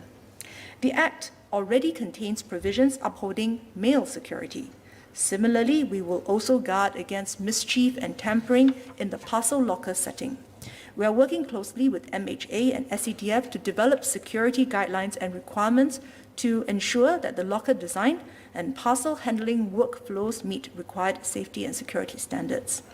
To Mr. Patrick Tay's query on how we are monitoring and enforcing the placement of prohibited items before they are delivered to PIC's lockers, he may wish to note that parcels sent from overseas are screened by the Immigration and Checkpoints Authority. For domestic parcels, PIC has worked with DSPs to ensure that they have safeguards in place to prevent the placement of prohibited items in the lockers. IMDA will be empowered to issue written notices to PIC in relation to PIC's compliance with security requirements and guidelines. Relatedly, The new Section 39J makes it an offence for a person to place prohibited items in the network's parcel lockers. The classes of prohibited items will be expressly set out in subsidiary legislation. In terms of deterrence measures, IMDA has required PIC to put in place security measures to mitigate risks to consumers. Mr. Patrick Tay will be glad to know that each PIC locker station will include 2 CCTV cameras with round-the-clock video surveillance, which will aid potential investigations into any incidents of theft. Mr. Don Wee may also wish to note that locker compartments will have presence sensors to alert PIC if items appear in the lockers that are not supposed to be there, or if locker doors are not securely fastened. Mr. Louis Ng may also wish to note that today, the police has the powers to investigate the contents of lockers belonging to PIC and private sector operators if they need to. Nonetheless, we have taken into account public safety and security considerations in designing PIC's lockers. We will consider Mr. Louis Ng's suggestion to explore how the security risk for private lockers can be further mitigated. Mr. Sharil Taha asked about protection for delivery riders in the event where parcels delivered are damaged or lost through no fault of theirs. We believe that in general, the introduction of PIC's lockers would reduce the volume of disputes arising from parcel damage or loss, as the CCTV cameras on PIC's lockers are able to capture the delivery process. Delivery into PIC's lockers would also provide more assurance compared to missed doorstep deliveries where some parcels are left unattended for a period of time. We will monitor the situation and, if necessary, work together with DSPs to educate delivery personnel on proper delivery of items into the parcel lockers. On Mr. Patrick Tay's suggestion about providing greater recourse for e-commerce buyers in the event of failed doorstep deliveries or missed deliveries, the current industry practice is for the e-commerce retailer to ensure the proper delivery of the item to the consumer through its shipping contract with a DSP.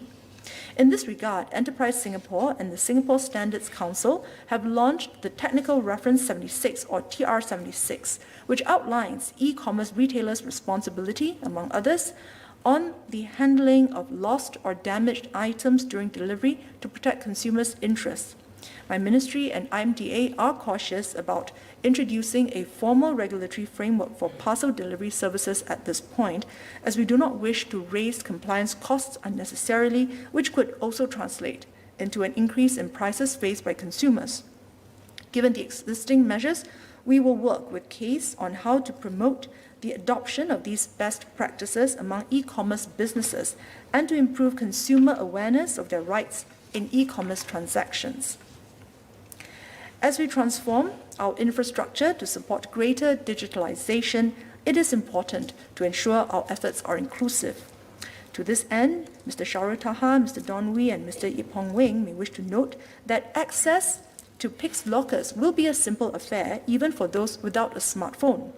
Similar to the IMDA-led Locker Alliance pilot, users will be notified via SMS or email on the arrival of their parcel and will be able to access the lockers via a one-time PIN issued by PIC. A helpline will also be available for residents who face trouble retrieving their parcels. Mr. Sharil Taha may wish to note that consumers have up to 3 days to retrieve their parcels from the parcel lockers, after which they will have to make arrangements with the DSPs to pick up their parcels. This was deemed as a reasonable timeline based on the findings from the Locker Alliance pilot.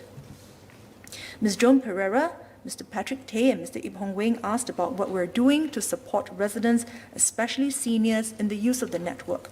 We believe that seniors who are able to make purchases online are also very likely to be digitally ready to use the network. Nonetheless, we will have digital literacy measures in place to support residents in the use of the network. For example, we will add a segment on how to use PIC in IMDA's Seniors Go Digital program. At the same time, we will widen the reach of the Seniors Go Digital program, which has trained over 69,000 seniors in digital skills to date, to give even more seniors the confidence to embrace e-commerce. We also thank Ms. Ng Ling Ling on her useful suggestions regarding disability-friendly features and access to PIC's lockers. We are working on these options, including making the selection of wheelchair-friendly lockers an option for consumers when they check out for their e-commerce purchases. Moreover, to broaden our outreach to residents of all ages, we also intend to leverage IMDA's events aimed at raising Singaporeans' digital literacy, such as the SG Digital Wonderland, when the COVID-19 situation improves. In terms of use cases for PIC's lockers, I'm also very glad to hear the strong interest from members as well as your various suggestions. Let me share that PIC and the National Library Board are exploring the possibility of allowing residents to borrow and return library books through PIC's lockers. Ms. Ng Ling Ling, Mr. Donwy and Mr. Gerald Giam had also made similar suggestions on temperature-controlled locker units to facilitate delivery of medication, groceries, and other kinds of temperature-sensitive goods. These are useful suggestions, especially during this COVID-19 pandemic, when doorstep delivery for supermarket purchases and medicine becomes a practical option for many households. While there are some examples of refrigerated or temperature-controlled locker units overseas, these are mostly deployed on a trial basis or on a very small and localized scale. For instance, many new condominium units in Tokyo have parcel lockers, but only a handful of buildings are installed with refrigerated lockers. PIC is studying the feasibility of including such units for some of its lockers. For now, PIC is engaging retail chains on the possibility of using its parcel lockers to deliver non-temperature sensitive products to residents. Mr. Donwy and Mr. Gerald Giam may also be pleased to note that PIC is in talks with industry players for its parcel lockers to be used as collection points for recyclable e-waste as part of our effort to reduce Singapore's carbon footprint. And as for the returns of parcels, yes, this is already catered for, and in fact, this is the reason why we made the amendment in the bill. While PIC's lockers will not facilitate consumer-to-consumer sales and exchanges due to security reasons, PIC will continue to explore other innovative and sustainable use for its parcel lockers. Mr. Gan Tian Po had made a suggestion with regards to pick-up and drop-off points and asked if it's possible for PIC to also enter into a network of PUDOs. Right now, PUDOs are operated mostly by private sector players, and PIC has no intention of entering this sector. I should also take this opportunity to mention that although there may be some PUDOs that operate on a 24/7 basis, many do not. And in fact, this was also one of the reasons why in our early studies of urban logistics that it was decided to consider building up a network of parcel lockers that consumers can access 24/7 because this would be more convenient compared to some pick-up and drop-off points which may have limited operation hours. Amidst the COVID-19 pandemic, we also agree with Mr. Donwy and Mr. Gerald Giam that ensuring the cleanliness of PIC's parcel lockers is crucial. While PIC is responsible for the maintenance of the parcel lockers and will ensure that the lockers are cleaned regularly, we urge consumers to maintain personal hygiene when using the parcel lockers as they would with any other piece of public infrastructure. Let me now address the second theme, which pertains to enhancing business productivity while safeguarding the network against cybersecurity threats. Mr. Gerald Giam and Mr. Darryl David have spoken about PIC's role in the urban logistics ecosystem. Against the backdrop of a flourishing last-mile delivery sector, the current private sector-driven market for parcel lockers is largely fragmented, with competing players deploying their proprietary networks, which are accessible only by selected DSPs. This has given rise to deep inefficiencies for locker operators. The lockers are duplicated at high-traffic commercial locations, and e-commerce marketplaces and DSPs are unable to access all lockers which may be available. Mr. Ip Hong Weng asked about the productivity savings that DSPs can expect to enjoy from utilizing this network once the inefficiencies that I've mentioned previously have been addressed. Based on the Locker Alliance pilot, which started in 2018, participating DSPs reported a four-fold increase in delivery efficiency with just 70 parcel locker stations established in 2 HDB towns and 8 MRT stations. With a nationwide network of 1,000 parcel locker stations, the potential productivity gains for the industry will be significant. However, these gains can be realized only if two key factors are met. First, the network will need to be deployed expeditiously so that scale and network effects can be realized. Second, the network should be deployed by a neutral operator to ensure open and non-discriminatory access for the industry. In fact, this point was expressed by industry stakeholders during consultation. So we listened to the voices from the industry, and we very seriously considered having a neutral operator that industry stakeholders will have confidence in providing that open access to everyone. We believe that these twin objectives that I've outlined would be best served by a network operated by the government. In this case, it would be IMDA, and to give effect to this intention, IMDA formed a subsidiary, PIC. Having PIC, an IMDA subsidiary operated network, will allow IMDA to directly manage locker placements and deployment timelines while ensuring prices are reasonable and affordable. As a subsidiary, PIC will have the flexibility to undertake commercial decisions and nimbly respond to market dynamics while balancing the interests of the network as public infrastructure.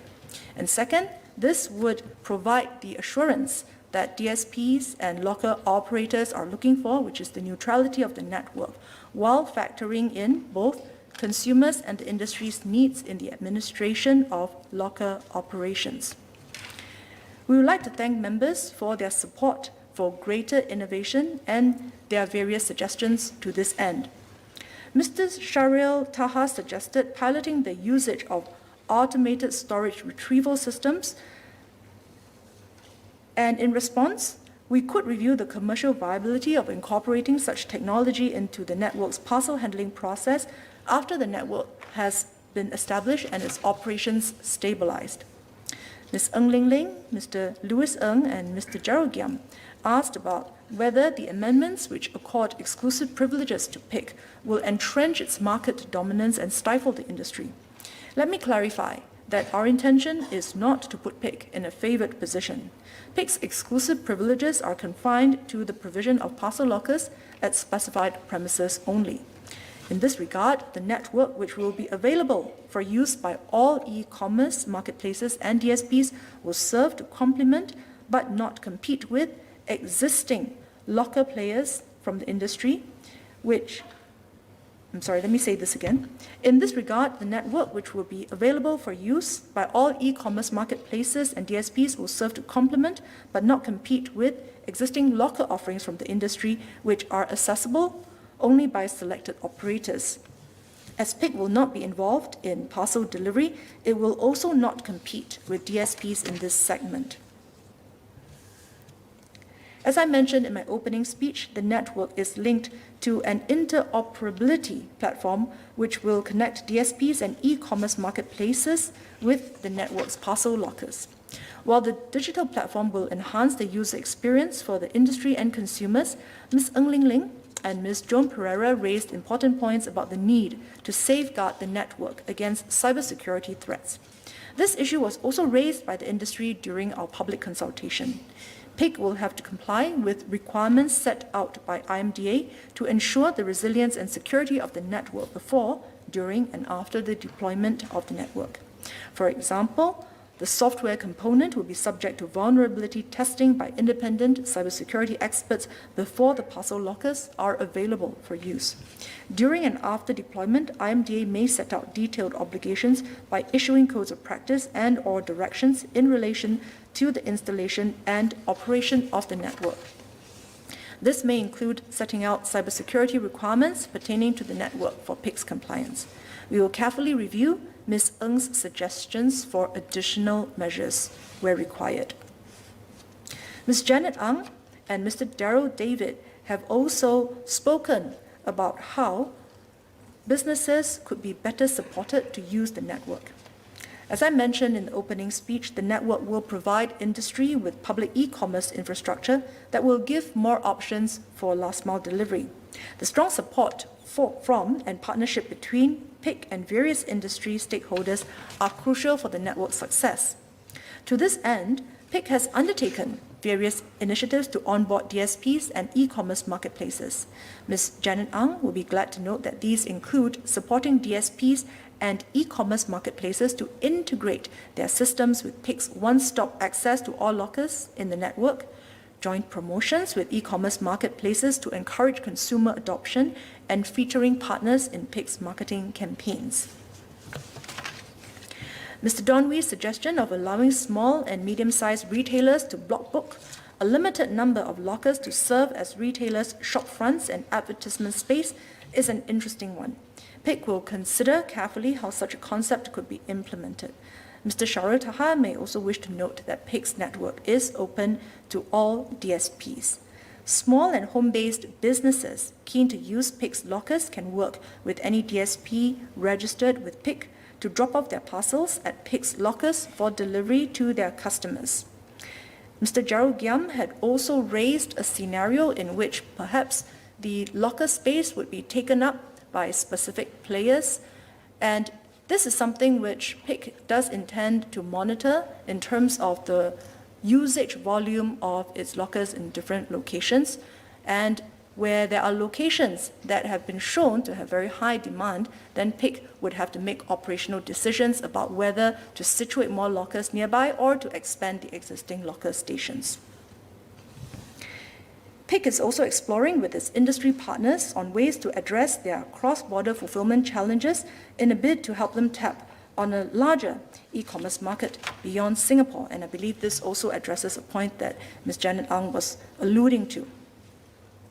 As we work closely with the industry to use the network for greater productivity gains, we also agree with Mr. Patrick Tay and Mr. Ip Hong Weng that it is important to work with employers to ensure that our postal and DSP delivery workers are well-trained and well-equipped to operate in this new environment. Projected e-commerce growth will continue to intensify the demands for last-mile delivery services and, by extension, delivery workers. So the question is not so much whether delivery workers will be displaced, but how we can help them enjoy better prospects. As members will know from many previous discussions in this House, increased productivity is an important precondition for upgrading jobs and uplifting workers. While the network strives to fulfill its role in achieving productivity for all DSPs that it partners, we expect DSPs to also play an active part in training and equipping their workers, drawing on the comprehensive upskilling measures administered by the MOM family of agencies. Through this partnership, we hope that the network will help to bring about better jobs and better prospects for delivery workers.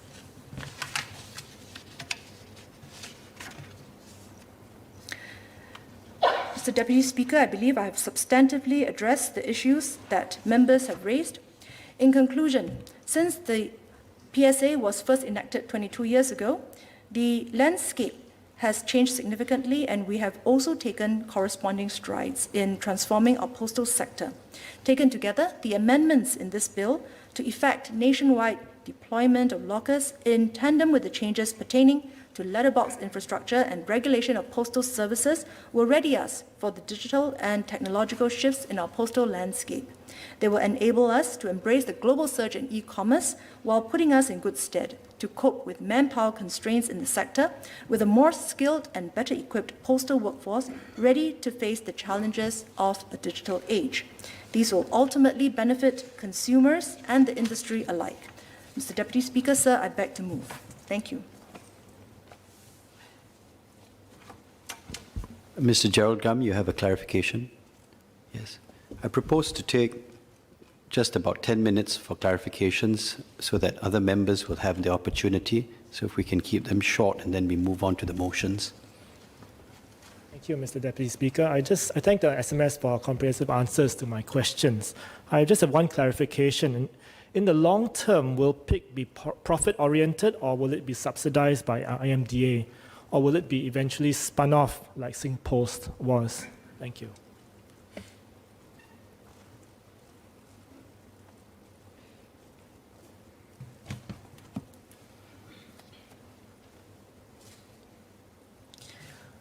Mr. Deputy Speaker, in answer to Mr. Gerald Giam's question, at this point in time, our focus is in establishing the operations of PIC and having their processes be stabilized. The lockers, in fact, will be going live, we hope later this month. So I think we're at very early stages yet. However, what I can share is that we do intend for it to become a well-functioning part of the ecosystem. We do believe that there are certain gaps in the market that do need to be plugged so that the previous inefficiencies that we have described will then be eliminated, but we do not intend for this to be done at the cost of or at the expense of long-term subsidies. So the PIC team is working very hard to ensure that they are able to deploy the parcel lockers at the right spot, and that in terms of the adoption by the e-commerce marketplaces and the DSPs, that it is sufficient in order to create the kind of economies of scale to make this project a success. Any further clarifications? If not, the question is that the bill be now read a second time. As many as are of that opinion say aye. To the contrary say no. I think the ayes have it. The ayes have it. Postal Services Amendment Bill. Committee stage what day?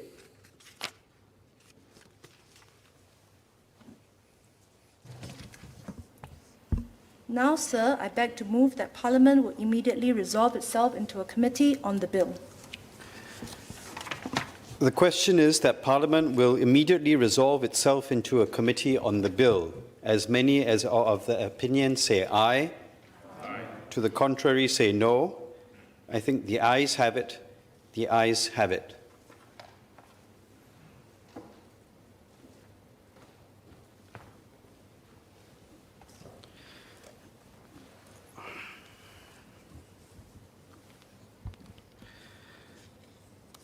The question is that clauses 1 to 28 stand part of the bill.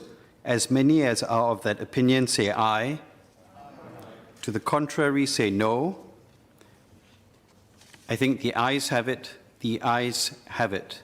Bill to be reported.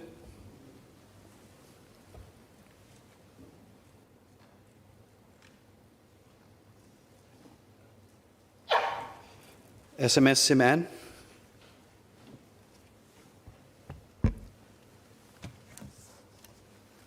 Mr. Deputy Speaker, I beg to report that the bill has been considered in committee and agreed to without amendment. Third reading what day? Now, sir, I beg to move that the bill be now read a third time. The question is that the bill be now read a third time. As many as are of that opinion say aye. Aye. To the contrary say no. I think the ayes have it. The ayes have it. Postal Services Amendment Bill.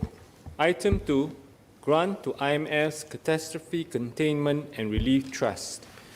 Minister Ong Ye Kung.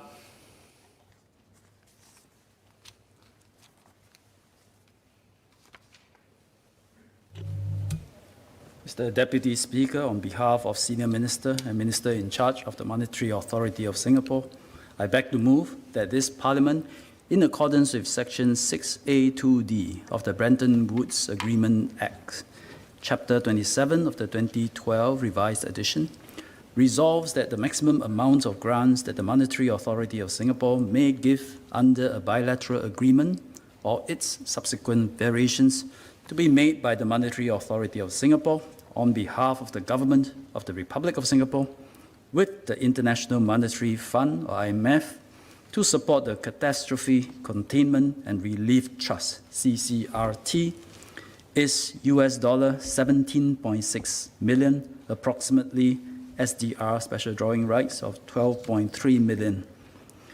I will be moving a second motion for a separate grant to the IMF's COVID-19 Crisis Capacity Development Initiative, or CCCDI, and a third motion for a separate grant to the IMF's Trust for Special Poverty Reduction and Growth Operations for the heavily indebted poor countries, PRG HIPC Trust.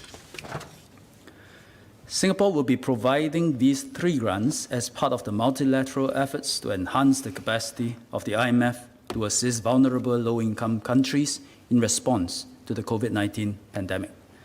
Sir, with your permission, I would like to propose that the substantive debate on all the 3 motions takes place now to allow the substantive arguments to be captured cogently in a single debate.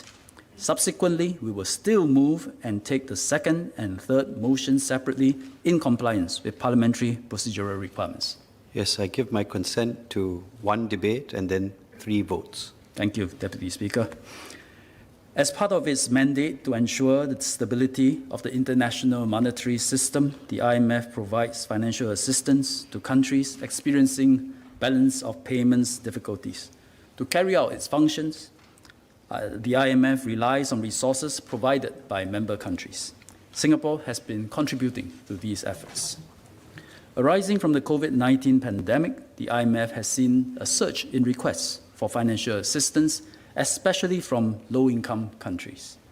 IMF has therefore called on its members to help bolster its financial resources to assist the most vulnerable members in recovering from the severe impact of the COVID-19 pandemic. The amendments to the Bretton Woods Agreement Act, approved by Parliament on 11 July 2016, enables MAS to make grants to the IMF as part of the international efforts to assist low-income countries. This is subject to 3 conditions as specified under the Act. First, such financial assistance is part of a collective action amongst IMF member countries.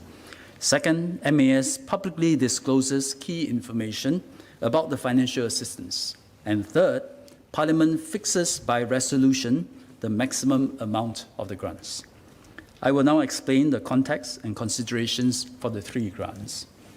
First, Singapore's grant to the Catastrophe Containment and Relief Trust, or CCRT.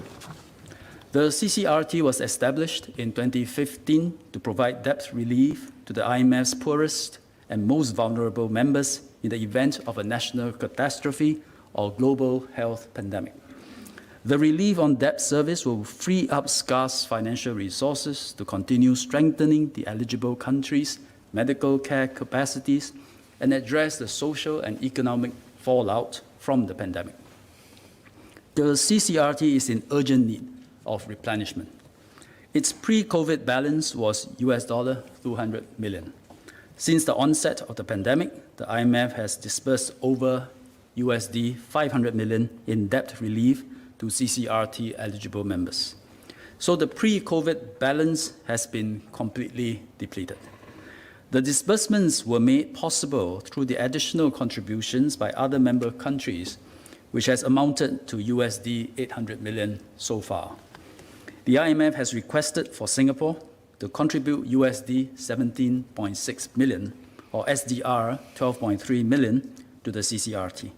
This represents about 1.2% of the total amount of $1.4 billion, or SDR 1 billion, needed to replenish the CCRT. Singapore's contribution is based on our quota share at the IMF and similar to how other countries' contributions are determined.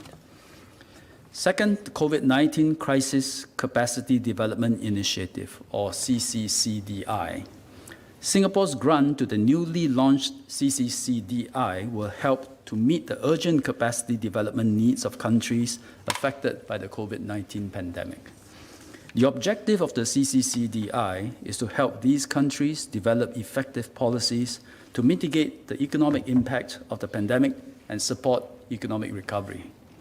This comes in the form of technical advice, practical tools, and policy-oriented training to build skills to manage the crisis. IMF has reached out to member countries, including Singapore, to seek funding support for the CCCDI and suggested that Singapore make a contribution of between $2 to $4 million. MAS proposes that Singapore contribute a one-off grant amount of $2 million, or SDR 1.4 million, to the CCCDI. It represents 2% of the total amount of USD 100 million needed to support the CCCDI. Third, contribution to the Trust for Special Poverty Reduction and Growth Operations for the Heavily Indebted Poor Countries for Somalia's Debt Relief, or PRG HIPC Trust. The Trust will provide support for the debt relief of Somalia, which is in urgent need of assistance. The majority of IMF member countries, including the ASEAN 4 countries, namely Indonesia, Malaysia, Philippines, and Thailand, have already committed to contributing to Somalia's debt relief package. The IMF has requested Singapore to contribute USD 0.97 million or SDR 0.68 million.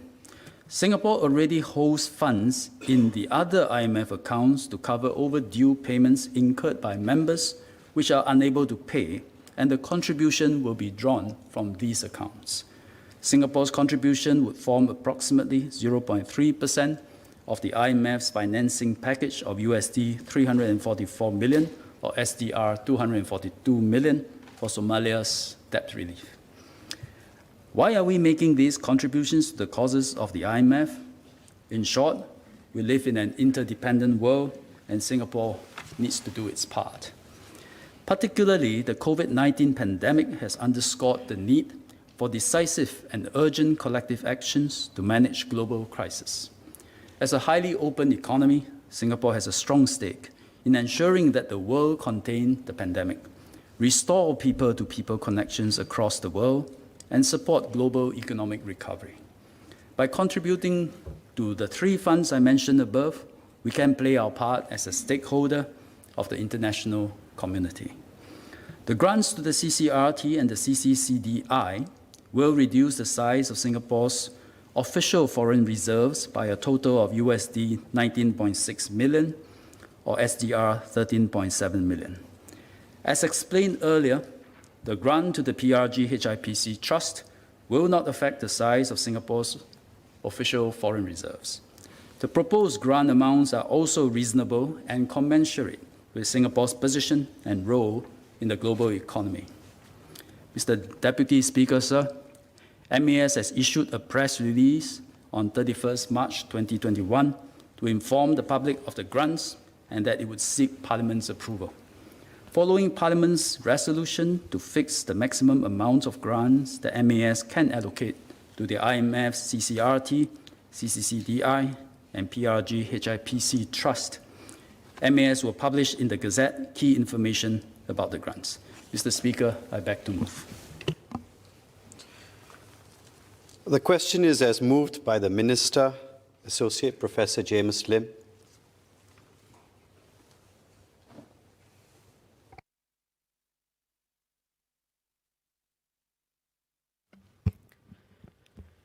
Mr. Deputy Speaker, the 3 motions to contribute to the IMF's Catastrophe Containment and Relief Trust, Crisis Capacity Development and Trusts for Special Poverty Reduction and Growth for HIPC initiatives is an important step toward contributing to the commons as responsible citizens in our global village. But I will go further. As a country that has historically hung its hat and been a major beneficiary from globalization, I would argue that doing so goes beyond a responsibility and is instead a duty and an obligation on our part. If anything, we are not doing enough, and I wish to explain why we should do more. I should, of course, state at the outset that I've previously worked for 7 years in the trenches as an economist in a Bretton Woods institution, and I maintain a small balance in my self-funded group retirement account and the staff account at the credit union. However, I do not receive nor maintain any direct financial interest in the bank nor the fund. Now, as members of this House are undoubtedly aware, despite our globalized footprint, Singapore has no foreign or development aid agency, and we do not, as a rule, channel any share of our budget toward official development assistance. Nor do we have any concerted strategy for increasing our representation at international organizations such as the UN. For instance, we send a total of 64 staff to the UN system, 0.1% of the total, or 0.001% of our population. Compare this to the 506 staff sent by Sweden, a country about twice our size, or the 559 sent by Denmark, with a population comparable to ours. Most of our citizens are narrowly affiliated with just two institutions, the IMF and the World Bank. Apocryphally, this position was motivated by our founding father, former Prime Minister Lee Kuan Yew, who was reluctant to risk the brain drain that could result when our talents went abroad to work at these international institutions. Our legacy of ambivalence extends to our pocketbook. Remarkably, the official reason for our unwillingness to extend official aid is because, and I quote, Singapore is a developing country and does not provide official development assistance. We undertake South-South capacity building programs with other developing countries. The multiple rounds of assistance offered under the aegis of the Singapore Cooperation Program has undeniably been welcomed by other nations in need, but it is befuddling that we would remain unwilling to extend financial resources to other countries beyond merely technical assistance. To be fair, Singapore has also largely eschewed the receipt of foreign aid. But even so, historical development assistance inflows have come to a non-trivial amount. Statistics provided by the Development Assistance Committee of the OECD reports that between 1960 and 2004, Singapore received a total of $14.4 million US dollars every year on average.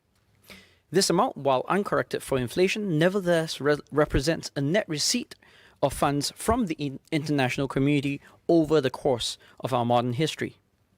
What is more, Singapore may yet be set to receive an additional 5.33 billion US dollars, or 7.17 billion Sing dollars, worth in new SDR allocations, were a new proposal by IMF Managing Director Kristalina Georgieva be accepted by the IMF Executive Board.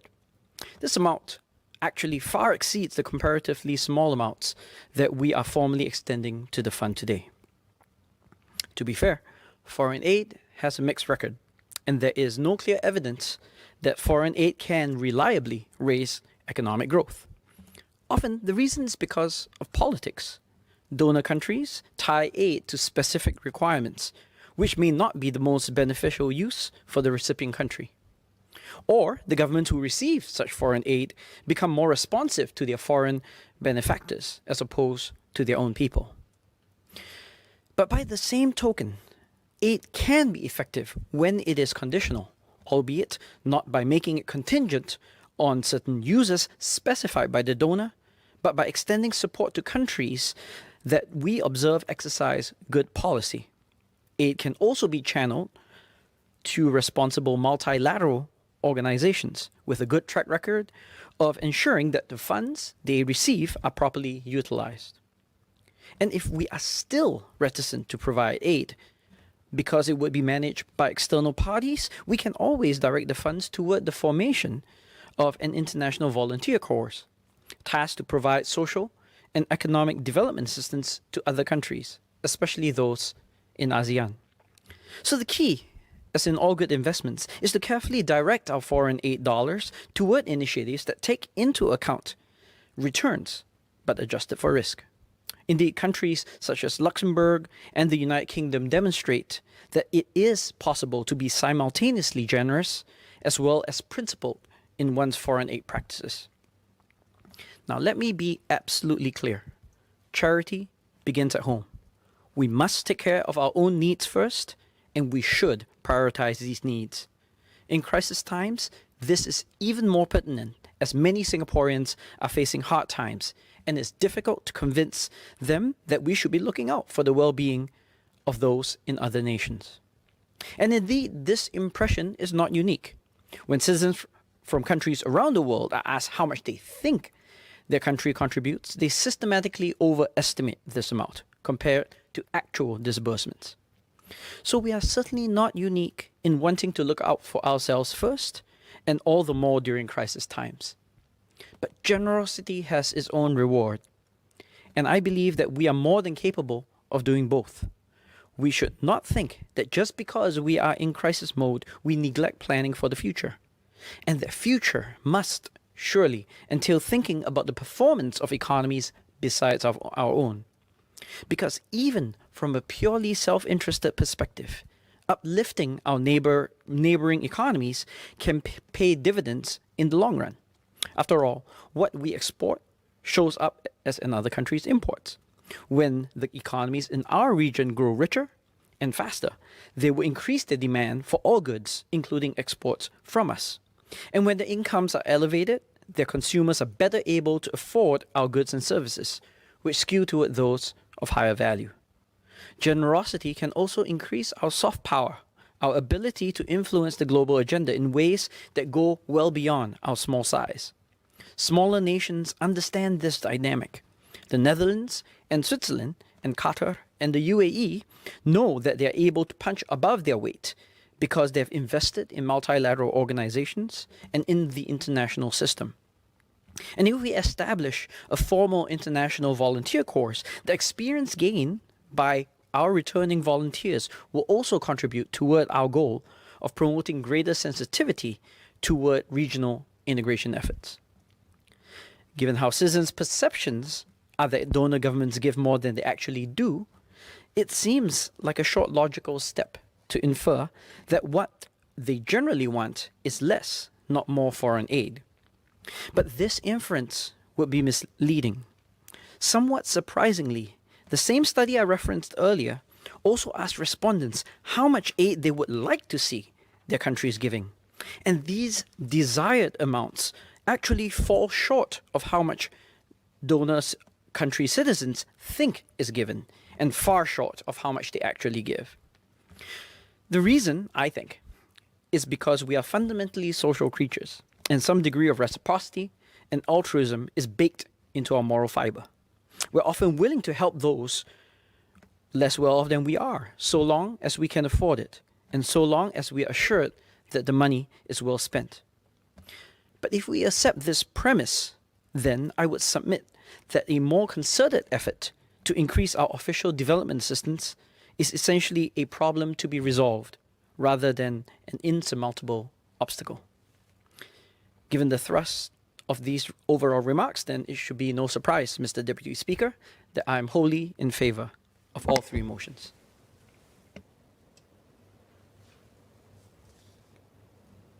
Mr. Liang Yinghua.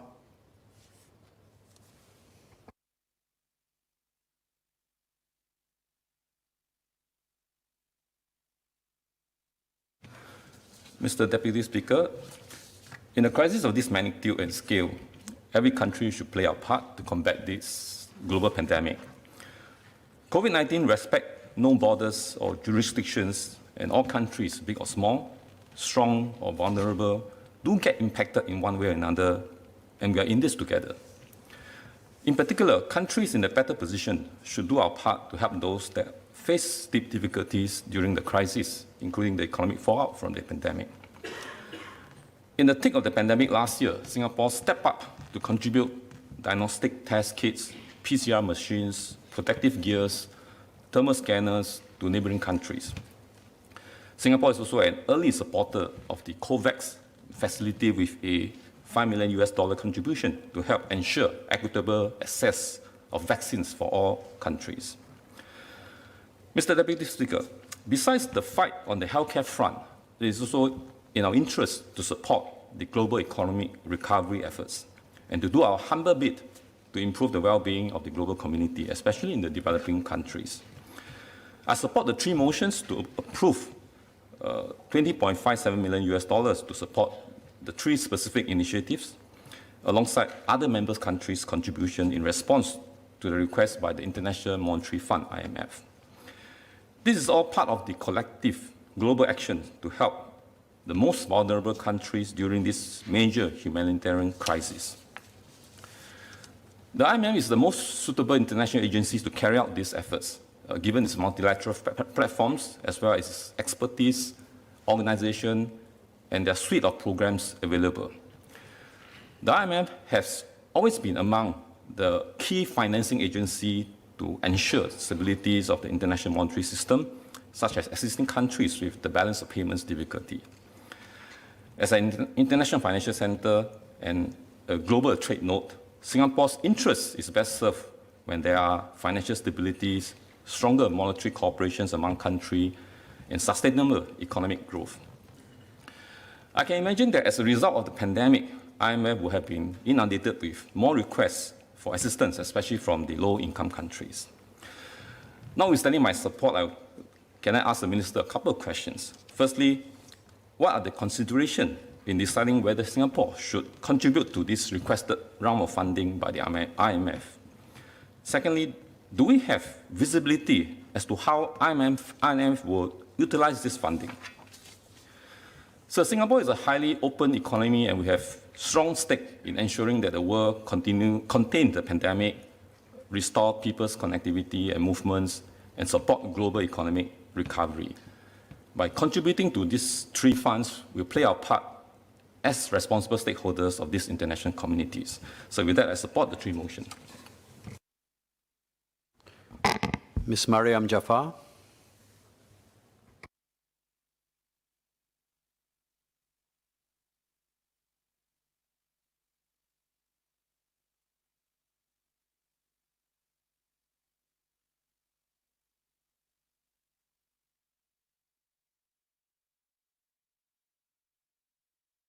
Mr. Deputy Speaker, the COVID-19 pandemic and the ensuing global economic slowdown has made clear just how connected we are and that no one can overcome this disease or its impact alone. Just has been the case domestically, COVID-19 is disproportionately affecting the most vulnerable countries internationally. The impact on health, education, food security, and livelihoods is staggering. And these are cascading outcomes. Millions of children are at risk as routine vaccination programs have had to be deprioritized, and more children are also dropping out of school, especially girls. Decades of progress reversed. So protecting the vulnerable is needed to fight this global pandemic, fuel global economic recovery and growth, and to maintain social stability and peace. The successful and inclusive response now can set us all up for a better future. So there is, as my colleagues have said, a clear moral and economic imperative for private, public, and social sectors to work together. Yet we have seen the continued rise of nationalism and protectionism, and multilateralism continues to weaken. Declining levels of official development assistance and rising levels of debt are also impeding the world's ability to pay for efforts to realize global sustainable development goals. The poorest countries hardest hit by COVID will also face a debt crisis. Singapore is acutely aware of the connectedness and the importance of multilateral efforts. Multilateral cooperation and multilateral institutions like the IMF remain the best way to tackle global challenges, whether it is COVID-19, future pandemics, economic slowdown, or climate change. So their success is vital to us. We have also seen what remarkable things can be achieved when the world does come together. For example, in what Prime Minister Lee termed vaccine multilateralism, leading to COVID-19 vaccines being developed in record time. So it's important to rebuild and recommit to multilateralism. So I support MAS's intent to respond to IMF's call to support the most vulnerable low-income countries impacted by COVID-19. I'm also heartened at two aspects of the proposed support. Firstly, that the grants will go towards not only immediate relief to fight COVID, but investments in healthcare systems and crisis capability development that will strengthen preparedness for future epidemics and crises. Secondly, that the assistance goes beyond debt and debt suspension to grants and clearing arrears, where a country's debt levels is no longer tenable. I hope that the IMF will also be flexible and responsive on the detailed design and implementation to address any potential stakeholder concerns and maintain support for the grants from member countries and recipients.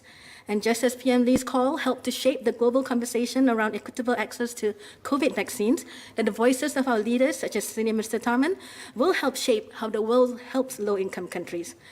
Beyond increasing our development assistance, though, I would like to propose two strategies to go in parallel.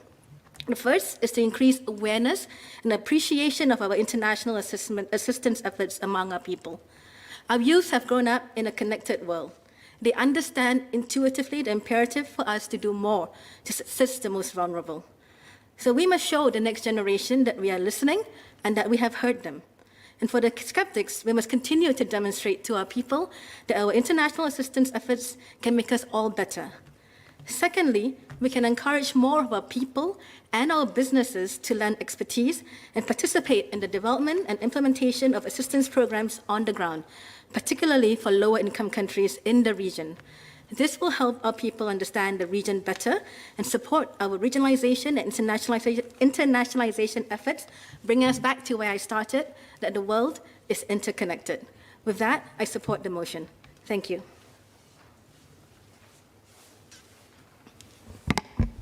Order. Pursuant to Standing Order number 25D, I propose to extend the time for this day's sitting beyond the moment of interruption for a period of up to 30 minutes.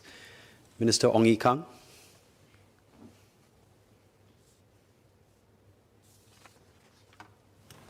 Mr. Deputy Speaker, thank you for the generosity of time. I hope I don't have to use it. I thank the members for your support for the three motions. Let me try to answer some of the questions raised, starting with Mr. Liang Yinghua that asked the reason for doing this. And I think the simplest reason is we are helping the most vulnerable countries in the world. We are talking about countries like Afghanistan, Ethiopia, Nepal, Tanzania, Yemen, where the pandemic has really ravaged lives and livelihoods. And so something like the CCLRT will help free up, through debt relief, free up much needed resources to tackle the medical, social, economic problems that they are facing. And to take a step back, and the reason is really we live in an interconnected world. And so it is in Singapore's interest to be part of this international community where we work together, where we cooperate, where there are rules, there are norms, there are best practices that hold every country into account, and that we live together in a global village. So in such a system, there will be benefits, there will be obligations. And on balance, for a small city-state like us, the benefits far outweigh the obligations and the costs. And in fact, it is existential for us to live in such a global international cooperation system. And that is why we want to do this. Is there visibility? Yes. There is all the funds are subject to the oversight of the IMF Executive Board. Singapore is represented in the board through the voting group of Southeast Asia. And so we get an update, and from time to time, the IMF will publish reports, ad hoc reports, to report on the progress of all these funds. I thank Mr. James Lim for supporting these motions as well, and for giving us this lecture about how a small country, it is much better for us to help others and make sure that if the region, if poorer countries do well, so will we. And in fact, I think what he has just described is 50 over years of foreign policy. Yeah, and one of our key tenets, which is we want our neighbors to all do well. We want our region to do well. And it is because the region do well, there's global cooperation, that a small city like us, a small country like us, can do well. Which is why for so many years we contribute at various international fora, whatever we can do within our means as a small country. Today we talk about IMF, but for many years MFA had the SCP, the Singapore Cooperation Program. So we don't contribute money per se, but we run so many programs, different kinds of programs, invite government officials, in fact, beyond government officials, NGOs, and many representatives to come to Singapore. We provide necessary training. They take reference on what we do. We learn from each other. And I think it started in 1992. As of now, we have trained more than 130,000 officials all around the world at our expense. And today I'm in MOT, so whether it's ICAO, whether it's IMF, we have ICAO, where it's IMO, we have participated in all kinds of programs, contributing to the greater common good. We talk about the Paris Agreement, and we had a long debate on the Green Plan. We talk about the Green Plan. We have a long debate on the motion on climate change being a global emergency. And we, too, contribute to the Paris Agreement. Our contribution is always commensurate with our size. It's not big, but I think it's important for us to contribute, and it's beyond money. It's about our know-how. We learn by doing, and whatever we have learned, we share with the world. And sometimes those are the lessons that are priceless. And likewise, we learn those lessons from others, and those are priceless. I would, Mr. James Lim did talk about we should increase our monetary contribution to all these. In the IMF, it goes by your voting rights and your quota. There's a formula. We go by that formula. But of course, if you contribute more, the fiscal burden is higher, and they have to be funded by tax collections as well.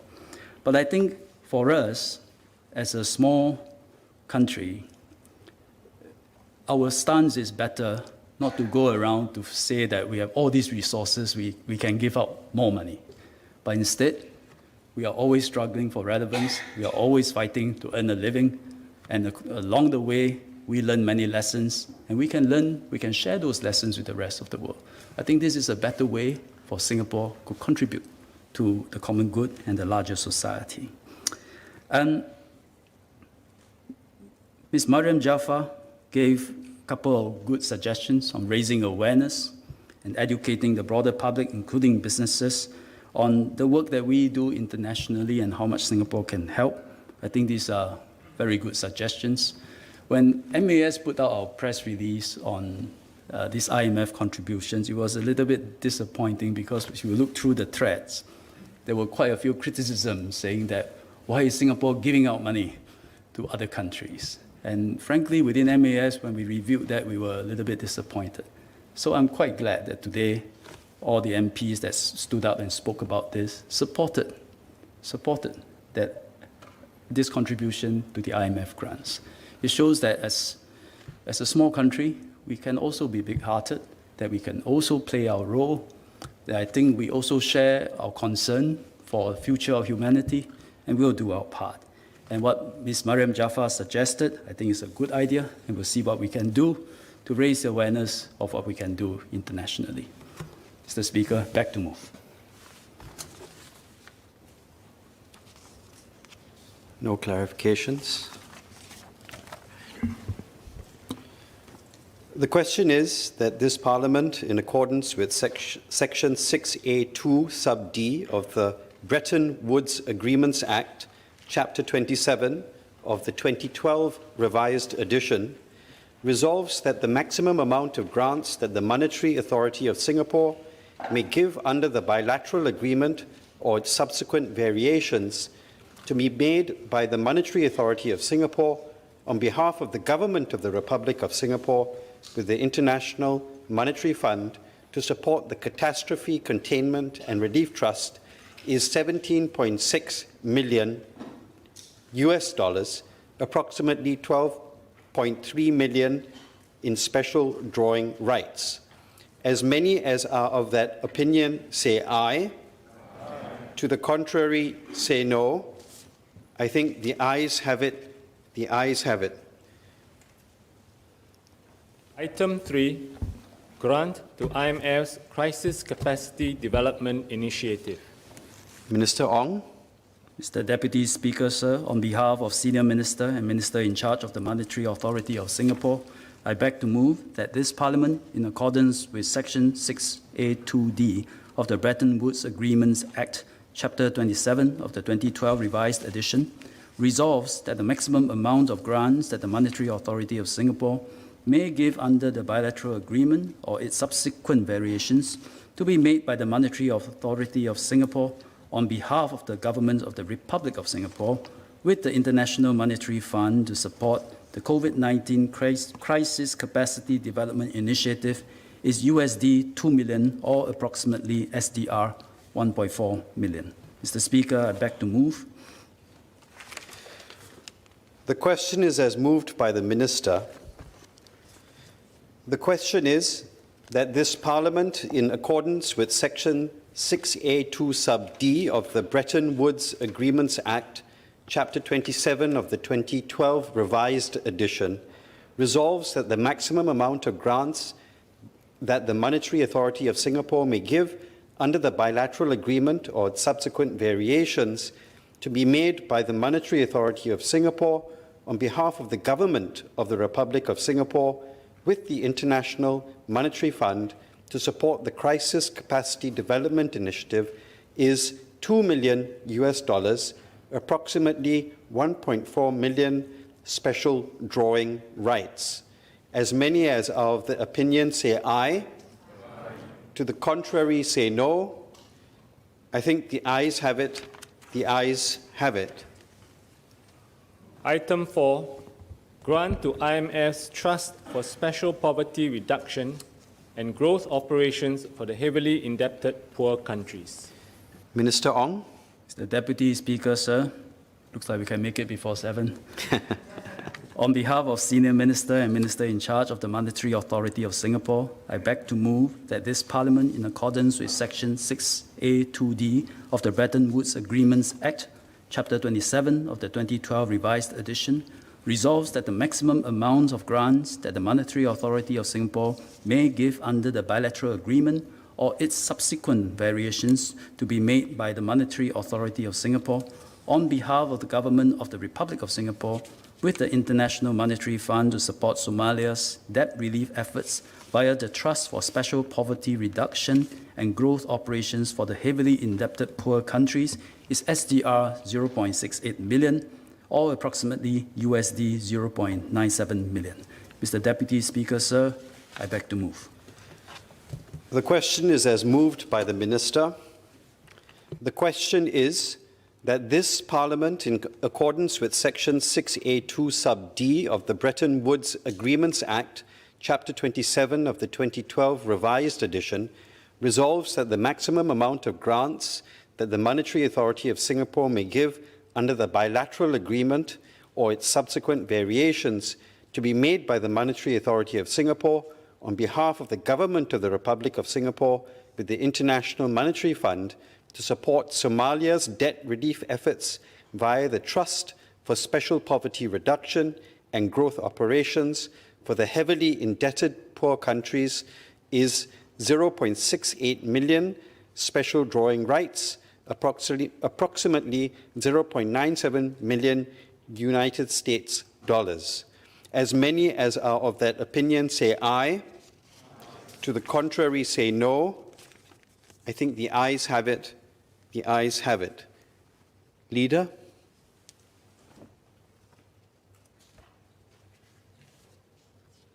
Mr. Deputy Speaker, I beg to move that Parliament do now adjourn to a date to be fixed.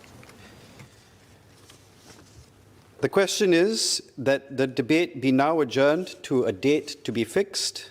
As many as are of the opinion say aye. To the contrary say no. I think the ayes have it. The ayes have it. Order, order.